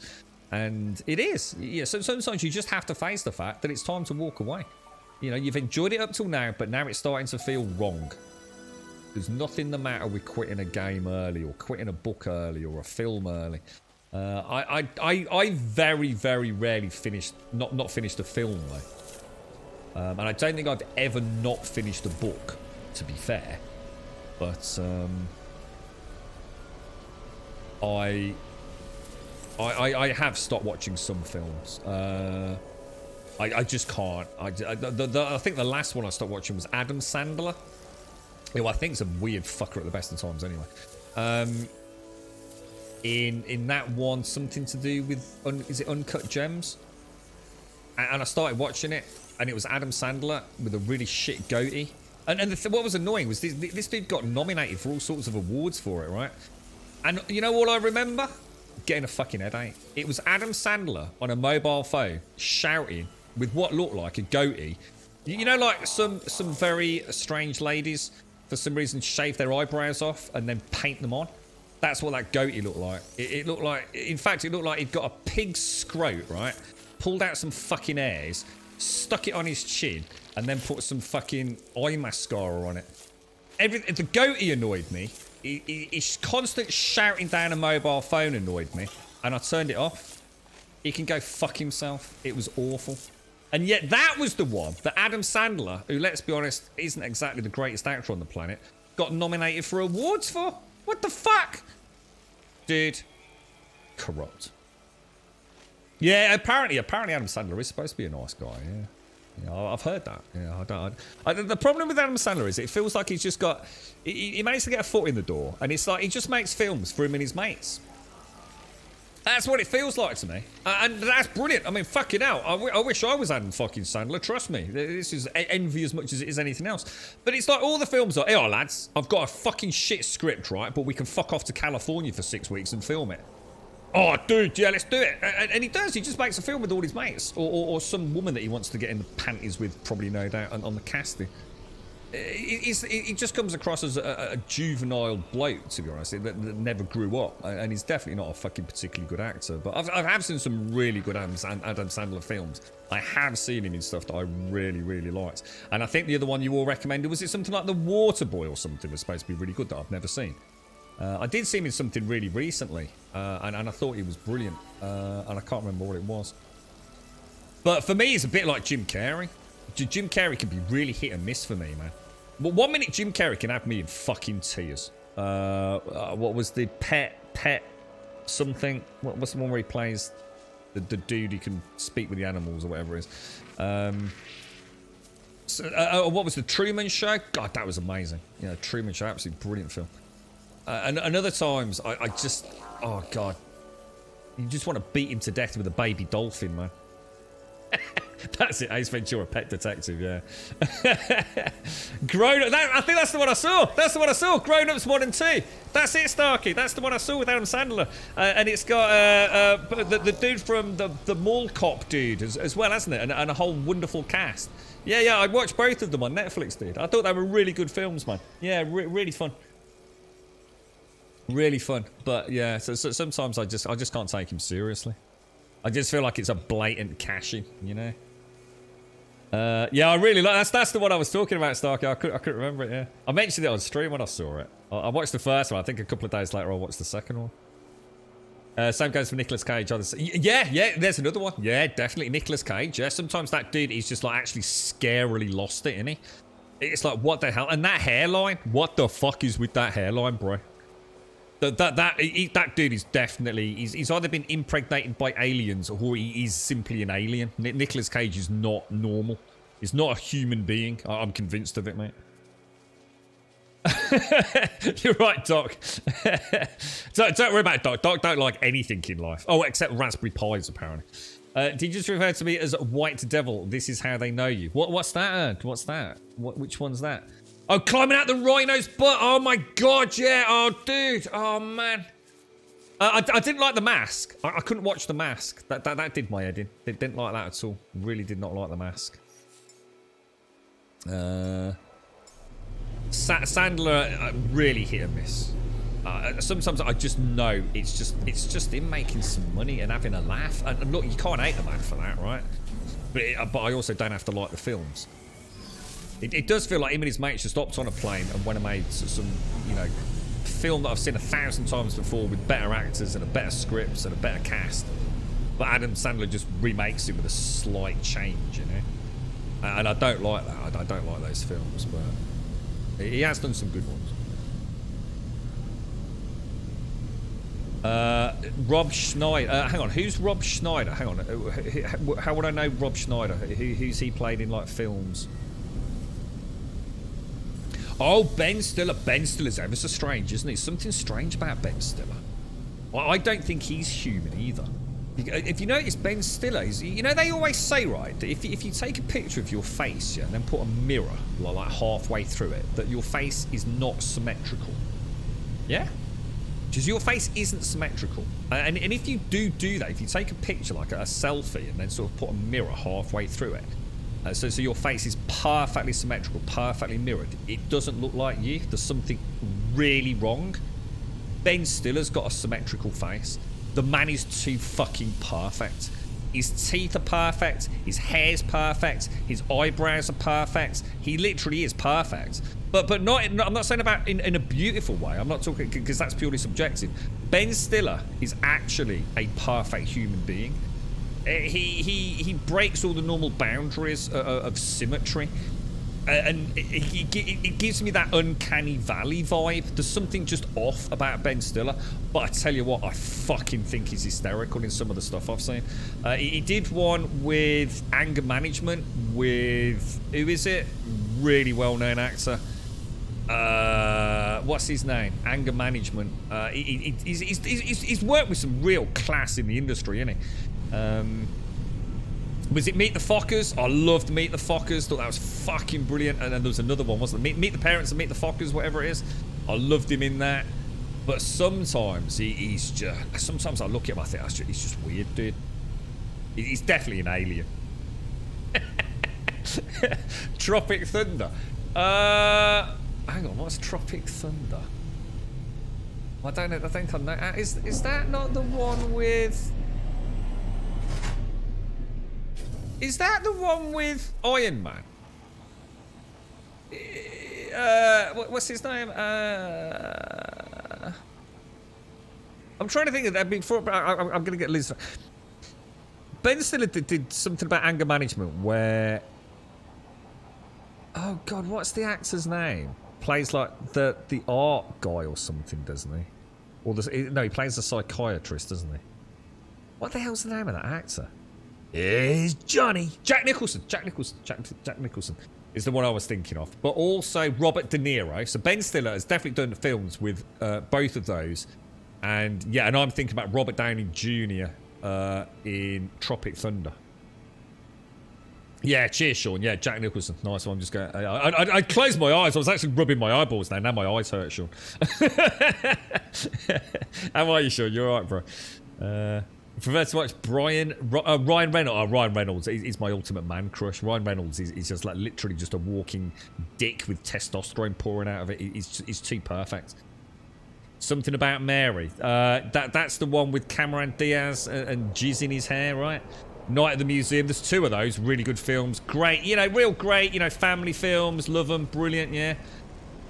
Will Ferrell is that, yeah, Will Ferrell can be a bit strange. Will Ferrell's a big motherfucker as well, isn't he? He's a bit weird, Will Ferrell. Did you ever see one called Brothers? It was Will Ferrell and the other dude with like really curly hair, and they play like step brothers or something. That was quite a weird film. Oh, is it? Yeah, that's right. Anger Management was that's what I'm on about. So yeah, it was Adam Sandler with I think what did Jack Nicholson play the psychiatrist or something like that? Yeah. Oh, that was yeah. Jack Nicholson and Adam Sandler. Anger Management. Yeah, yeah. We know it was Adam Sandler. That's where the conversation started, wasn't it? Anger Management was or am I getting confused? Anger Management was Adam Sandler and Jack Nicholson, right? That's what we're on about. I feel like people are trying to correct us, but that's exactly what we started talking about. Owen Wilson. Owen Wilson's the one with the nose from hell, right? Owen Wilson's got a nose that isn't like a normal nose. So he's obviously another alien. Maybe Owen Wilson is the hatchling master. Maybe the eggs come out of his nose. And that's how Ben Stillers are born.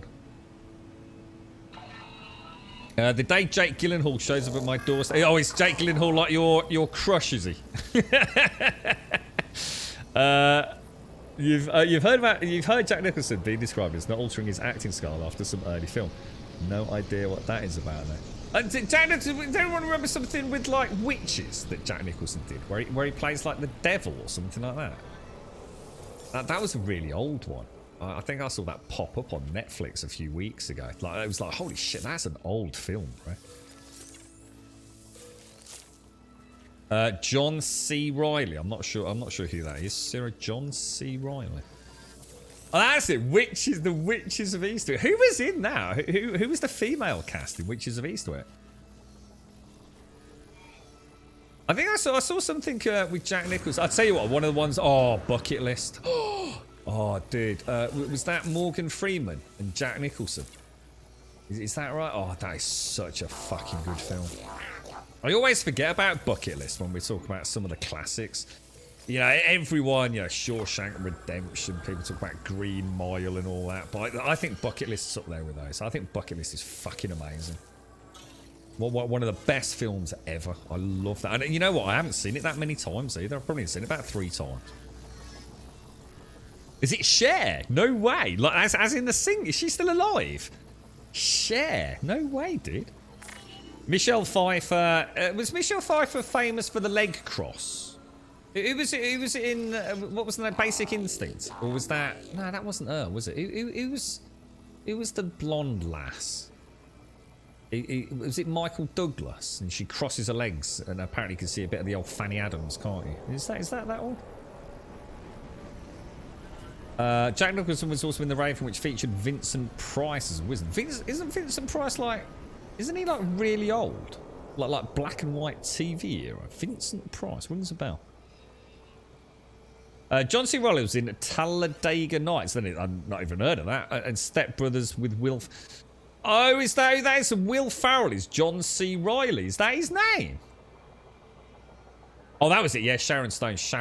That was it. Yeah, Sharon Stone was the leg crossing lady. So what was that all about? I've never really looked into it. Why the big hoo-ha? Did she not have any knickers on, or is it just like horny dudes thinking she didn't? Why such a famous scene? Surely we'd seen more than that in cinema at the time, or was there a bit more to it than meets the eye? Like she didn't tell old Michael Douglas that she wasn't going to wear any knickers, and Michael Douglas had a bit of a shock. No, I've never looked it up. No, I haven't touched. No, but I'll tell you what, I'm doing straight after the fucking stream today, mate. I haven't. No, I've never looked it up. I know of the famous scene. But I don't think I've ever really thought about... Maybe it was just a bit shocking, because it's quite an old film. Maybe when it came out it was a bit, you know, raunchy perhaps, but... It's probably like isn't that like a 4:3 ratio film? Jesus Christ, that would have been like VHS and things, wouldn't it? Vincent Price was Dracula. in the Hammer films. No, he wasn't. It was Christopher Lee. It was Dracula. Yeah. Christopher Lee and Peter Cushing, mate. I never saw Vince. I've never. Yeah, that must be even before my dad's black and white ones. Yeah, I never saw Vincent Price as Dracula. I know Vincent Price from, like, I don't know, something else, but definitely Dracula in Hammer Horror was always Christopher Lee for me, dude. So that must have been another era, even older, or maybe after my dad's VHS cassettes. Christopher Lee always played Dracula, and Peter Cushing always played Van Helsing.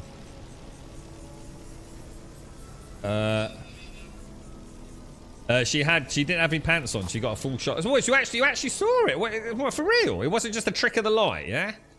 Is that like been confirmed by Sharon Stone and the cast themselves that she actually didn't wear knickers, or is it just one of those like weird things where people read between the lines? Vincent Price was the voice of Michael Jackson. See, I'm thinking of Vincent Price as like being the dude who did an introduction to something. Do you know what I mean? Like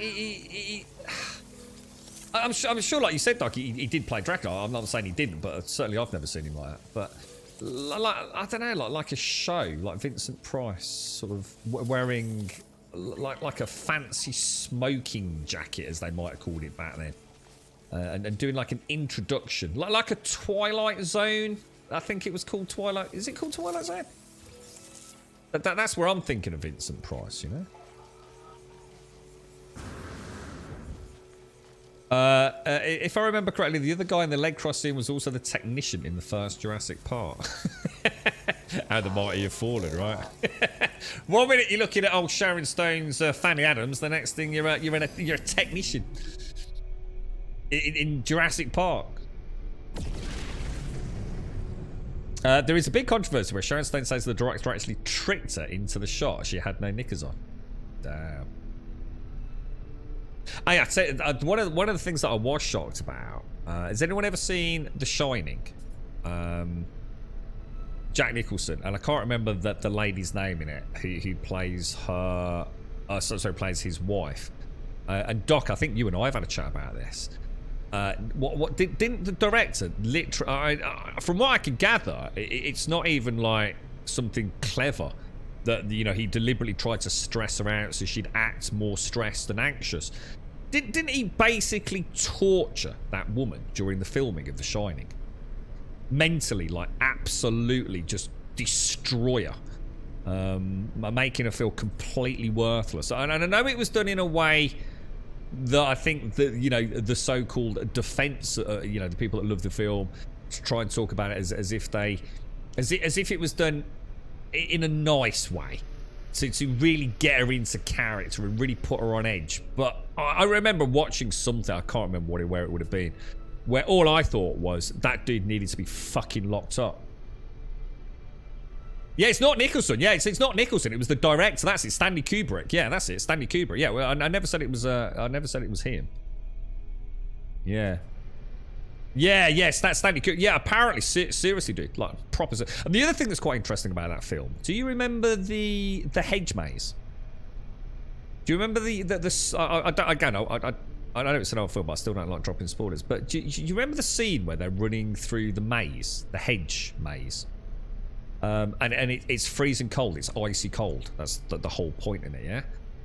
That, because of the lighting, the cast were literally almost boiled alive during those scenes. The lighting implementation for the cast, for the shooting of that entire segment meant that they were borderline like comatose, dehydrated during the filming. It's honestly, that film, some of the shit that happened during the filming of it is it's as interesting as the film is. Yeah, it's definitely worth, you know, if you're into sort of watching a little bit of behind the scenes, check out Kubrick and whatever her name is, and you know, interviews that happened, you know, quietly behind closed doors, and you know you got to read into it, haven't you? So sometimes there's no smoke without fire, as they say. But yeah, really scary stuff, man. One Flew Over the Cuckoo's Nest. You know what? I think I've only seen that once. Is that the one when he's in it's like a psychiatric. What is it, like an asylum, as they call them back then? With Jack Nicholson playing a bit of a bonkers dude. I honestly, dude, I think I need to watch that again. I think I've only ever seen it once. Shades, good afternoon. How are you doing, mate? Yeah, what happened, dude? What's going down, Shades?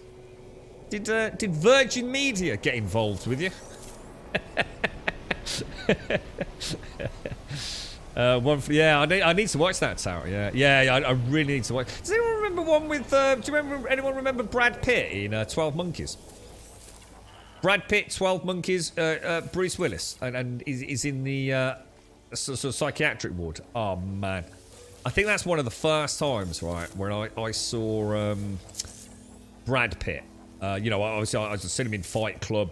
I'm not sure whether, you know, historically one was filmed before or after the other, but you know, I'm sure I watched a lot of Brad films out of sequence in his film listing. But Brad Pitt in 12 Monkeys, mate, playing that crazy dude. Fucking hell, dude. That was some fucking acting, that was, boys. That was some fucking acting. That was incredible, mate. He was brilliant in that. And same in Fight Club. Brad Pitt is a bloody good actor. Kubrick's behind the scenes of Doctor Strangelove. I've never seen Doctor Strangelove. Yeah, that's a really old one, isn't it? Isn't that got is that the dude that I know is the Pink Panther? That I always get confused with, Doc. Was he the actor in that? Oh, take care, Mrs. Stay safe, mate. I hope everything's well. Stay safe. Stay safe. Yeah, didn't they do a series of 12 Monkeys, Shadow Wife? Wasn't there like a Netflix show, or it might not be Netflix, but you know what I mean? So some sort of serialized 12 Monkeys. I'm sure I started watching something like that, dude.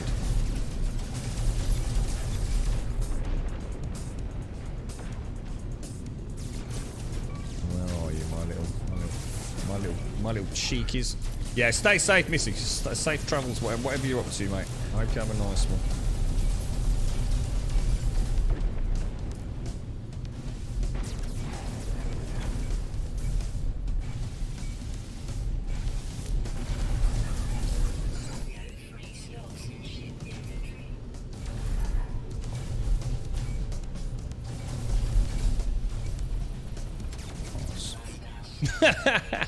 My wingman.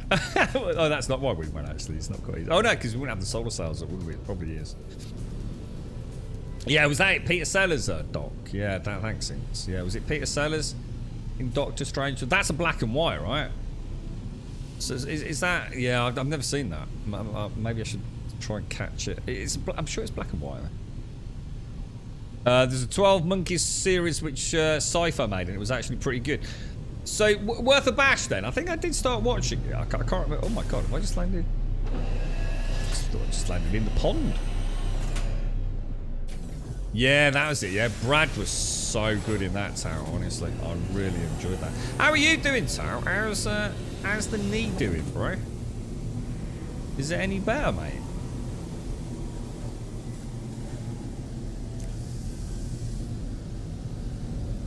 I just want to find we just need a little bit more star bramble, don't we? And we should. It's like I've already farmed these areas and they're slowly growing back.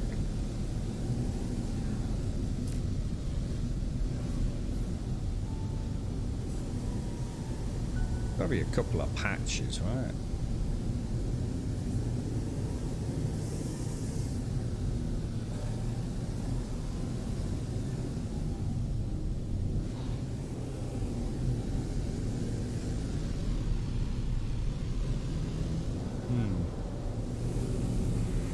So they tend to render in at quite a distance. Maybe if I switch to third person, might make it a bit easier. It's like they were everywhere a minute ago, and now I can't find any star bramble. Kind of weird.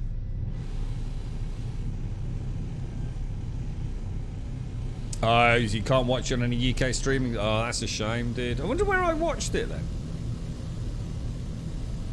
Did it get like a brief airing somewhere, like on Netflix or something, did it? But ultimately taken off? Oh, that sounds bad. Sims is having a really bad day today. She's been in a lot of pain.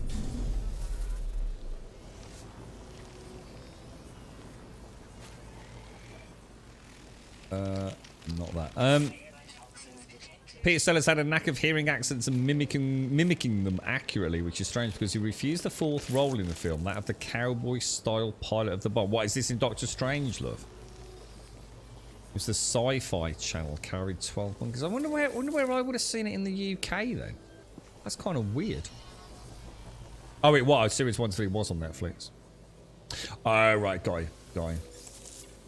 I can't really remember the big story of 12 Monkeys. I'll definitely watch that again. I've seen it a few times. I liked the other one I liked was the cast in Sixth Sense. I thought that was I always liked that film. Was it Chris Rock? No, was it Chris Rock? Who was it? He played like the announcer, the very sort of flamboyant announcer in Sixth Sense. I thought that was a really good film, that one. Bruce Willis has done some fucking good stuff, man. But these days, honestly, his stuff is a joke. I mean, he's just doing it for a payday, and I can't blame him, you know. I should imagine, you know, whatever he has going on in his life, you know, I'm sure he's not a poor man.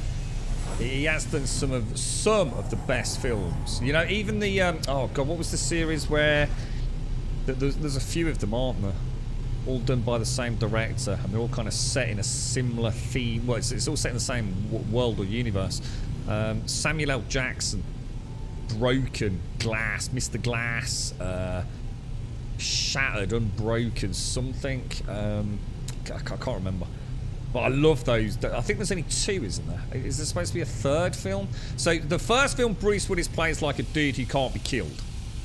I think he has a train accident or something, doesn't he? But you know, everyone else dies, but he comes out of it like completely, you know, not even a scratch. But he has a weakness, like a superhero. He has a weakness. And Samuel L. Jackson, I think, plays Mr. Glass. So he's like the inverse, you know, where anything can hurt him. You know, falling down a flight of stairs would kill him. And then there's another one with a dude who has like a load of, I think it's called Split, who he has like a load of, it's literally split personality, isn't it? And that is freaking amazing film. But it actually has, I won't ruin it, but it has this really awesome end where it all kind of ties in with the Bruce Willis film. And I'm sure there's supposed to be a third one, isn't there? Well, Chris Tucker, sorry, that was it. Did I say Chris? Right, yeah, sorry, yeah, of course, Chris Tucker, yeah. Fifth Element, not Sixth Sense. Thank you. Yeah, I'm not quite getting it right. You can tell how fucking little sleep I've had. That's the one. Sorry, the Fifth Element, yeah. Is Sixth Sense a film? Is Sixth Sense something? It sounds familiar, but it could be anyway, could it? It's quite catchy. Sixth Sense. Is that a film or? Thanks for that. Fifth Element. Sorry, Moog. Bruce Willis has. If he's, so is that the reason? Is that? I know that we mentioned this just literally a month or two back, didn't we? And it might explain a lot, right? Because he honestly, Bruce Willis. I don't think I really saw a bad film with Bruce Willis, and everything I've seen recently. You know, they say, oh, he just dialed it in. That's exactly how it seems, dude. It's like he's not even fucking there, you know. And there you go, then. Yeah, it's interesting because I remember we had a conversation about this and I clearly forgot. That's it. Sixth Sense is the Bruce Willis with the little kid I see dead. That's the one. Nice one, boys. We get there in the end. Jesus. Yeah, that's it. There's one that that was one of my crowning glories. That was one of those wonderful examples of watching a film where something clicked. You know, often you'll watch a film and you don't know where it's going. You don't understand the cliffhanger. You don't understand the twist. And I must admit, Shutter Island was one where I didn't really get it until really late in the story when things started falling into place. Sixth Sense was one of those rare films where I clicked really early on, or relatively early on, and it made watching the rest of the film really quite interesting. But unfortunately, as a result of that, I've only ever watched it maybe once or twice. I don't know if I've ever watched it any more than that.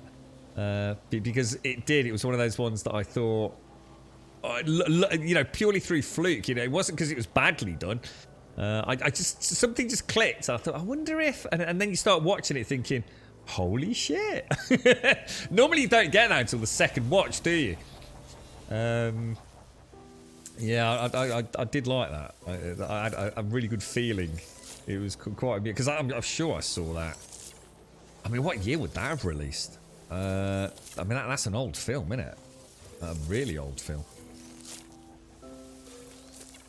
Moon is very good. What's Moon, Rubber? What we're looking for, yeah, just a load of Star Bramble just to finish off our circuit board farm. And then she's operational for tomorrow, dude.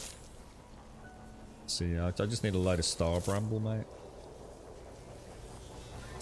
He did a movie called Replicas. Yeah, what's Moon? I don't think I've heard of a film called Moon. Is that a Bruce Willis film, is it? I watched an interesting one where I think Helen Mirren's in it. Is it called like Red or Heat or Red something maybe? So something to do with assassins. Bruce Willis, Helen Mirren. Very, very strange film, if I remember. I think they might have made a couple of them. Did you play the Bruce Willis game Apocalypse? No, not a Bruce Willis game. No. I tell you what, I didn't watch until you all convinced me to watch it, which was a Mel Gibson film, and you'll have to again forgive me with memory and things here. Was it called Apocalypto? I think Mel Gibson directed it. But I'd heard about it and I thought, nah, it's just not my cup of tea, you know. But I'm a bit of a movie buff. I'll watch anything in the end. But I just wasn't in the mood for it. And I remember watching that and thinking, holy shit, that was a good film. That's it, Red, Retired Extremely. That's it, Retired and Extremely Down. Yeah, thanks, bro. That's the one. Yeah, is that the one? Helen Mirren, yeah. Yeah, Shamalama Bing Bang. That's the one. Shamalama Wang Dong, whatever his name is, yeah. Yeah, he's done some right turd films, but he's also done some amazing stuff, hasn't he? Yeah, he was the gangstery. That's a really old one, wasn't it? Is that gangster cop thing? I'll tell you what I've never watched. I've never seen Taxi Driver. I've never ever seen Taxi Driver. That's De Niro, right? Is it one of his first films or first big hits, presumably? I've never ever watched that. I watched one with Michael Douglas, which I think is supposed to be a very similar theme, but probably not comparable. But where he's, I don't know, he's sitting in a. Michael Douglas goes a bit batshit crazy, stuck in traffic or something. Yeah, so what's Moon? So what is Moon? I mean, you must be able to tell me something without it being a spoiler. I mean, what is it? Hudson Hawk. That's the one where he plays like a thief or something, isn't it? Isn't he like a jewelry or fine arts thief, something like that? That's a really old one. In fact, I'm not sure I've seen it. I vaguely remember my brother mentioning something about Hudson Hawk. If it's the one I'm thinking about, I'm not sure I've actually seen it. That's it, falling down. So it's falling down. So I'm not trying to say it's the same as Taxi Driver, but it's the same kind of concept, isn't it? You know, normal kind of dude fucking goes a bit batshit crazy in the end.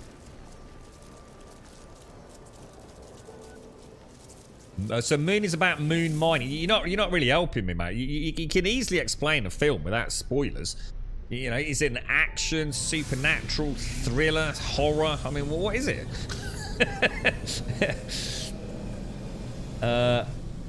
Falling Down was good with Michael Douglas. Yeah, I kind of remember it's quite a classic, iconic character. I sort of remember him sitting there in a shirt and a tie and his glasses, sweating it out in a car, and something snaps inside him, and he goes on a bit of a crazy one or something. That's a really old one. I mean, that's got to be around the same time as Basic Instinct and all that, presumably, right? What's the best film you've seen recently? What's a good film you've actually seen recently? A genuinely good one. That wasn't kind of throwaway Saturday night. So we're not the kind of film that you will watch once a year. So I'm not talking about just a good film, but something that really hit you. You know, like if you maybe the first time you watched something like Shawshank, Green Mile, as we were just saying, Bucket List, Schindler's List, the Boy in the Striped Pajamas. You know, those kind of films that kind of transcend the normal cinema experience. Those really standout epic ones. You know, and each one's, you know, everyone's got, you know, it might be Castaway, you know, Tom Hanks or something like that. So not just, you know, a good film, you know, a Ryan Reynolds, have a laugh, have a giggle. What was the last one you watched that kind of you really thought, fucking hell, that was good, man? Now, that really was a freaking special experience. I'm just trying to think what mine would have been. I watched that many. I just can't think. I would have spoke about it on stream. I'm just struggling to think of something that was actually genuinely memorable. Caligula and Behind the Green Door. Caligula is Caligula that's sort of, is that a new film or? Baby Driver, that's the one where the young-ish looking lad plays the getaway driver, right? That's a really good film. That is a really good film, if it's the one I'm thinking of. I think that recently came onto Netflix. It was a cinema release, wasn't it, I think? Bird Box. Oh, fucking Bird Box was shit. Bird Box still stands as one of the dumbest films I've ever seen to this day. Rubber Dub. Oh, sorry, not Rubber Dub. Say we all. Bird Box is fucking trash. Bird Box is literally the dumbest film ever fucking made. It's worse than Uncut Gems. It is fucking ridiculous. The suspension of disbelief to believe that anything in Bird Box actually happened is appalling. I don't think I've ever felt so insulted sitting there watching a film in my entire life. Watching Sandra Bullock go through whitewater rapids with two kids with a tea towel wrapped over her fucking eyeballs. Never fucking happening. It is the dumbest film ever. The only good thing about that, right, was there was another film of a similar ilk called something to do with quiet, like a quiet something, a quiet story. It had the bald dude in it, and at least that fucking made sense. You know, at least it was believable. You know. Bird Box is literally the dumbest film ever made. The book is supposed to be fucking amazing, but the film is... I can't even speak about it. It's that bad. We shall never speak of it again. It's fucking stupid. I defy anyone who thinks Bird Box is good, right? I challenge you, okay? I want you to this evening, okay? And I'm not taking... Honestly, you can't sue me, because this is my point, is if you're so fucking stupid as to do what I'm suggesting, right, then there's no hope for humanity, right? What I want you to do, I want you to take a tea towel, right? And I want you to go to the nearest woods this evening, okay? And I want you to park your car up, right? And I want you to look at the woods. And I want you to get your mate to tie a tea towel round your fucking head, round your eyes, right? And then you've got to run as fast as you can through the fucking trees, all right? You've got to make it through the wood, running as fast as you possibly can. Under cover of darkness, through a fucking forest or a wood, right? And get your mate to film it. Because honestly, dude, you will be all over TikTok the first minute your face smashes into a tree trunk, or you get impaled by a branch, or you trip, roll down a ravine, and end up with your intestines throttling yourself, right? Bird Box cannot happen. It never will happen. It's fucking stupid. Sharknado is more realistic than Bird Box. At least it could happen.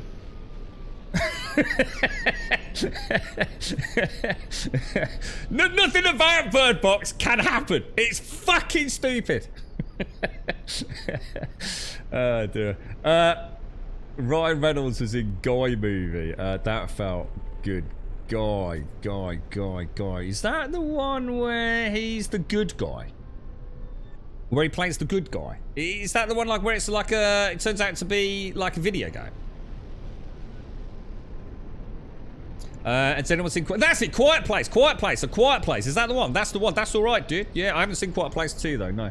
Yeah, Quiet Place was alright. You know, it was basically Bird Box, but not for fucking idiots. Yeah, it's alright. The Pentagon Wars is good. It's an old film from 1998 and shows the history of the US military designing a real-life tank and what happened if governments get involved. Alright. Haven't exactly sold me on it. You should watch Velocipasta. I did watch, what was that? I did watch that one, Cockneys with, is it Cockneys with shotguns or something like that? Does anyone know what I'm on about? It's like, there's like a geriatric gangster in the old people's home, and there's some sort of zombie apocalypse or something, and all the young kids have to go and get their granddad or something like that. I'm sure it's like Cockneys with shotguns. I remember putting that on thinking, this is going to be so bad. And it actually was alright, mate. That was it, Free Guy, that was all. Yeah. Yeah, Free Guy's funny, man. Yeah, to be honest, Ryan Reynolds is funny, isn't he? A hobo with a shotgun. I've never seen that. That's Blade Runner, Rutger Hauer, right? Hobo with a shotgun. Never seen it, dude. Worth checking out, or? Starting to get them back, Bumble. Yeah, slowly but surely. It's a nightmare, because not everything goes up when it should do. So each day I have to backfill the ones that didn't get done. I've actually got an Excel spreadsheet, Bumble. I mentioned it at the end of the stream yesterday. I'm having one last ditch effort to try and get everything put up there. In fact, today, let me see on my spreadsheet. I like Excel. I use Excel for everything. Working docs is in there. Let's have a quick look. Right, YouTube. Today we have Elden Ring parts 1 through 12, which I think is where I left it. We have Horizon Forbidden West parts 1 through 7, and also the first look of LX2 should all be going live today. So at the end of the stream or tomorrow morning, I'll put them all into an appropriate playlist, mate. But yeah, I'm giving it a bash, Bumble. I'm giving it a bash, mate. I do apologise. Hobo with a shotgun? No, it's not. No, it's not called Hobo. No, that's not the film I want about. Mine's Cockneys. Yeah, it's not Hobo with a shotgun. No. It's not Rutger Hauer or anything like that, dude. No, it's two completely different films, sure. Zombies versus Cockneys. That's the one. Zombies versus Cockneys. Yeah, there you go. Yeah, that's the one. Cheers. 28 days later. I need to watch those again. 28 days later and 28 weeks or whatever it is. Yeah, I need to watch them again. I really don't remember them. I really do need to go back and watch those. But I always thought I'll play them when I go and play a good zombie game again. But I haven't played a good zombie game since Days Gone. I really need a good zombie game in my life, boys. In fact, you can all... That's your homework for later. I need a really good zombie game. You know, proper zombie game. I need one. I need it. How are you, Sean? How's it going? How's the side business, Sean? Have you become like a master brewer now, dude? Oh, guys, I need someone to help me out.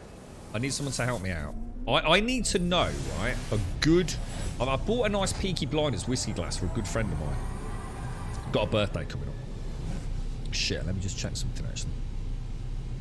Losing chat. H.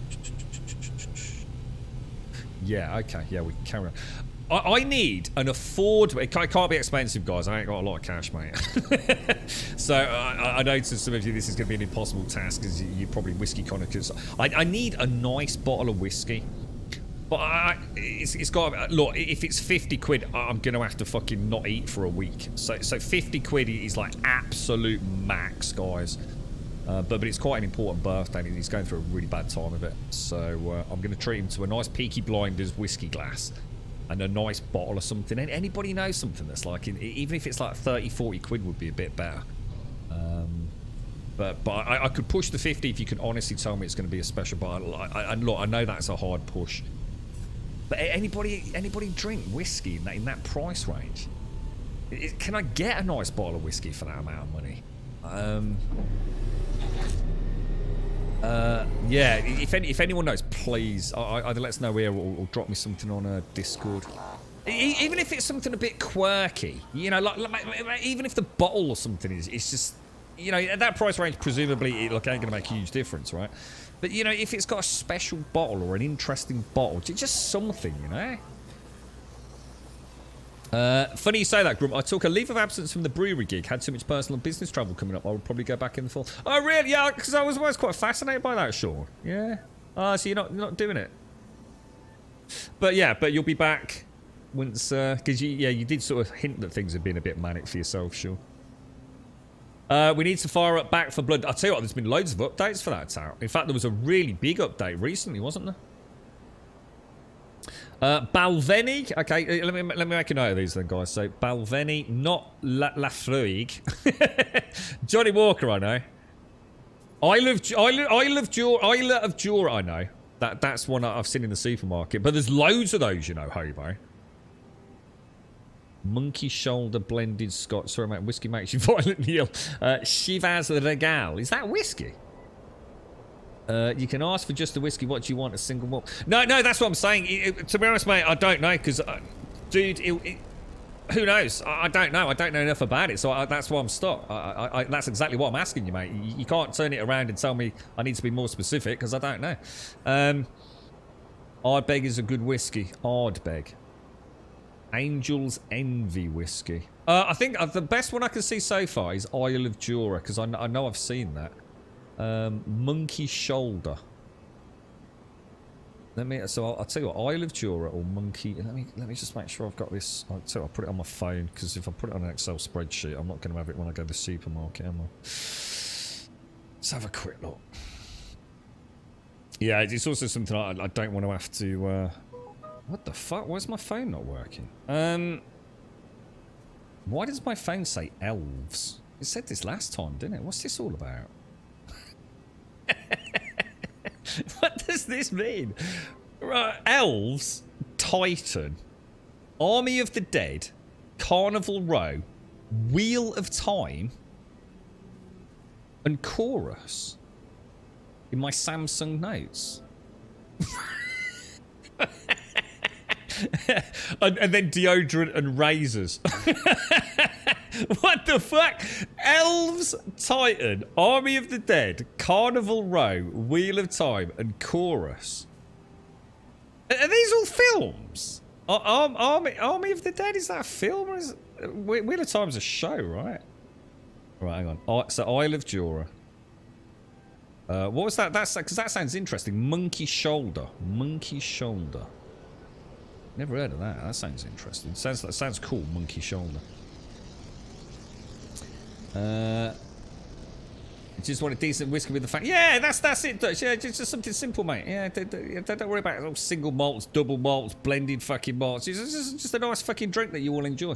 Gary Owen plays the best villain in Leon. Get a nice bottle of Knob. Oh, Knob Creek. Knob Creek. That's the one with the. That's got the what's it, right? The wax seal For on it. all you have done for all of us. Knob Cheers. Creek. What the fuck? Is that a $100 donation just come through? Oh, fuck me, it is as well. Otter, what are you doing, bro? Oh my god. Jesus Christ, dude. Thank you very much, Otter. That's extremely kind of you, bro. Yeah, we might be able to push out for a better bottle of whiskey for him here, boys. It cost me $30.99 for a Peaky Blinders glass for him.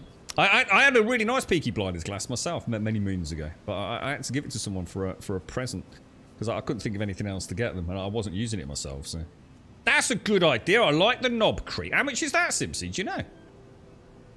Knob Creek, because that has that really cool waxy thing on it. Oh, so thank you very freaking much, dude. That's a lot of Wonga, bro. Knob Creek's nice. Yeah, I had some Knob Creek, didn't I, Simpsy? My dad probably had a little bit of that. He did promise me he'd never have it, but I know he did. It's actually still at my dad's house, that is. But yeah, I tell you what, I'll pick that up. I might pick that up later, Simpsy. Be warned. Yeah, I've still got that, mate. But for very special occasions. Very, very special occasions. Yeah, I like Knob Creek. Yeah, I really liked it. I thought it was very nice. Grab yourself. No, thank you so much, Eye. That's really kind of you, mate. I don't know what to say to that, bro. That's a lot of Wonga, Eye. Thank you very, very much indeed. I'll have a look at Isle of Jura, Monkey Shoulder, and Knob Creek then. Although a lot of you seem to be saying you don't like Knob Creek. I thought Knob Creek was the dog's bollocks, man. It's like proper, it's like a really nice shape as well. I think it's like a rectangular kind of shape, isn't it? It's got like that wonderful wax seal, which is like really cool to open. Slightly more expensive than Monkey Shoulder. Yeah, is Monkey Shoulder like, is that a cool bottle or? That Otter, seriously, dude, thank you so much, mate. That is a massive wedge of cash, man. Thank you very, very, very much indeed. I tell you what, I'll treat myself to a Beck's Blue Water. It's probably safer, mate. If I have a bottle of whiskey, I don't know if I could drink it, mate. I'm not, you know, I actually don't know if I could drink whiskey right now. I'm not sure if the taste would be, I think I'd probably cough. Yeah, I don't think I'd do too well. I did have this overwhelming urge yesterday, I have to say, to buy a bottle of wine, a bottle of red wine for some bizarre reason. I think I was watching Ozark, or I had been watching Ozark, and I think they were eating something, and it made me think of the scene in The Matrix where he's eating the meat, and he's sitting there saying, "I know it's not real, but goddamn, it tastes real." And I think for some reason that made me think of like a glass of red wine, you see. So I did have this urge to dash to Ranches, see if you've got one of those miniature bottles of like Echo Falls or something. A couple of Monkey Shoulder drinkers. It's a nice one and it's blended, is it?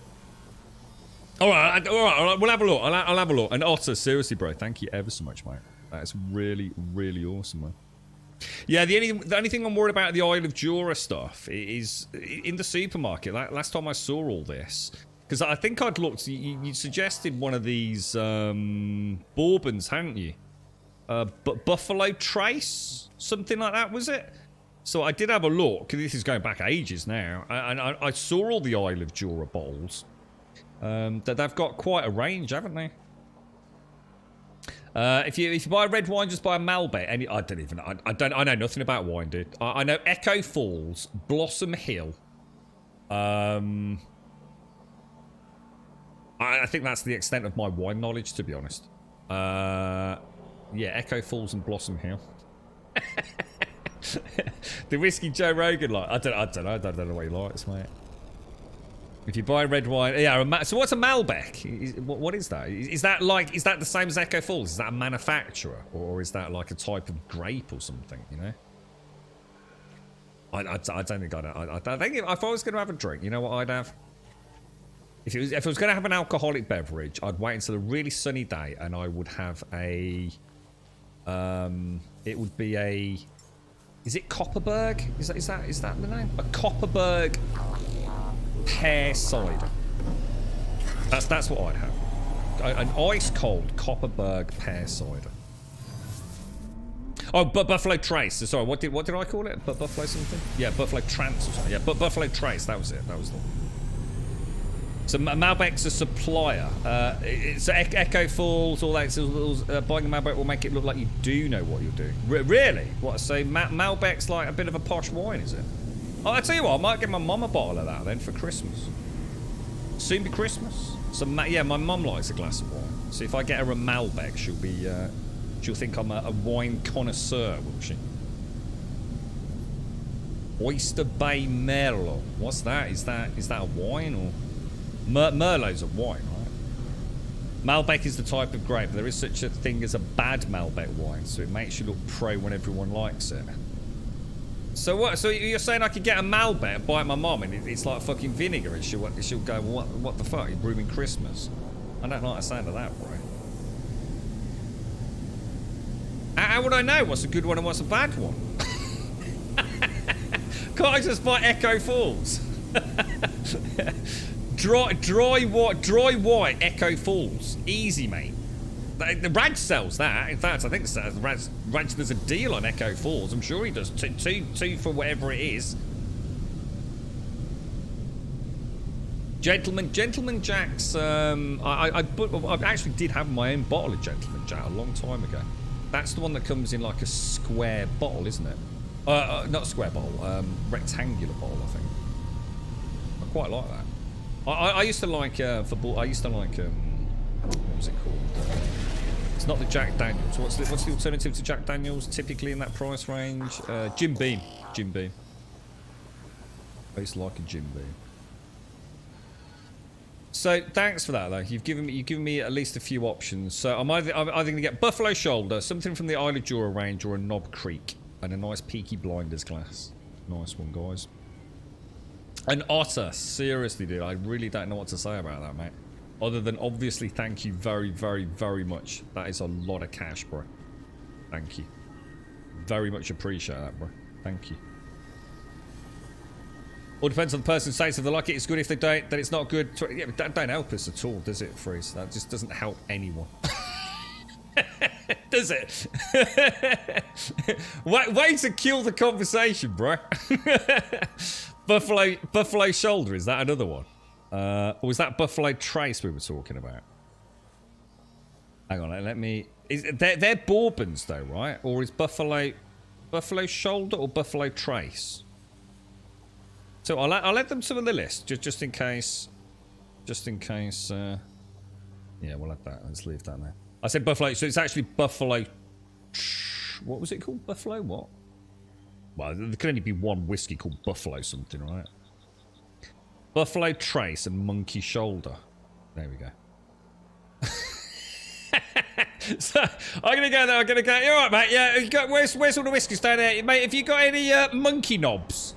What's that, dude? Yeah, I'm after some monkey knobs. But if you haven't got any of that, I'll have some Jura Buffaloes, mate.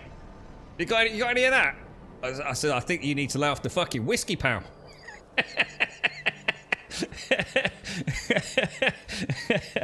Yeah, okay now.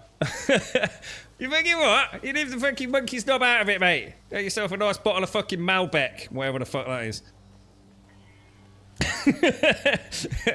What do you drink, Sal? Are you a connoisseur of anything in Oz? Apparently Australian wines are very popular. I've heard the Chinese wine market is positively booming, my friends.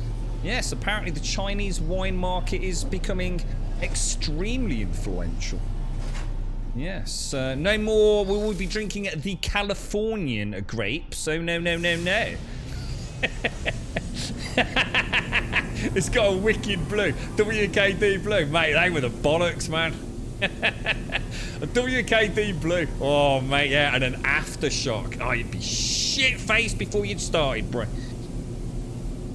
Panther Anus whiskey. Is that a drink? That wouldn't surprise me, dude. Hey, Simpsy, I was thinking about you. It popped up on my, I think it was on TikTok.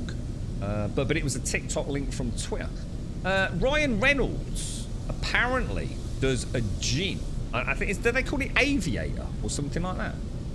And I wondered if you'd tried it, because obviously I've got a bit of a soft spot for old Ryan Reynolds, mate. And apparently him and a friend own a gin distillery, and they call it Aviator Gin. And he did quite an amusing advert, and I just wondered if it was any good. You made that up? Oh, well, I think we should cobble some together. I'll get some juniper berries, and we'll make our own gin called Panther Anus whiskey. It'll really confuse people.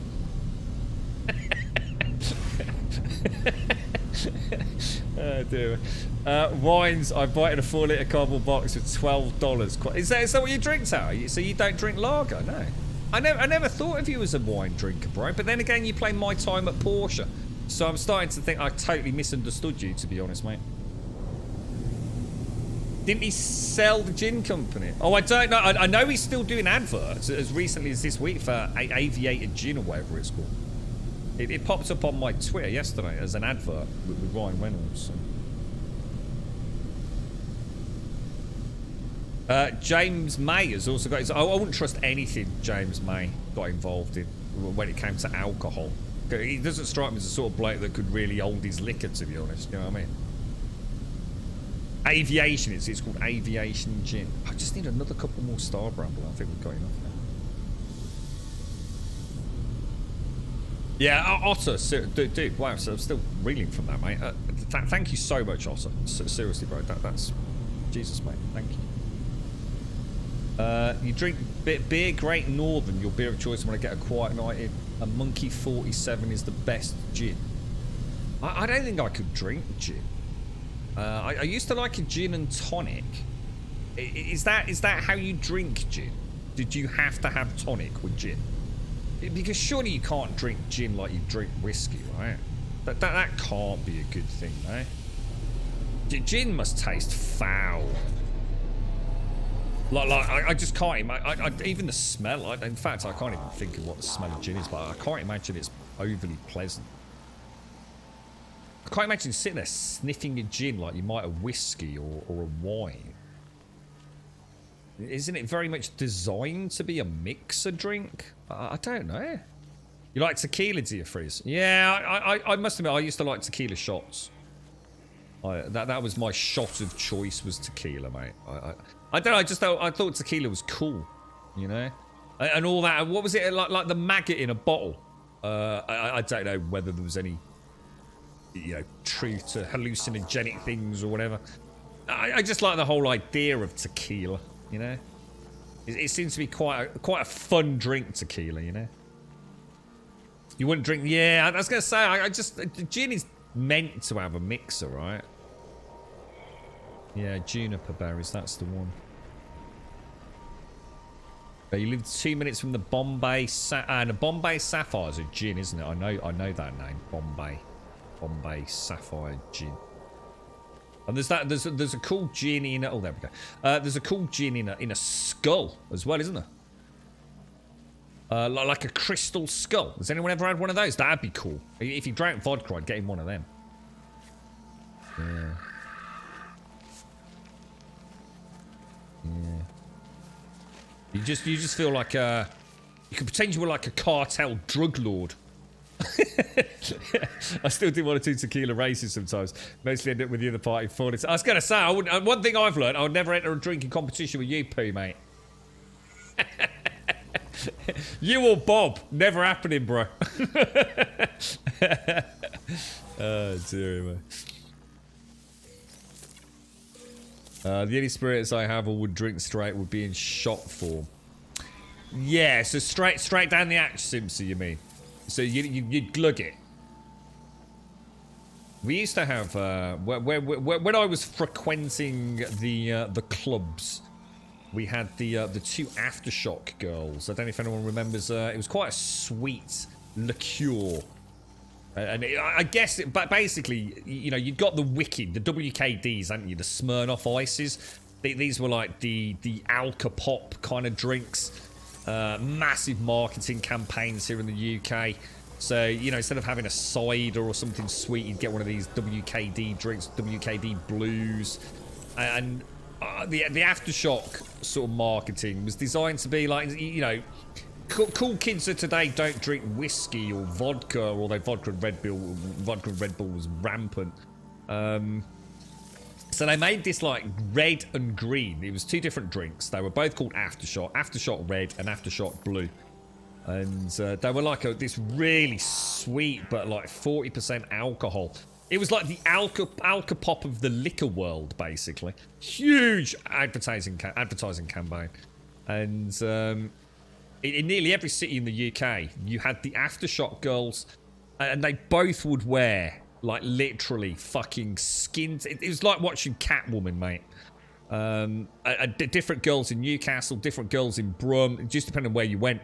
And oh my god, fucking Jesus Christ, mate, those fucking latex outfits, fuck me. And they used to come into the nightclubs and just walk around with a team of fucking bouncers with them, because of all the pissed up touchy blokes, and just give you free fucking shots, man. And we made really good friends.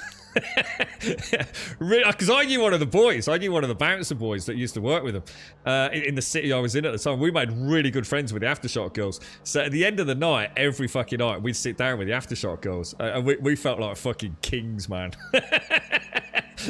Of all the tables in all the clubs in all the lands, the Aftershock girls sat with Grummy Bear. Fuck, that stuff messed me up, mate. I tell you what. Whatever my IQ is, it would have been a lot higher if it hadn't been for the fucking Aftershock girls. Oh, man. The amount, because I like the blue one. Oh, dude. I think it was like drinking fucking, like extremely, it was like drinking petrol mixed with toothpaste. It was like a minty petrol. Oh, it was rough, dudes. I don't remember Hooch. I remember someone else mentioning Hooch a while back. Someone said that was like a lemon or something. Was it like an alcoholic lemonade? It was something like that, wasn't it? I don't really remember Hooch. I know Smirnoff Ice. Raj had some Smirnoff Ice that was beyond its sell-by date. I think it was a 6-pack or a 4, can't remember. And he gave them me for free. And I did have one. They were actually quite nice. You're right, Olney. When trying to teleport to other players' bases, the base fails to download. I used to be able to do this. Any suggestions? No, I haven't. It does nothing load at all. Because obviously what could happen is somebody could have a base and not have uploaded anything. Do you know what I mean? So they might have just like 1 or 2 things down, but if they haven't uploaded, you know, the final base, I guess you'd only be teleporting to a fairly blank build. But I'm not sure. I don't really have a lot of experience with that, Olney. Does anyone got any... Yeah, I saw that phrase. Yeah, I don't know what mezcal is, mate. Yeah, I don't know what that is. It's Dan Aykroyd's vodka in a skull, is it? Is it expensive? No, I must admit, I've seen it in films. I'm sure I don't know whether it would be the Dan... maybe there's a knockoff version, but I have seen... I'm trying to think whose house it would have been. I have seen a skull of vodka. Or at least it's probably not got any vodka in it. But, yeah. I didn't know it was Dan Aykroyd. That's interesting. There was a gin bar in Leeds with 250 plus gins, and each one is available with tonic or as a... Oh, is that... Oh, gin is in a martini. I thought that was like a Cinzano or something like that. So I don't know much about all that sort of stuff. I still don't know what a Jaeger bomb is. I have no idea what a Jaeger bomb is. Is that the one where you drop something into a pint glass? Is Jaeger itself actually a drink? Like some sort of sweet liqueur or something? Hooch was... I don't remember Hooch. Yeah, I just don't remember. You're right, Moray. So Grum went from books to Aftershock self... Oh, mate, honestly, that fucking Aftershock. Oh, dude. It got you fucked, dude. Honestly... It really was. It made your eyes burn. It did. It was something else. One theory for the worm in... What's mezcal then? So tequila doesn't have worms in it, mezcal does. But what's mezcal? I don't know what it is.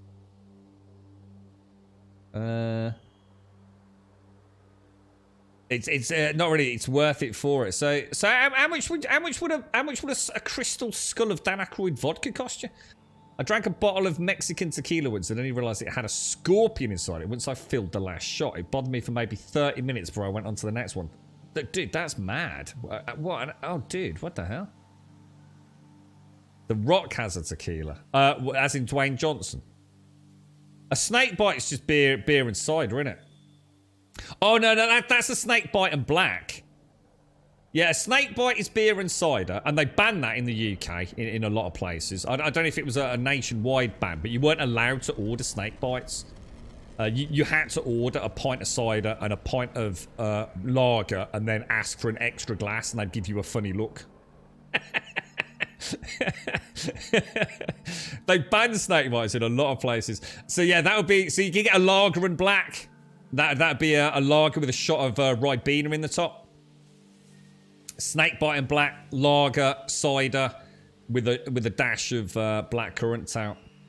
Yeah, they actually... I don't know, like I said, I don't know whether it was illegal, as in a legal precedent where they said you're not allowed to sell snake bites, or whether the industry itself just decided to stop because it just got you train wrecked, in it.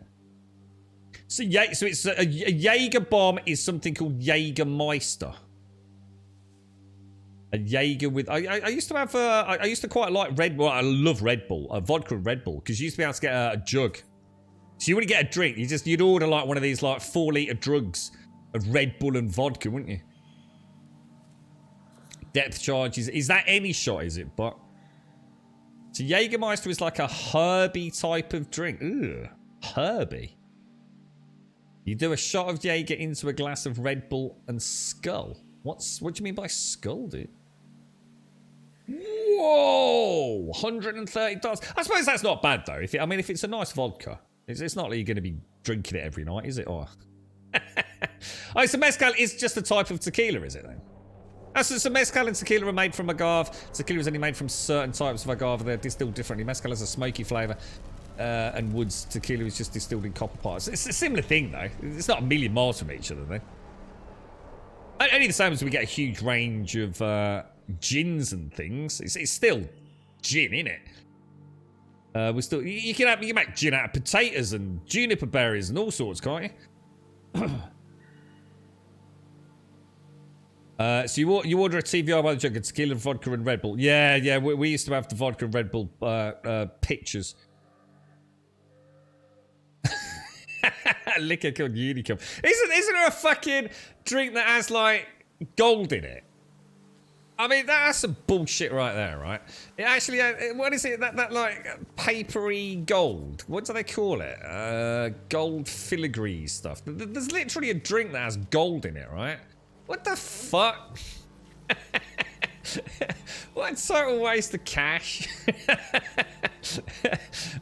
Yeah, that's it. Gold flakes. What the fuck, dude? Just have it without the gold and save yourself a couple of quid. You know what I mean? It's not like you're going to be going through your poop in the morning looking for bits of gold to sell it down the fucking gold cash shop, is it? You know what I mean?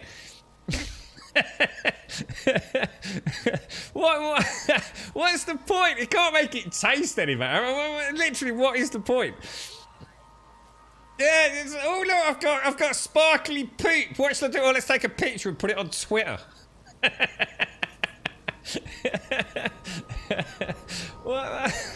People will do fucking anything. Says, I've made a really shit drink, mate. What's it called? Fuck knows. Unicum, mate.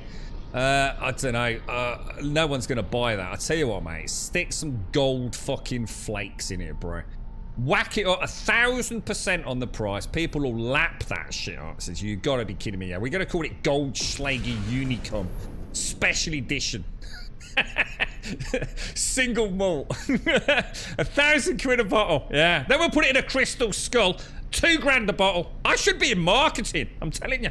I miss my calling in life. Does anyone want a sub? If anyone wants to give me another $100, right, I'll give you a special sub with gold bits.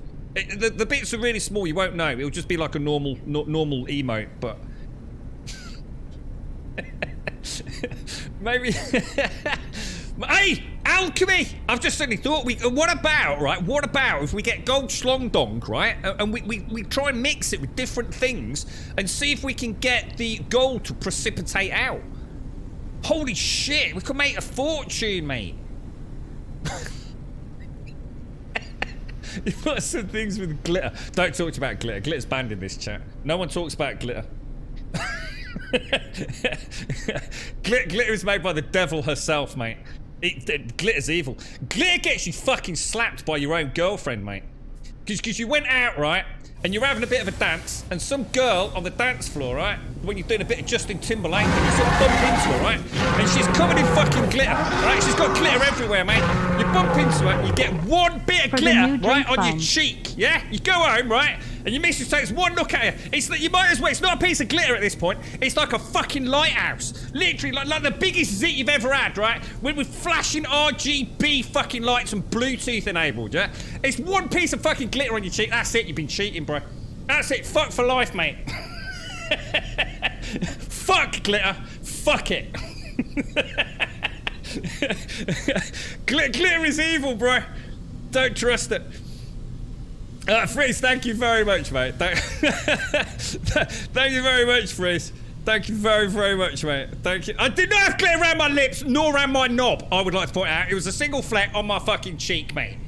I was perfectly innocent, alright? Trust me, if I'd got any more involved, I'd have come back home looking like a fucking kaleidoscope, mate. One fleck, mate.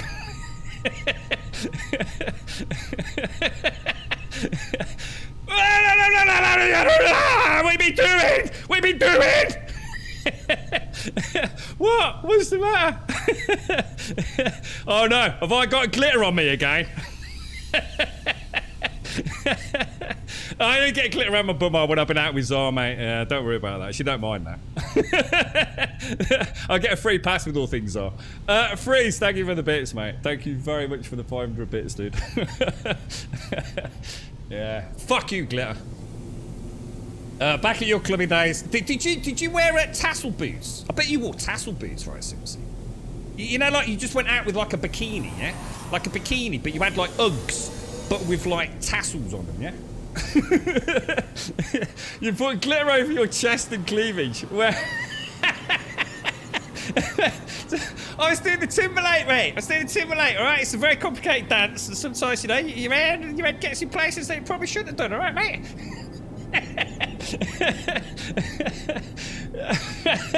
Oh, no, I'm more interested in the imagery of you walking around with glitter all over your chests and cleavage now, to be honest. I need a break. I'll be back in a...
Right. It's fucking hammering it down here. Like, proper heavens have opened. That's bad. Trust me, that's bad for my house right there. Yeah, it's absolutely hammering it down. Right, where are we? Are we in the correct part of the multiverse? I don't think we are we? Where are we going? Where are we going? I'll tell you what, if we go, let's just go to the station, because I actually don't know where the base is, to be honest. We'll go via teleport. I've got a nice fresh coffee, the rain's coming down, the roof's fucking leaking. Oh, it's brilliant. Life's great, mate. One of my kids came home with glitter covered poster from school that I made her throw it away. Oh, I did. Have you heard about glitter bombs? They actually do glitter bombs now, don't they? It's not just a glitter bomb man. You can actually buy cards, can't you? So you can send someone a card when they open it, like it spits bloody fucking glitter everywhere, mate. I'd murder. I'd do jail time, mate. I'm telling you. I would hunt you down. It would become the only fixation, the only reason to exist would be to hunt you down and murder you. How's the game going, Zok? Is it any good, bro?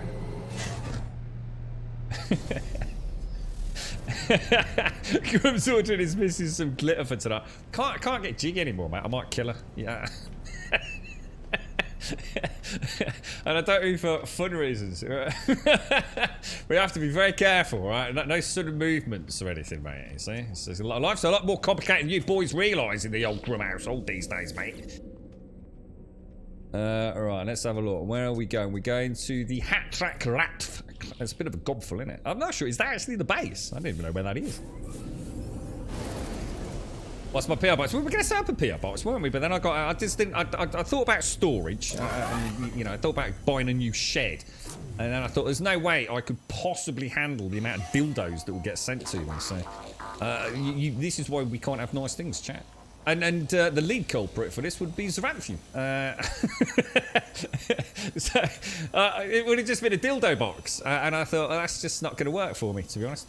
I thought about setting up a small dildo, you know, business with second-hand dildos, and when I looked into it, I discovered that second-hand dildos are not a very sought-after commodity. So that was the end of the PO box debacle, to be honest. Glitter is #1 on the banned list, closely followed by a bumper books of stickers. Oh, yeah, just had everything decorated, yeah.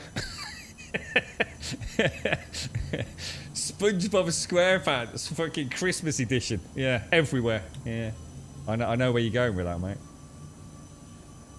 You used to send people birthday and Valentine's cards with confetti shiny bits in, like hearts and stars. Imagine their carpet. You're just pure evil, aren't you? With your glittery cleavage.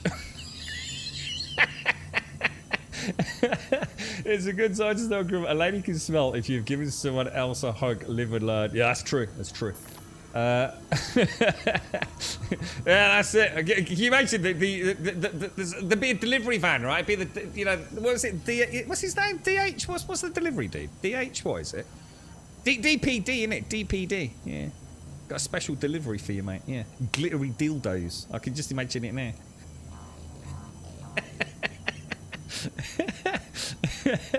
I must admit, it beats a headache excuse, doesn't it, Zar? You know what I mean? I mean, points for fucking trying to, mate. I just sort of role play into it, Zar, thinking that I'm such a wonderful lover that you know, the orgasmic finale would be too much. You see, so I sort of, you know, I read between the lines a bit, you know. We discussed Mr. Grimm's sex toy business during his Valheim. Did we? No, not DHL. No, it's DPD, isn't it? DPD is the one that I get. Right, let's go and make. Let's go and finish off our biodomes, and then we are ready to rumble with circuit boards en masse. Now, how far did we go? I think I was 1 selenium short, wasn't I? Or 1 solar vine short, I think. Nothing down there. Huh. Maybe we got further than we thought. Oh, here we go. Star Bramble. Okay. The grand last effort. We can make 54. Oh, that's. I don't think that's enough. I think I need more Star Bramble, boys. Or Star Bulbs, should I say? God damn it. Because it's like, it's 4. Oh, God, I do. I thought I'd been conservatively. Damn. We're going to need a lot more, bro. Well, that's a pain in the ass. You really want to see Simpson's glittery boobies now? Yeah, wow. Tough. That was always good fun going to a club. I do miss it, because I don't think that's going to be a thing anymore, guys. Don't you think? I don't know what it's like over like in the land of Oz talc, but I think in the UK the pub and club scene, it's so fucking boring compared to what it used to be. I mean, that was the only reason to exist in the UK back then, was to get out on a Friday night. You go to your local or one in the city centre.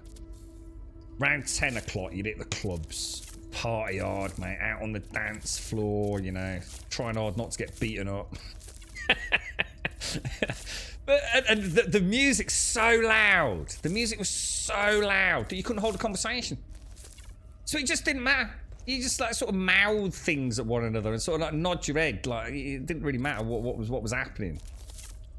You have all these wonderful drinks. donuts, you go to the cash machine, you get a taxi home, cheesy chips and a... Oh, man. Oh, hang on, it's paraffinium that we're short of. Oh, okay. Yeah, cheesy chips and a doner kebab on the way home. Maybe, you know, something non-alcoholic if you're really, you know, pushing. And now it's, you know, even in a pub, everyone just, you know, oh, it's so boring. You know, you can't get close to people. You wouldn't get glitter on you these days, would you? Eh? No chance of getting glitter on you when you go out now. Social distancing and all that. Fucking hell. Yeah, it's just like the world's got boring, bruh. All the cool stuff's on TikTok now. It's crap. You're right, Stills. How are you, mate? How's things? You started going to clubs about 20 years ago. What, when people give you a funny eyeball? What's the old man doing here? People are starting to call the police on your town, right? The city's just... See, that's the problem. See, the city centre's empty, man. One of my friends went to our city centre, like, literally at the weekend, right? And he rang me from it, and he did say, like, mate, the fucking... Honestly, this place is like a fucking ghost town. It reeled off a couple of shops that we knew. And all boarded up, man. So sent me some pictures of, like, the main drag, which was, like, some of those small clubs. You know, really small dance floor, but really kind of, you know, it's the kind of place that you got to know. You call it, like, your home. You know, quite a small number of people, very specific types of music in there. And they're all gone, man. The city centre now is just abandoned. Even something like the big stores, like Marks and Spencer's, just gone, dude. It's yeah, there's just nothing left over here now in some places, town. It's quite sad, really. The bars stay open now, so no need for... Yeah, that exactly. Yeah, all the licensing hours changed, didn't they, Swazza? Yeah, we used to go to like this Spanish nightclub we did, which was the place that all the bouncers used to go to. So when the bouncers finished, you know, their night, you know, wheeling, dealing, doing all the rest of it, there was in the one city there was the Spanish nightclub, which was kind of known by the police as well. In fact, the police used to come in, have a drink with the bouncers, and you know, strictly, you know, illegal for all intents and purposes. But yeah, everything's changed now. There's no fun in it anymore, dude. It's all just like really boring, bro.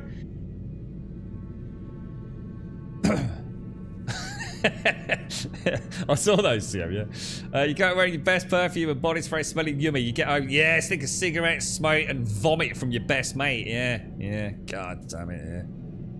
You just got $1 million when you went out, didn't you? Proper snazzy, mate. Come on, literally like you've been dragged through the edge backwards. But probably because you were trying to escape from the Babylon on the way home, mate. Oh, dear. You're right, Craig. Yeah, you said you were feeling bad, so it is. Oh, I see. You have had. Oh, you've got the COVID, mate. I did wonder when you said, mate. You said in Discord, didn't you? Yeah, and that's it. You're right, Swazza. It is like back then. It was like you were literally trying to kill yourself, but in a slow way. You know, you smoke cigarettes.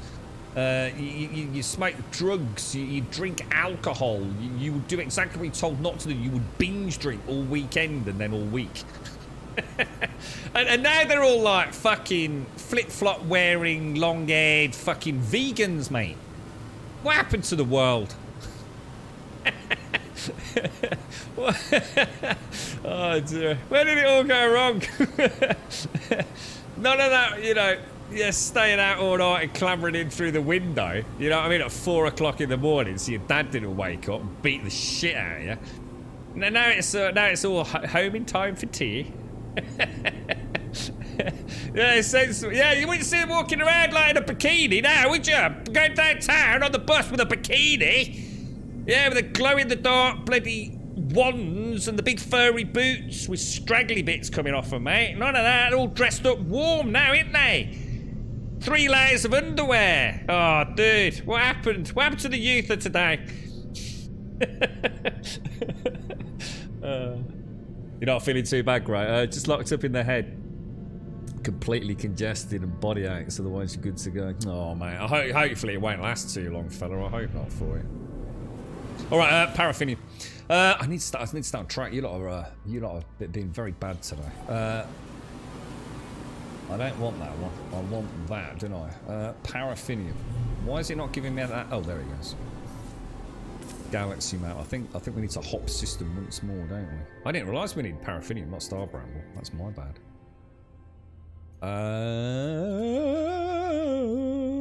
Can anyone see paraffinium? I can't see the icon, boys. Which means there might be some actually in... No, there's no paraffinium in this area. We went through this a minute ago, didn't we? Got hostile scan. God damn it. I'm nearly 40, got mates and family I drink within their 20s through 60s. Yeah, it's definitely changed though, isn't it? I mean, pubs now are like, they're not really quiet. I don't think there is like a bit of a, I suppose, professor. I don't know. To be honest, I'm not entirely sure what it is. But I think people got a bit scared with the old pandemic, didn't they?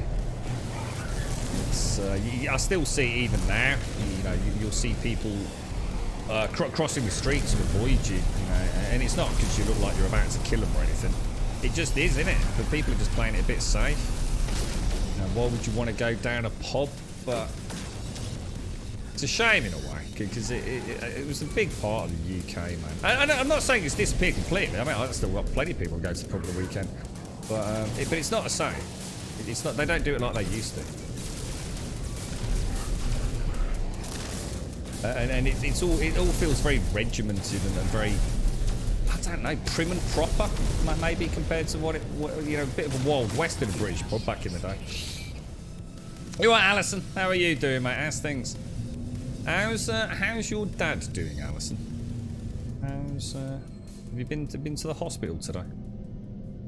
Oh, it's 3 o'clock visiting hours, isn't it? Sorry, you can't have been there yet. Walk out of a club and wonder whether stage 2 was happening this weekend. What's that? The stage 2? What's that? Oh, guy. The cloakrooms. You risk leaving your coat there? Oh, God, yeah. Lose your ticket. Forget to... Oh, dude. Yeah. Or sometimes you'd win the fucking lottery, wouldn't you? You'd put your shitty coat in there because you wouldn't go out with a good one. And you'd hand your ticket in and you'd get like a proper swanky leather jacket back.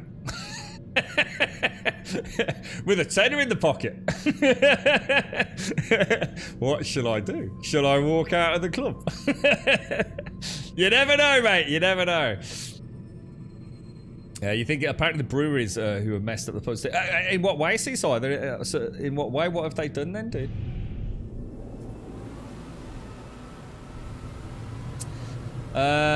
So it's come back. He's got a tumour on. Oh God! So it's not just pneumonia then. Oh no, because he had clots, didn't he? So he had lung clots and the pneumonia, and it all turned out to be because a large part of the issues was he was on the wrong medication from his GP, wasn't he, Alison? So he's got a tumour on his lungs. Not sure if it's cancer yet. That's fucking awful, mate. Sure, he was in chat earlier. She's got tests to come. She's got some lesions on hips and things. Oh, I'm sorry to hear that, Alison. So when will you find out more then? I assume it's something like that. They don't fuck around, do they, Alison? Best of luck to you all. I hope nothing too serious. We're trying to find this, aren't we? Paraffinium, but. So hang on, let me just do a scan on these planets. You never know. But I'm sure we've been through this. Oh no, there we go. Paraffinium. Let's go. Waiting for further investigation. Will they be fairly quick with something like that? They tend not to muck about if they think cancer's involved, do you know? But I guess with all the pressure on the NHS now, who knows? Freeze, thank you for the bits, dude. Thank you very much for the bits, man. Thank you, Freeze. Well, fingers crossed for you, Alison. Let's hope for a speedy series of investigative works, and fingers crossed it turns out to be nothing too serious for you all, mate. You're right, Sisoda. You were talking to a pub landlord. She's not been able to be open for 3 weeks. Whoa! What? So, whoa! What? So the brewery? Why would the brewery say that she can't open? I don't know how the industry works on that side of things. So is that like? Whoa! Yeah. What the hell, dude? How does that work for them? Why would they say you can't open your doors? Because surely that just means they're not selling alcohol, which is where they make their money, right? What's the thinking behind that then, bro? Seems almost pointless on every level, doesn't it?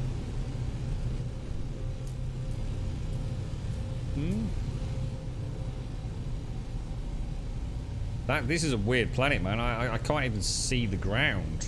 Oh, it's ocean. Oh, that's why. That's why I couldn't land. That's not going to be easy to get paraffinium then, is it? Let's see if we can land over here. When did you find out then, Alison? Has that just happened today, is it, mate?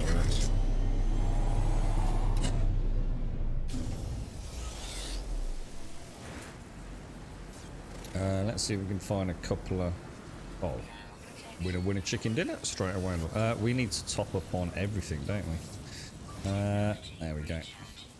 Ice storms, not good, or firestorms. Iron batteries. Bish bash bosh. There we go. Yeah, it seems weird, doesn't it, this either? You wouldn't have thought there'd be any... Just no reason why a brewery would close a pub. You know, unless there's some shenanigans going on. It's literally your point of sale, isn't it? You get rid of the point of sale, you're fucked. Don't make any sense. Yeah, it'd be interesting to see if the storm clears in X, if it actually turns out to be a really beautiful, because it's one of these like proper grass planets. Look, so it's not like the strange alien helix grass or anything like that. Found out this morning, Alison. Oh mate, how's he in himself? You know, how's he doing? But that's been a fucking blow, innit, mate? Fingers crossed, Alison. Fingers crossed. It's like I said to Shorty. You know, you just, I guess, you naturally, and it is, you can't help yourself. But you just instantly think the worst, don't you, mate? You just think, oh my god, you know, what's next? But still a lot of tests, no doubt. But like I said, fingers crossed. They tend not to muck about, do they? If they think there's even a chance of sort of cancerous growth or anything, that they tend to be on it pretty damn swift. I hope so, for your dad's sake, mate. That's what I mean. It's either it doesn't add up, does it? It just makes me think maybe in that case there's more going on. Maybe there's a specific reason for that pub that, you know, we might not be privy to or something. But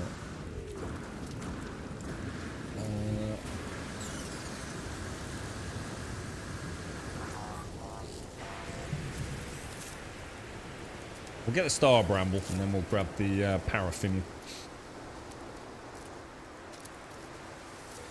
No, this grass here, Max. This proper blades of grass, not like the strands or the bulbous or the helix.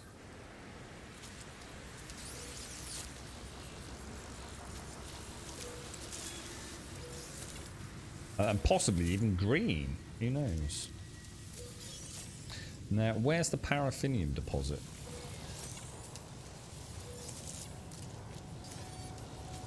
I didn't. Oh, what's these? Gravitino balls. I think Gravitino balls instantly attract sentinel activity, though, don't they? God, where's that paraffinium that I marked? Let's go and get the rest of that bramble.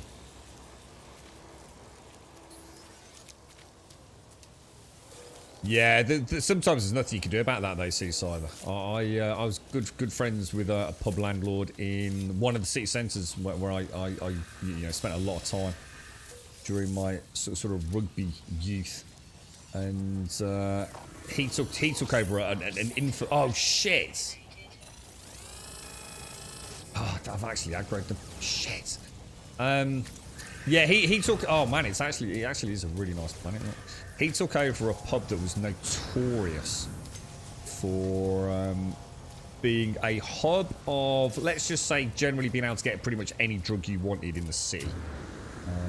And it was quite closely guarded by its clientele.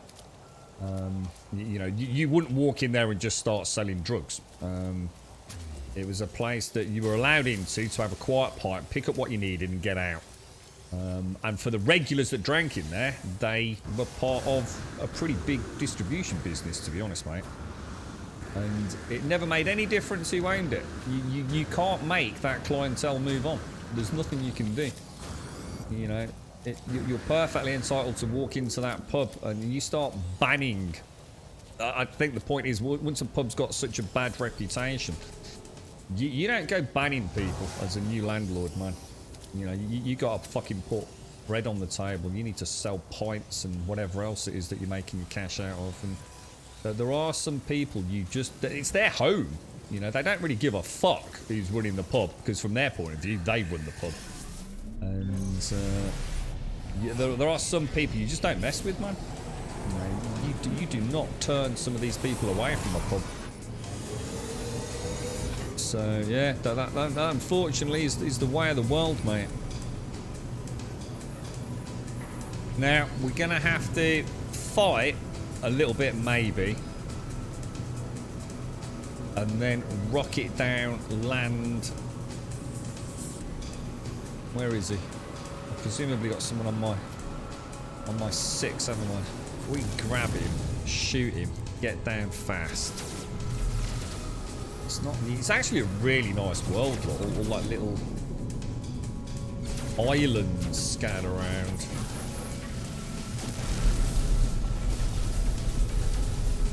Yeah, that was a tragic tale as well, because the guy I'm on about, he ran the pub for quite a while, and it was actually really tragic. He had a girl he was seeing, and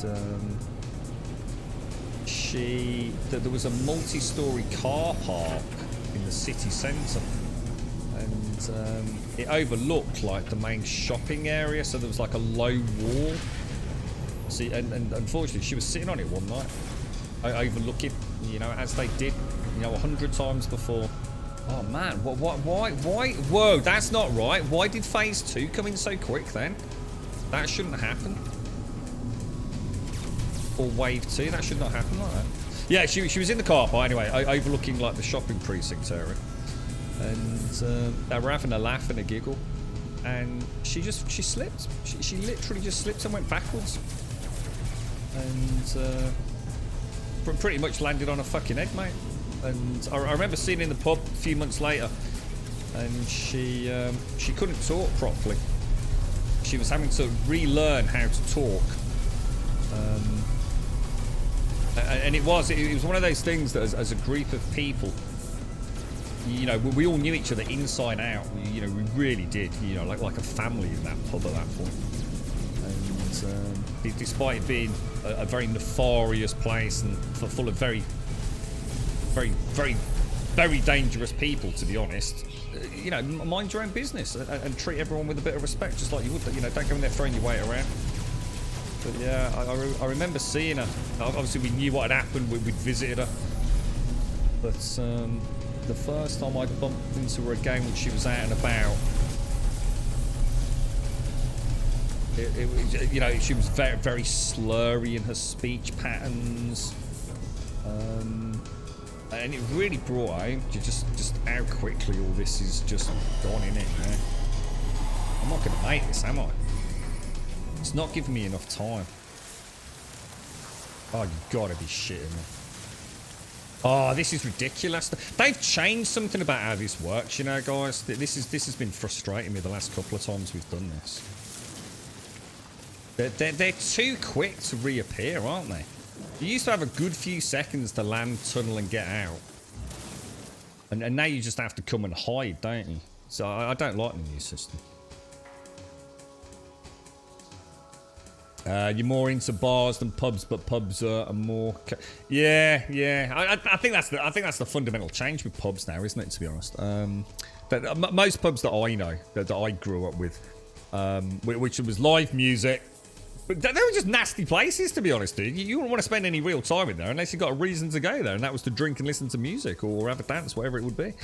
But I think the whole pub industry now in the UK is much more family focused, isn't it? I remember we went into a pub. I can't remember it. As the pandemic was lifting in Birmingham, I was visiting family down there. Went into a pub that was literally just down the road from my mum's, and it was so different. So I remember it used to be an old boys' place. I never drank there. It was like for proper old boys, all the local ex-crims, and I went in there, mate, and it was all like proper posh food. And there's a whole area. So every because the whole thing was cubicles essentially. Reminded me of almost like an American diner. And even the food you ordered on a touch screen that was like on the wall in your cubicle. So you didn't even have a waiter or a waitress, and it was all kind of hand gel and wiped down touch screen stuff. There was an area with literally like a bank, a suite of iPads to entertain the kids. It had gone from this old boy ex-crim pub to a place where you take your kids to have like a burger and chips and a pint or whatever it was. Well, obviously you don't give your kids a pint, but you do in Birmingham. But yeah, crazy, man. So have they just attacked me again? Then I'm just going to test something. Have they attacked me just because they're still looking for me? Because it's the same group of sentinels, so they will remain aggroed. They presumably don't despawn. Let's just see what happens if we go underground again. Can you lose track of them? Yeah, so it looks like it's obviously distance based, isn't it?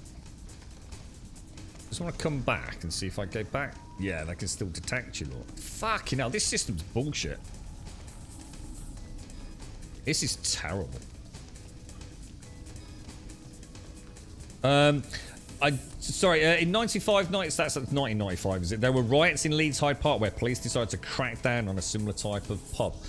Yeah, I mean, my dad was in the police force, and the rather amusing sort of attitude sometimes was sort of better the devil you know. You know where they are. If you wanted a word with Jimmy, you know exactly where Jimmy was, and it sort of it leads to this kind of like all your eggs in one basket, and then all the other pubs you don't need to worry about them because they're just nice places to go. You can sort of see how it would have been back in the day, can't you? Yeah, that's it. So it's either, and you only know it for you'll know it from reputation. I don't think many folks. Well, outside of the big city centres, but they tend to be things like Wetherspoons, don't they?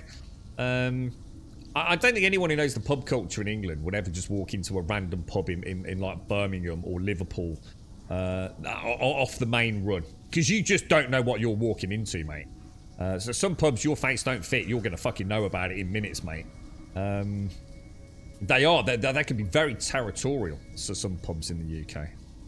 But a lot of it is now huge, massive brewery ownership, isn't it? Like I said, Wetherspoons being a classic one. And they're just totally different. They're just a completely different environment. Is it old? Is that what it is, old? Is it? There's zealous sentinels. But I think those ones were still just spawned in, weren't they? I think they must stay in the locale. So of course, as soon as I come out, like you said, they're instantly going hostile. But oh wow, look at that! That's mad, dudes. If I didn't get out, well, would help if I got my gun out, wouldn't it?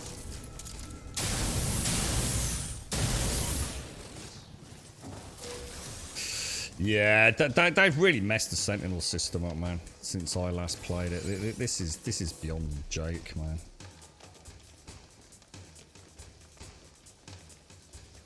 You used to have so much longer to drop down, didn't you? It almost became like a fun mini game in a way. Have them find you, shoot a few, get in your ship, kill a couple airborne, land, dig a hole. But they were on me so fast when I landed. You're just watching that time tick, aren't you?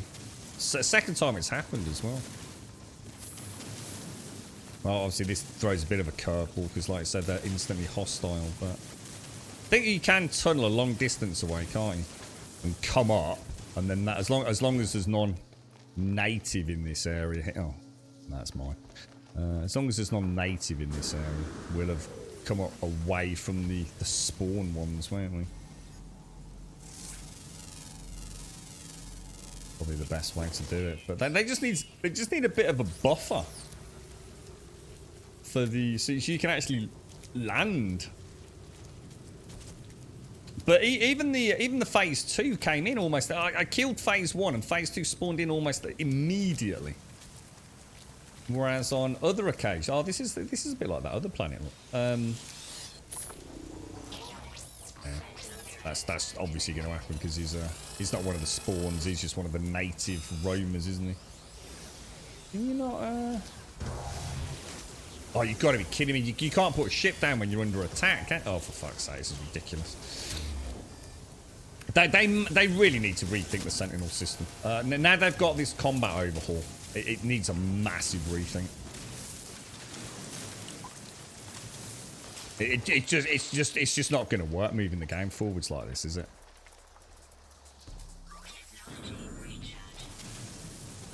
I think they're adding new systems, but not thinking about the impact on the old ones.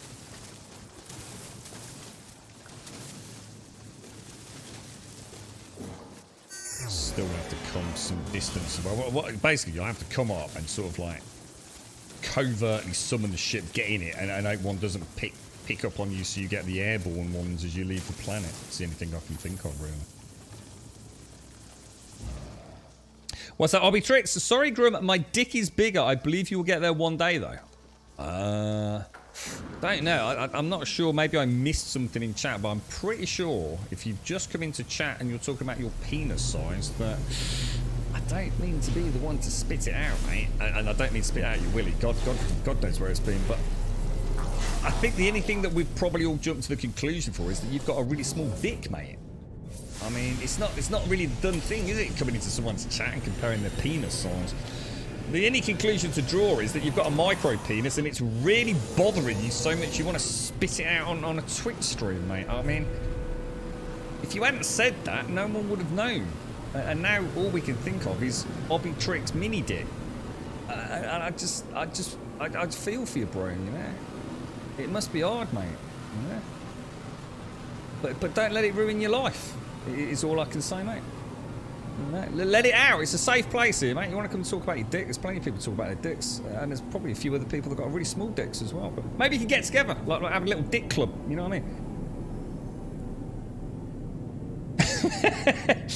Obbytrix shows account suspended or deactivated. How the fuck's he talking in chat then? Or is that another one of them Twitch things? You found setting off your personal sentinel. Yeah, because I think it can aggro them, can't it? Here, Fry. Yeah, I think that's. I noticed that with the Minotaur. If you're battling with the Minotaur, if you don't turn off the AI, he seems to remain sort of. Let's be honest, he's not the best shot in the world, but I think he can still continue sort of aggroing them. But, so that's a bit crap then, because that's the planet I need for Paraffinium. So let's go to this one, because that's a nice paradise planet. Oh, that's my home planet. Well, hang on a minute. That's interesting. We'll go to that one. That's weird then, isn't it, Doc? That is strange. When you walk in a sitting chair that burned us, oh, dude, not half, mate. Hey, we used to have a boy. We were laughing about his the other day, weren't we? What they called? You know the pint glasses, but the ones with a handle that had like the square. I always describe it as like a square imprint. It was like a jug pint. The old boys used to drink with it. And it's the same pub that I was just talking about, actually, with the girl that fell off the fucking balcony thing on the car park. And let's just land and get some paraffin. I won't say his name, but there was a dude that always used to stand in the exact same place at the bar. He never sat down, and he was a mega regular. And for anyone that knew him, he was a bad boy, man. If you knew him, he'd do anything for you, but he was a bad fucking boy. And let's just leave it at that point. And he was the only dude that drank out of one of those. It was the only jar pint glass in the whole place, dude. And he always stood on the same end of the bar on the right-hand side, drinking from that glass. And I must admit, every time I went into that pub, I would always buy him a pint. And he wouldn't always have it straight away. It was just, you know, kept on tick by the bar staff, you know, when he runs dry. I don't think he ever bought a drink. He just didn't. He was just one of those. He was part of the furniture, man, and you respected him. And one of the wonderful things was that there was kind of even amongst the bad boys, you didn't fuck around when he was in there, because he would just fucking, you really didn't want to mess with him. And he liked coming in and having a quiet pint. He never got drunk, you know. He never really sort of danced her out. He was very, very quiet, very calm, but a very foreboding person. And he was almost like an unofficial bouncer. Because there would never be any trouble if he was around there. Because if you disturbed his quiet fucking pint, oh my god. Oh god. Oh dude. It so rarely happened. On the occasion it did happen, it made it all the worse, you know? But yeah, absolutely, dude. Yeah, there are pubs like that, aren't there? Where you know, you sat in. What are you doing sitting there, mate? Fucking move now. If George turns up, you're fucked, mate. God almighty. It's a wonder I'm alive. Some of the places I used to fucking haunt. Yeah. Is that what they're called? Dimple beer tankards. There you go. Dimple beer tankards. That's the one. I didn't know that. I'll try and remember it. Dimple beer makes a lot of sense, though. Dimple beer tankard. Yeah, it was. It was a whole culture, really, wasn't it? I just, like I said, all the pubs that I really know now, apart from a few local ones around here and one or two in Brub, are really just big, mass-manufactured family pubs now. Probably not a bad thing, to be honest. I even started noticing over the years we got less and less what I'd call the bar space. So everything went to seating, didn't it? Because I think all pubs, in order to survive, started having to do food. You know, very few pubs left that were just hardcore drinking. You know, that's where a lot of the money was, and you know, it's a lot more easy to get someone in for a pub lunch, innit? You know, on a Friday afternoon or early evening, you know, on your way home, grab yourself a toasted sandwich or something like that. Or, you know, what did they do? Like a burger and a beer, wasn't it? Burger and a pint for a $5 or whatever it would be.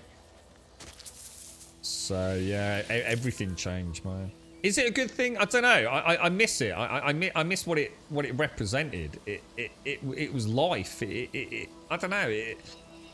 It's like everything now. The world seems so sterile, and I don't mean in this pandemic world where everything. The world is just so bland. I hate to say it. Everyone seems to just like fit into these little categories or labels that they stick on themselves. And it's not enough just to be who you are. You know, you have to be categorised. Back then, it just seems to me like the world was just like this wonderful, colourful, just madness. And I'm not saying it was necessarily any better, but fucking hell, it made for a good night out. You know what I mean? And now it just seems, I don't know, like I said, almost sterile, almost clean, void of anything abstract and unpredictable. And yeah, you know, we used to go on pub crawls, you know, if we went out, I don't know, Newcastle somewhere for a weekend, whatever, see a gig or something, you go on a pub crawl, and you just meet all these crazy people, mate, you know, where the fuck are you lot from, you fucking fuckers? We're down from, so, oh, lads, here, we fucking want to join us, we're off down to fucking such and such, you meet all these lads and lasses, and it was just so much fun, and now I don't know. Maybe it's just been a while since I tasted that. But every time I've been out now, people just mind their own business. You know, there's no social interaction. You know, your table sits at your table. Before you go to the bar, you couldn't help but spark up a conversation with the dude next to you who's buying a pint. You all right, mate? How you doing? Having a good night? Yeah, all right. Where are you off to tonight? Yeah, so. Oh, yeah, mate. I've got special tickets for that. Get 50% discount on the door there. Nice one, geezer. Cheers, bro. Now it's like, stay the fuck away, boys. Stay the fuck away. Social distancing.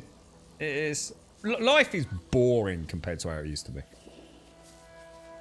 You got a few community-owned pubs around, you know, where the village bought off the brewery. That's what we've got. Essentially self-run family businesses now that do family food as well, Swazza. And they are really nice, dude. And the beauty of them is, it's the kind of place you don't go to actually get drunk. You go there to have a nice nap. You know, the boys like going down there talking about the football. Yeah, they're actually quite. It's like the middle ground, to be honest. You know, it's not the manic Wild West of what it used to be, but it's also not the clean, clinical Weatherspoons. And the food's amazing, dude. You know, it's literally cooked in house by the family, all fresh. None of that microwave crap, dude. The San Miguel. I used to like a nice San Miguel either. Yeah, I used to love a San Miguel. Nice drink, mate. Very, very specific flavour of San Miguel. You know, a lot of lagers and things, they can taste quite similar, especially after you've had a couple. San Miguel's, I always found San Miguel. You always knew you were drinking a San Miguel, I found. I feel that I remember growing up and people's doors were always wide open, so important. I never grew up in a time like that. Yeah, I know people talk about this, and you know, you see some of these old films, you know, like The Craze and all that. You see all the terraced houses and people leaving the windows, you know, that literally walk out onto the street. There's no front guard or anything, you know. Front doors open, letting the air in, windows open. Yeah, I've never lived in an era where front doors or anything were left open myself. Not even windows, to be fair. They're all tapping the phones to socialise. Yeah, I mean, you got to admit, I mean, you know, I'm certainly not going to be a hypocrite. You know, I was saying earlier about, you know, I don't see very many people reading. I don't see people reading newspapers. I don't see people reading books anywhere near as much as I used to. Everything's tap, tap, tap, clickety click on a mobile phone or watching a film or a Netflix show when they're on a bus or something like that. Yeah, it's, I don't know. Is it a good thing? Is it a bad thing? I just don't know. I just know the world has changed massively since you know, I was a kid. There is no doubt a massive fucking change. You know, it's like I said, even to people crossing the road now. Is that because of the pandemic? Is it, you know, are we about to enter a new era where really our only interaction is through the internet? It seems a lot less hands-on, mate. You know, after, let's put it this way, right? After the arguments I see on Facebook, and I don't have Facebook myself, but my girlfriend, a lot of my friends' family do. All the arguments I see on Facebook, that would never happen down a fucking pub, face to face, mate. That just wouldn't fucking happen, dude. You got something to fucking say, you fucking say it, you know? And let's get it done with. Let's not sit there backstabbing one another, getting clicky groups of friends behind one another's back, you know, to choose sides, or whispery, skull and, you know, cloak and dagger style. It just wouldn't happen, you know? So someone's suddenly not talking to you down the pub. Like, what the fuck's your beef, you know? Why are you talking to me? What have I done to upset you? But, I don't know. Is it, you know, we always talk about the anonymity of the internet. Are we entering this new social age where, like I've said a couple of times, where we're so connected and yet so distant? I don't know. What does that mean for the future, man? It's weird. Were you not supposed to mine that deposit? I was, and then I saw a shiny and went off. I'm in shiny syndrome mode today. You knew the day you drank San Miguel. I didn't have that with that. The one that used to cause me a bit of bother was Stella. I was never a massive fan of the new Stella. Stella changed. Stella used to have a really unique flavour. God knows what it is these days. But back when I was drinking a few years back, I used to really like Stella. But the one downside, when they did something to change it, man. I don't know whether they changed the strength or just however they make it. But I used to get a gut ache. I used to get like a little bit of a belly, if you like, from the old Stella Artois. So I stopped drinking that. And that's actually when I started drinking a San Miguel, to be honest. Salt and Corona beers. I've never had Sol. I've never had that. Corona. Aren't they like what I'd call like a really pale lager? Are they not more like a Budweiser or something like that? There's a meetup website. 100 random people meet in a reserved bar room in Manchester sometimes. 150 plus people, all walks of life, and lots of professionals too. And what's that for? What's the purpose of that? Just a random get together, invite only or something? Don't really see what's different to that and just going down a pub or something, or do they do, you know, is it like a gig night or something? Always gave you headaches, Stella. Preferred. Oh, Grolsch was a nice one. That was the one in the fantasy bottle, like the Nuki Brown, wasn't it? Had like the flip top metal cap. Is that one, dude? We want the yeah, let's go for that one. Yeah, I've never liked those. Yeah, I don't like what I'd call... I don't know if that's the official term for it. I really do not like Budweiser. To me, it has no flavour. You know, that I like, you know. The same with any of what I'd call like the urine coloured, you know, the piss wheat looking stuff. I just don't like it because there's no flavour. That's why I like Stella and why I like San Miguel, to be honest. I actually felt... And again, Grolsch. Grolsch was a lovely one. But I couldn't have Grolsch on tap. I don't think we had many pubs that had Grolsch on tap. But Grolsch in a bottle was lovely, man. That was really nice. Yeah, I don't like the pale lagers. And like I said, not because of any strength issues or anything like that. I just found them very bland. Just didn't really find them particularly well, anything. Like I said, I'd rather have something else, to be fair. They're very popular though, aren't they? I mean, I assume Budweiser's a huge seller in America. You get the impression it is in the UK. You know, if you think about an American lager, I tend to think, is it Coors, Corona, Budweiser? And I get the impression they all seem to be very similar in colour. Whether or not similar in taste, I couldn't tell you because I don't drink them, but... It's public and nobody tends to know anyone. Only those regulars if you go... So I don't really see the point in those two sides. So what? Just seems weird. I'm not sure what the reason for that is. So is it a license? Do they just get a license for one night or something? Or... Just seems like a weird way of doing things. You know, I wouldn't... I prefer to go somewhere where I know some of the folks, you know? Or I'd go to a gig or something like that, you know? Maybe if they've got live music or something. Maybe sometimes I'm just not quite understanding.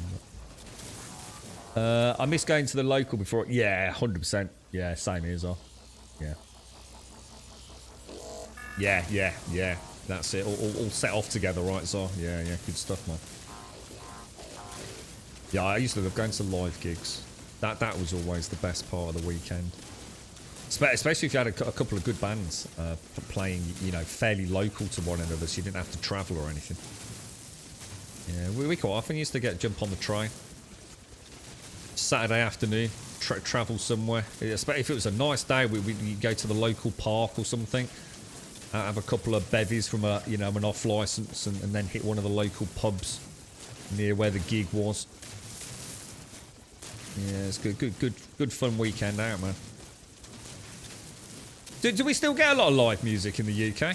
Anyway, I only know local here, and the local ones here don't really do live music. So it's been a long time since I went out for that kind of evening. Obviously because of the pandemic, you see. I don't know if we still get a lot of local bands or, you know, small bands touring and doing gigs and stuff. I still like Beck's, to be honest, Doc. Obviously, I like the Beck's Blue, but Beck's in a bottle. back when I last had one. I seem to remember it was actually quite pleasant, to be honest. But then again, I find anything in a bottle is quite palatable. Carlsberg, yeah. The only ones I didn't drink were because you can have anything. Because sometimes it's whatever your mate had bought, or was cheap at the off license. But I should imagine my most. I doubt I have drunk even a percentage, 3 or 4% of any of the lagers above and beyond Carling Black Label. I bet you anything. If you added all the pints of lager I've drunk over the years, yeah, I bet 95% of it was Carling. Because it was always available, it was always consistent, and it was always fucking cold. Because they got through so fucking much of it. There was always another fucking, what do they call them? You know what I mean? Barrel, already chilling. And then they started doing Carling Ice. Do you remember that? Carling Ice. An extra, I can't remember, it was like about an extra 40 fucking p, dude. To have Carling Ice. Yeah, it's just Carling, mate. Because, like I said, it was everywhere, man. You still get a fair bit over that way, so yeah, good. I'm pleased, mate. I'm pleased to hear that. I'd hate to see that disappear. Yeah. Duvel. I don't think I've ever had Duvel. Yeah, I don't think I've ever had Duvel. Is that one that you had on tap, Doc? Or? Pleased to hear it, but that's nice, man. That's nice. Yeah, I'm pleased to hear the live music is coming back, because that was what it was all about, man, for me. Out here in the sticks, the raves are still going in the forest in tents with good sound systems. Really, Rubber, you still get raves, bro. Nice. Yeah, someone else mentioned this earlier, Joshua. Yeah. The old man's working clubs. Oh, what were they called? So I never went into those. Were they called social? Working men's clubs? Social clubs or something? I always thought they sounded really fucking weird. Yeah, I've been in them. But what's weird is I've never been in them with anyone other than my dad. And the reason I went in them with my dad, because my dad used to do the books for 2 of them in Birmingham. And they always look like these fucking really shit fucking places, dude. Like everyone was like really fucking old. It smelt really fucking horrible. and the tables reminded me of like what my other dad used to do the wallpapering on. Yeah, I still don't. I never asked about those. I have no idea what they were or what the fuck they were supposed to be, mate. But I never went in them. Carling Premier. Oh, yeah. That's probably the one I was thinking of before the Ice, actually. Yeah, you had Carling Premier, Carling Ice, didn't you? Tends to go to small gigs at the Brudenell Social Club. They seem to be getting back to pre-pandemic. So is this social club the same thing as I'm talking about? One of these? Didn't you have to? Didn't you have to have a membership to them or something? You couldn't just walk in, could you? These weren't like a pub. You walked in through the front door or through the back door, depending on who you knew. These were places where you had to have a membership, right?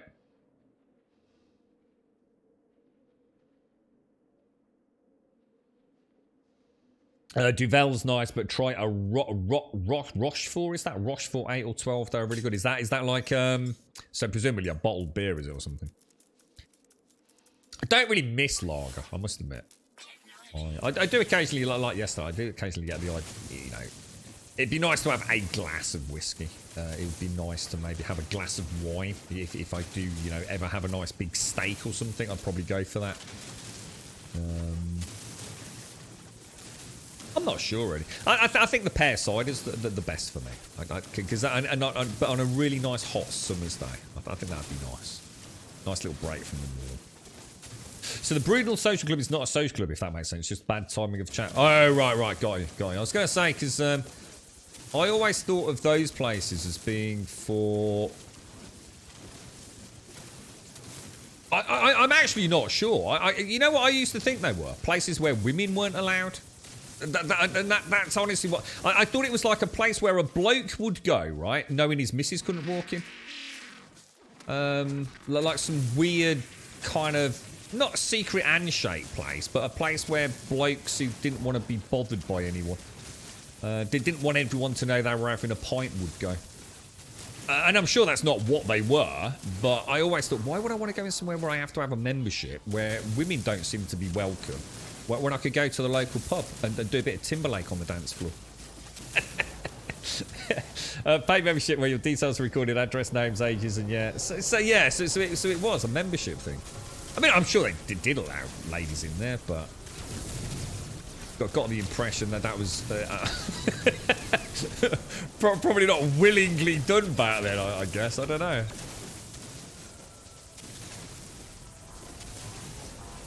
But yes, it's a different world now, isn't it? All these you get all sorts of fancy wines and things, can't you? In a pub, meals, like I said, iPads for your kids to play on. Madness, crazy, crazy to think where it all began in some nasty, soggy, beer-soaked carpet back room place. That's also true. A woman usually wasn't allowed in the tap room, but could go in. You know what? I was just about to say the Robin Hood, right? Robin Hood Island in All Green, yeah? So I think it's known as the Robin Hood was the pub. It's still there. There were 2 rooms. And I can't remember what they were called. But the one room, women were not allowed.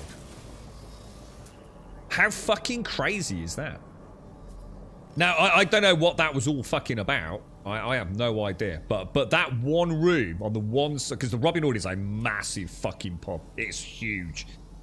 Yeah, the one room, women, no, not allowed in. Completely banned.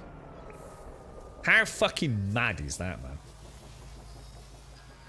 You dating yourself with a Timberlake? What are you on about? Timberlake, Justin Timberlake. What are you on about? Timberlake's the fucking boss, mate. Timberlake's still going strong, bro. What are you on about? Timberlake's the fucking... Timberlake was like the fucking... The sort of like white man's Michael fucking Jackson, bro. That dude's got moves, man. He's been in all sorts, dude. He does like... there's voiceovers for like Pixar movies. What are you on about, fucking old? Fucking Timberlake. Who the fuck are you, bro? Tap room was for working men. Tap room was for working men only. I bet not a lot of them fucking worked either. I was dragged to by my mother, so women were allowed. Yeah, yeah. I mean, I'm sure some maybe, but yeah, there was definitely a divide. Well, whether or not it was illegal, this is what I don't know, because I didn't drink in the Robin Hood. What I don't know is whether or not it was a legal thing, as in you actually weren't allowed in, and they would, you know, or whether it was just one of these unwritten rules that you would not go in there if you were female. I honestly don't know, because I've got no idea of the culture around that time and what the Robin Hood. Whoa. Whoa, did I just blast a massive hole in there? What, really? You don't have Justin Timberlake? Just YouTube him, more. Seriously, YouTube Justin. Justin's still going fucking strong, mate. He does movies and all sorts now, bro. Justin Timberlake's, he's still like a powerhouse, to be honest, fella. I used to just look like he's dancing, the choreography, because he did work with Michael Jackson, didn't he? He always said like Michael Jackson was a huge inspiration to him. You can definitely see it in the choreography with Timberlake. Very, very, very clean dancer, man. Very impressive. But yeah, very heavily influenced by Mr. Michael. Yeah, he's I still listen to a lot of his music. Well, I used to. I suppose I was never a big fan necessarily. You know, I never listened to his albums, but there were multiple tracks of Timberlake's that I really liked because of the beat. And you know, obviously the videos that he'd do, you know, the choreography of the dance sets. I watched a lot of behind the scenes with Timberlake.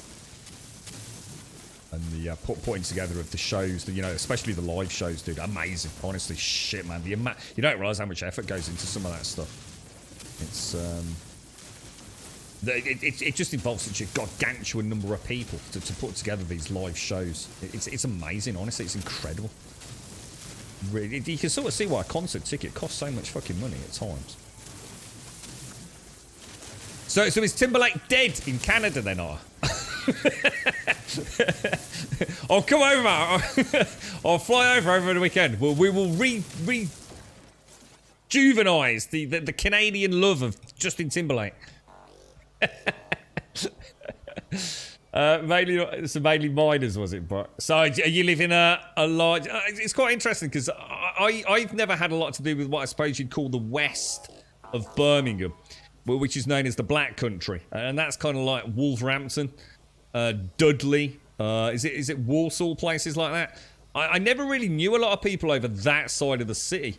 Or that side of, I guess it's known as the West Midlands, isn't it? I think is the bigger area, and then the Black Country is part of the West Midlands, I think. But apparently that was all very, whether or not it was mining, but it was very that early industry side of Brum, wasn't it? And Elegon actually sent me an interesting link about a guy who was doing a walk without using roads. I think he had to go from Walsall to Dudley or something like that. Without using roads. So he was going along rivers, streams, football pitches, you name it, mate. And I think at the start of the video that there was just like some aerial shots of the area. So I went on a little bit of a googly, and it's mad. It's actually really interesting. You can actually see where these old industrial sites were. And nature has kind of slowly come back, but not fully yet. So it's almost like, even in that, what I've always thought of as a very, very urban area, you've got these train tracks that just have long been forgotten. You know, sort of like collapsed canalways and things. These like mining excavations and small villages that have just vanished, dude. And you know, nature's slowly coming back, but you know, with the aerial photography and drones we've got access to now, it's really weird to see, man. You know, it's like a snapshot of an era that I didn't know. When, you know, the black smog of the Black Country, I guess. Clean Dancer, isn't he the one who uncovered Janet Jackson's nipple on some family? I have no idea. I don't investigate such sordid and weird things about the people that I watch. So I just like his dancing, bro. Say Something was a really insane song by Justin and Chris. Say some. Oh, I can't.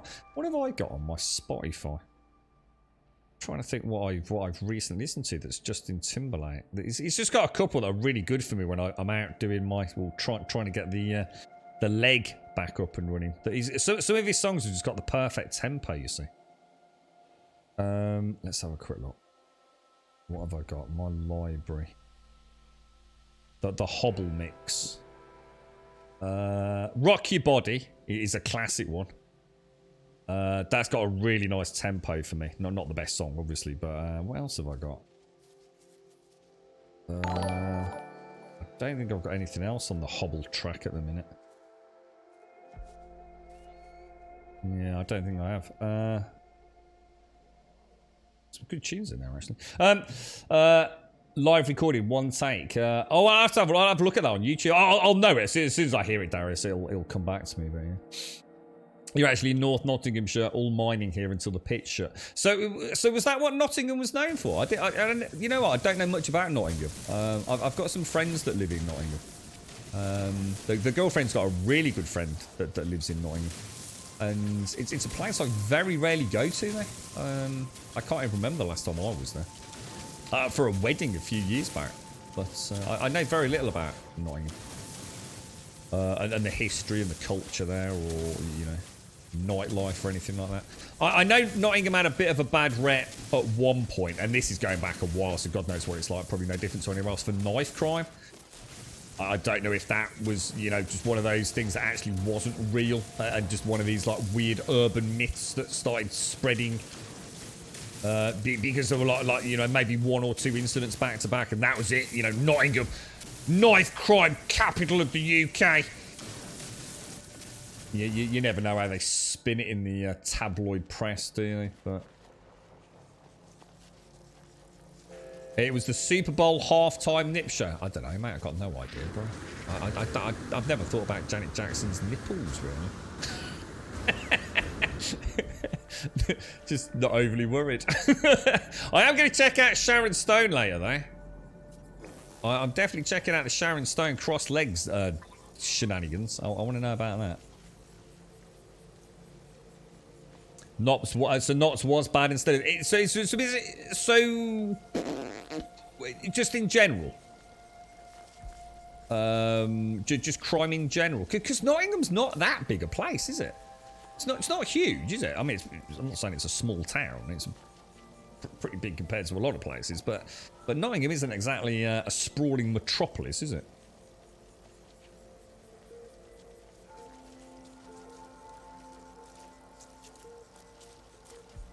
And that Otter as well. Seriously, dude. Before I forget, because looking at the time, thank you ever so much for earlier, mate. You're an absolute fucking star, bro. Thank you. I'm gonna put you to Otter. I'm gonna put together a Justin mixtape. You know what you would have done for your girlfriend when you were like 15, and you write her the greatest love hits. You send it to her on a CD. I'm gonna make you one. I'm gonna make a Justin Timberlake love track. God damn it! Such a smooth.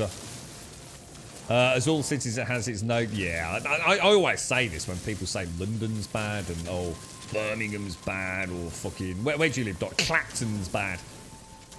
It's pointless. There's no metric for that, mate. You know, look, Solihull. No, Solihull is known in Birmingham, right? It's been where all the rich people live in it. The Solihulians. Yeah, that's where the richer brum kind of go, innit? You know what I mean? You ain't getting no change out of £1 million for a shed in Solihull. But honestly, dude, I know Solihull very, very well, and there's places I would fucking not go in Solihull, mate. Not if you pay me a lot of money. And I won't go any more into that, to be honest, but yeah, it is, you know. You don't walk down dark alleys anywhere, do you, mate? You know what I mean? It's, yeah, it's all pointless banter, really, at the end of the day. Yeah, that's it. Exactly, Darius. There's always a place, you know, that one pub, that one club, that one... You know, garage where you know the less, you know, the people that will, you know, you looking at my pint, mate, you know, they're looking for trouble. That's what they live for, you know. They want to rumble, don't they?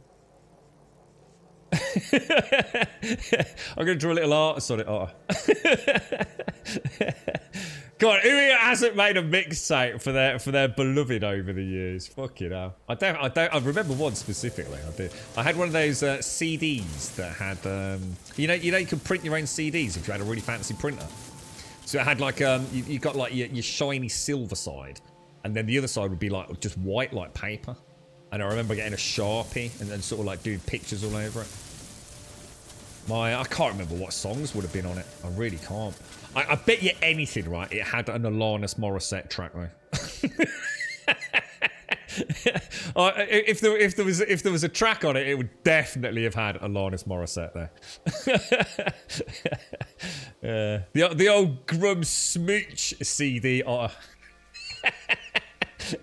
You've never done that yet. You've never been so completely hopelessly and just train wreck lost in love that you made a love mix, dude. That's shocking, bro. That's the one, Archie. Yeah. A quarter point 3 to 13. That's the one, mate. Also, that is half 3. Yeah. Original drawing of a nip slip. I can't believe you. I've got to check out. I've got to check out Sharon Stone's lackless panties later. I've got to check out Janet Jackson's nipples. I tell you what, it's a wonder we get anything done in this channel, you lot. It's shocking, bro. Is that the one we just came from? It probably is, isn't it? I'm just going to go over there. So I know I don't need any more paraffinium. It's done then, isn't it? I don't want that, do I? I want the ship some. Oh no, I never sent her a mix. No. No, that relationship was pretty much dead when I set fire to her. There wasn't a lot coming back from that, mate, to be honest. Yeah. I don't think even a mixtape would salvage that train wreck of a relationship. I mean, I did set fire to the poor girl, you know what I mean? Look, I didn't do it fucking deliberately, you know what I mean? Fucking hell, dude. You know, romantic candles and a lot of fucking hairspray. How the fuck was I supposed to know, you know what I mean? Worst things have happened at sea, I think. Probably not. You've never done one, Pooh? You've never made a mixtape? No way, dude. I was thinking, Pooh, you'd have made millions, especially after 2 fucking litres of whiskey, mate. I don't know what a react. What's a react channel? What's that? Is that where I know what you mean. Oh, we should do that. We could do it in just chatting one day, couldn't we? Say, Grub, you guys check out this video, Janet Jackson's nipples. No, I'd get banned. I'd get banned, dude, if I showed Janet Jackson's nipples. You still have a slow rock collection to burn to CD for your ex. It's only been waiting for a decade. I think you might have missed the boat a little bit there, Doc, you know what I mean? A little bit of water under the bridge, Just to time make moves sure, on, mate. did you see the time warning, Grum? she's still waiting, bro. You need to crack on. Do it this weekend. Make yourself a promise, mate. Get it out of there. I have. I've got it, Shades. Don't worry. Don't worry. I've got it. Thank you. Thank you. Yeah, that's a good point. I wonder what the equivalent is. Yeah, the digital equivalent. Oh, they probably just send pictures, dick pics and boob pics, mate. To be fair, let's be honest. We probably didn't have the luxury of that, you know what I mean? It would take ages to... I mean, you send someone a picture of you... Well, if you're Willy, probably take a couple of seconds to download, to be honest, so, but... You know what I mean? If let's just say, hypothetically, if somebody had some glittery cleavage and they sent it to somebody back in the day, you could have been waiting a week to receive it, you know, with data rates, couldn't you? You know what I mean? Or it could cost you 20 quid to download it on a Nokia. You've been that deeply in love with someone and even wanted to marry her, but 2 years after we split because neither of us wanted to move away from our cities. You see what I mean? All it needed was a mixtape, mate. Mixtape. That would have been it, mate. Should have moved. Should have gone, he loves me so much, she's done a mixtape. No one's ever made me a mixtape. This is true love. And that would have been it, mate.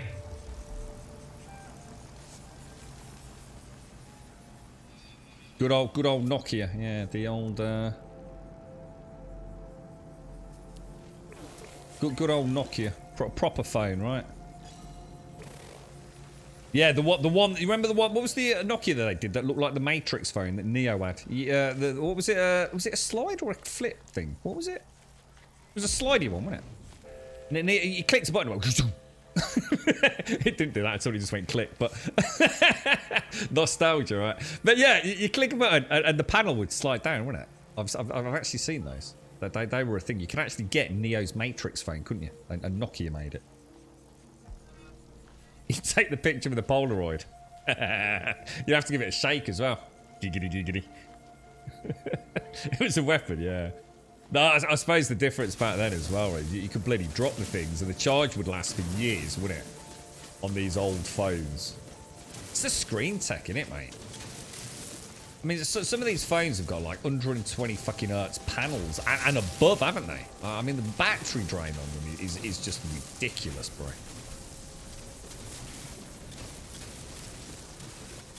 Yeah. Thank you for the bits as well, Shades. Thank you very much.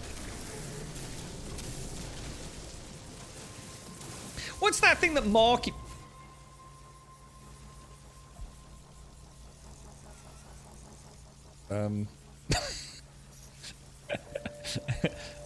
What's going on here? All right. Yeah, it's like that, is it? It's just that you'd land on me, did you? You asshole. That's just so rude. What's this thing that Markiplier's doing? Markiplier's doing something like with space. Is it like... What the hell is it? It sounds like a lot of effort's gone into it. Is it like some sort of like short movie or something that he's done? I mean, I don't really watch Markiplier, but it seems to have been popping up a lot on Twitter and things.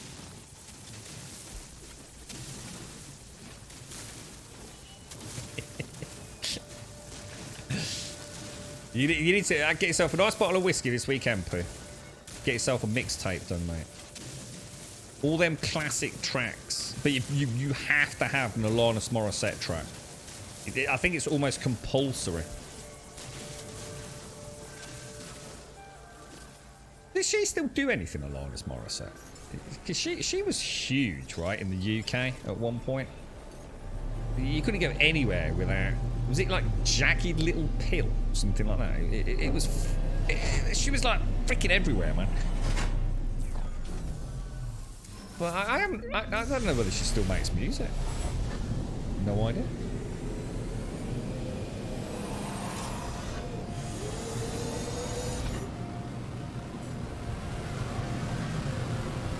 I'm gonna go back to home habitat.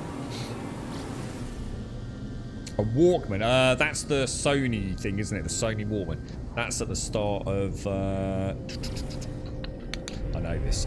Something to do with galaxies. It's got Vin Diesel because he's a bit of a shit actor. Guardians of the Galaxy. That's what he's listening to, right? I know this. Sony Walkman. Cassette and earphones, but not buds, like wire things. Yeah, I know what that is, bro. To cheating me the old ways. I'm good with whiskey for a while now. I've got a bunch of mixtapes saved at my dad's. Most of them are partying, etc. But they've probably got 15 years on the net. But music is timeless, though, Pooh. Music is timeless, as Otter will discover. You know, he's lost the way as a Canadian. He's missed the wonderful lyrics and dance moves of Justin. I shall bring him back into the fold. Yeah, a mixtape never goes old, bro. That was the 90s. What, Sony Walkman were in the 90s? Is that the technology in the 90s? That was like in the 70s? What the fuck? Well, you actually had like things that went around mechanically in the 90s? No, that's not right, dude. We'd got CDs surely by then, mate.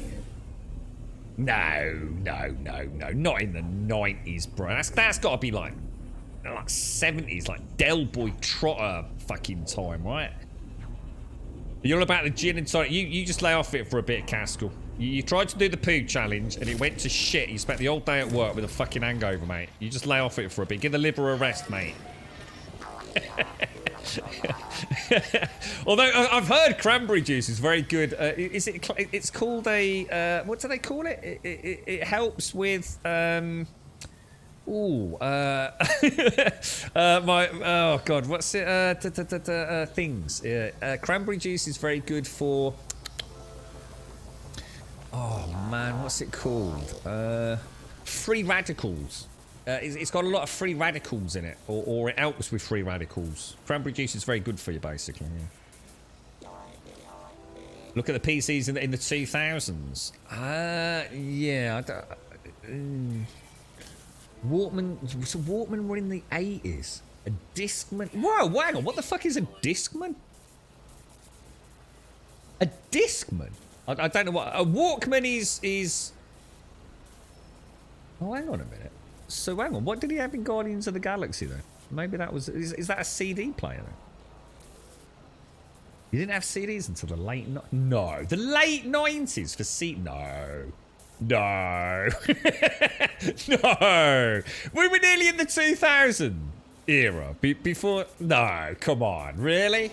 80s Sony Walkman cassette players pushing 90s was the added radio functions. but I need my train home drink.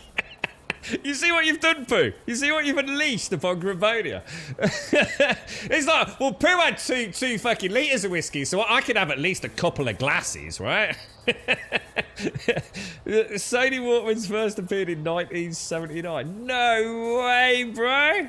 So that's about right then. I was right, the 70s then. So it wasn't a 90s thing, was it? Antioxidants, yeah, that as well. Yeah, that's one of them.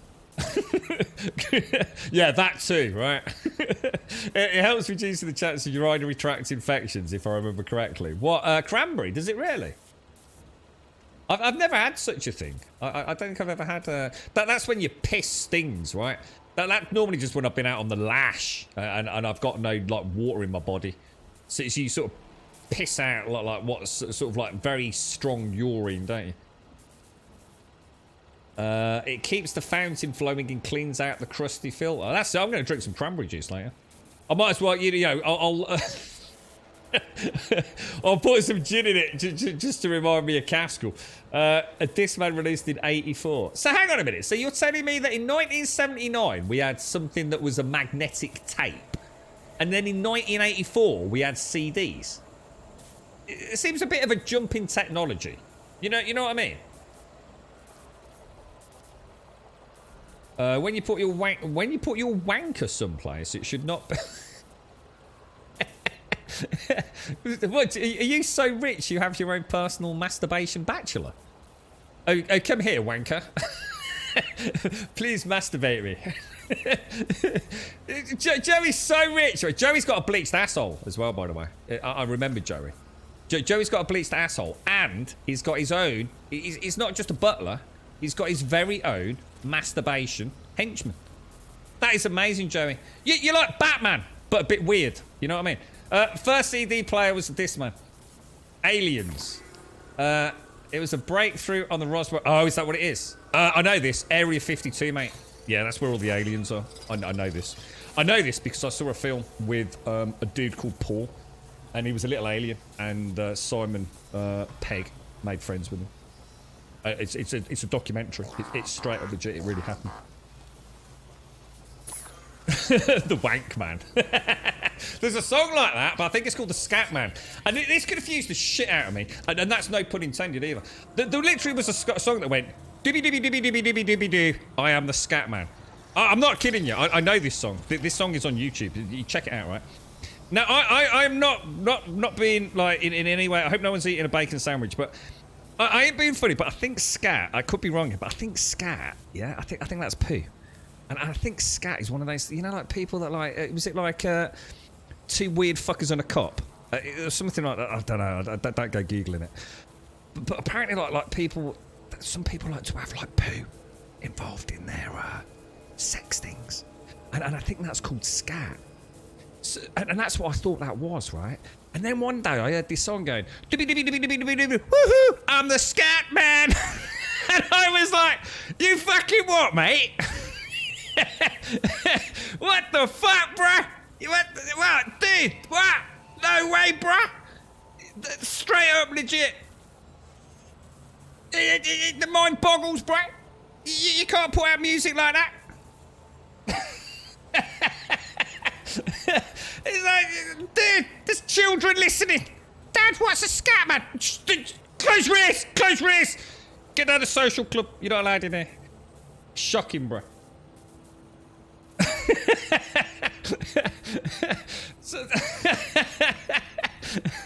So this is where chat is going to explain to me that guys, it's actually a type of popular music. It's invoked within the jazz vocal styles using emotive, and I don't even know what that fucking word is. It's not about poo. It's not about poo. I prefer my fucking story. All right, mate. That dude, have you ever seen him? He's probably into that shit. I'm telling you. Ladies and gents, thank you very much for a fantastic stream. I've got to love you and leave you. I've got to get some work done. We will be back tomorrow morning, 8:15 with some more No Man's Sky. If you want to come and join us on Discord, exclamation mark Discord in chat, we'll get you a link to the Discord server. If you do join us over there, please just post an introduction. Say hello, post an emote, post anything you want. If we can see your name in introductions, we'll sort out your posting permissions and you'll have full access to the entire Discord literally in the next couple of 3 minutes. Now is a really good time to jump over there. Exclamation mark Twitter will, of course, get you a link to the Twitter feed. If you join us on Twitter, absolutely fan-doobly-tastic. You'll get a tweet every single day of the week, Monday through Sunday, 8:15, letting you know that we have gone live here on Twitch. And as a point of reference, we normally finish at 3:15 and it's now 3:23, so we're about on time today. Exclamation mark YouTube, which is actually finally, at long last, thank you Bumblehorse, started getting some uploads again. Now that for whatever reason Twitch is working way, even without a VPN, which is very, very nice. Yeah, if you join us over on YouTube, great. We've got some videos going up over there. There ain't, for those of you that watch the channel here, then there's nothing new over there. But I know some of you can only watch the uploaded VODs on YouTube, not on Twitch, due to work and God knows what firewalls and all that kind of jazz. So yeah, I'll try and get on top of that. We're trying to get about 10 to 15 videos up. Just sort of posterity and archive purposes. But I'll keep chipping away while we've got a window of opportunity. If you do join us on YouTube, obviously, please do consider dropping a subscription. We'd be super grateful. Shades, thank you for the 100 bits at the end there. Thank you very much. I'm glad to see you back on the internet, mate.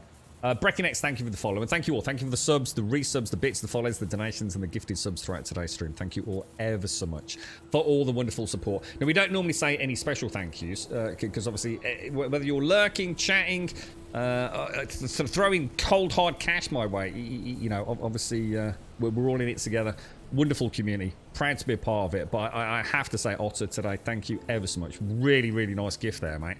And hopefully get something nice for my friend who's having a bit of a bad time with it at the moment. It's his birthday coming up. So thank you very much, Otter. Thank you. I really do appreciate it, mate. And same to all of you. I hope you all have a wonderful Wednesday, isn't it? Because we've had a bank holiday this week. I'm a bit out of sync. Pooh, thank you very much for the gifted sub going out to Seasider. Lovely to see you with the sub badge there, Seasider. Thank you. Nice to see you today, Seasider, as well. Nice to have a chat with you, mate.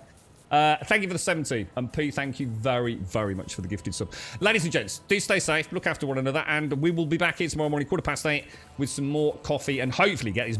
We've had a right old nat today. It's because it's nearly 3 days without sleep, so I'm all over the place at the minute. But, yeah, we'll be back tomorrow. Hopefully with some rest, and we'll actually get the circuit board done, and then we'll move on to the next tier. Thank you for entertaining me throughout today. It's been really enjoyable today. You've given me lots of food for thought and a really nice chin wag, some good reminiscing around Sharon Stone and Janet Jackson. What more can you ask for? Thank you very, very much for watching.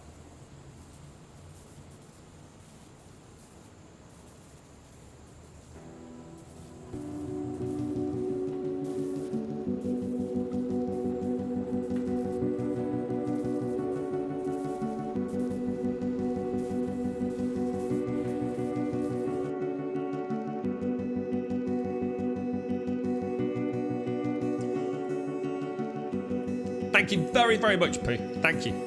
Thanks for the, I don't even know. 1,409 gifted subs, my friend. Thank you so much, Pooh. Thank you. Hey, GZC, Simon. GZ. In a world that's turning all the time, nothing could stop me longing for your eyes. I won't let it die. I can feel you when you're not around. When the night gets cold, I won't be alone. We won't be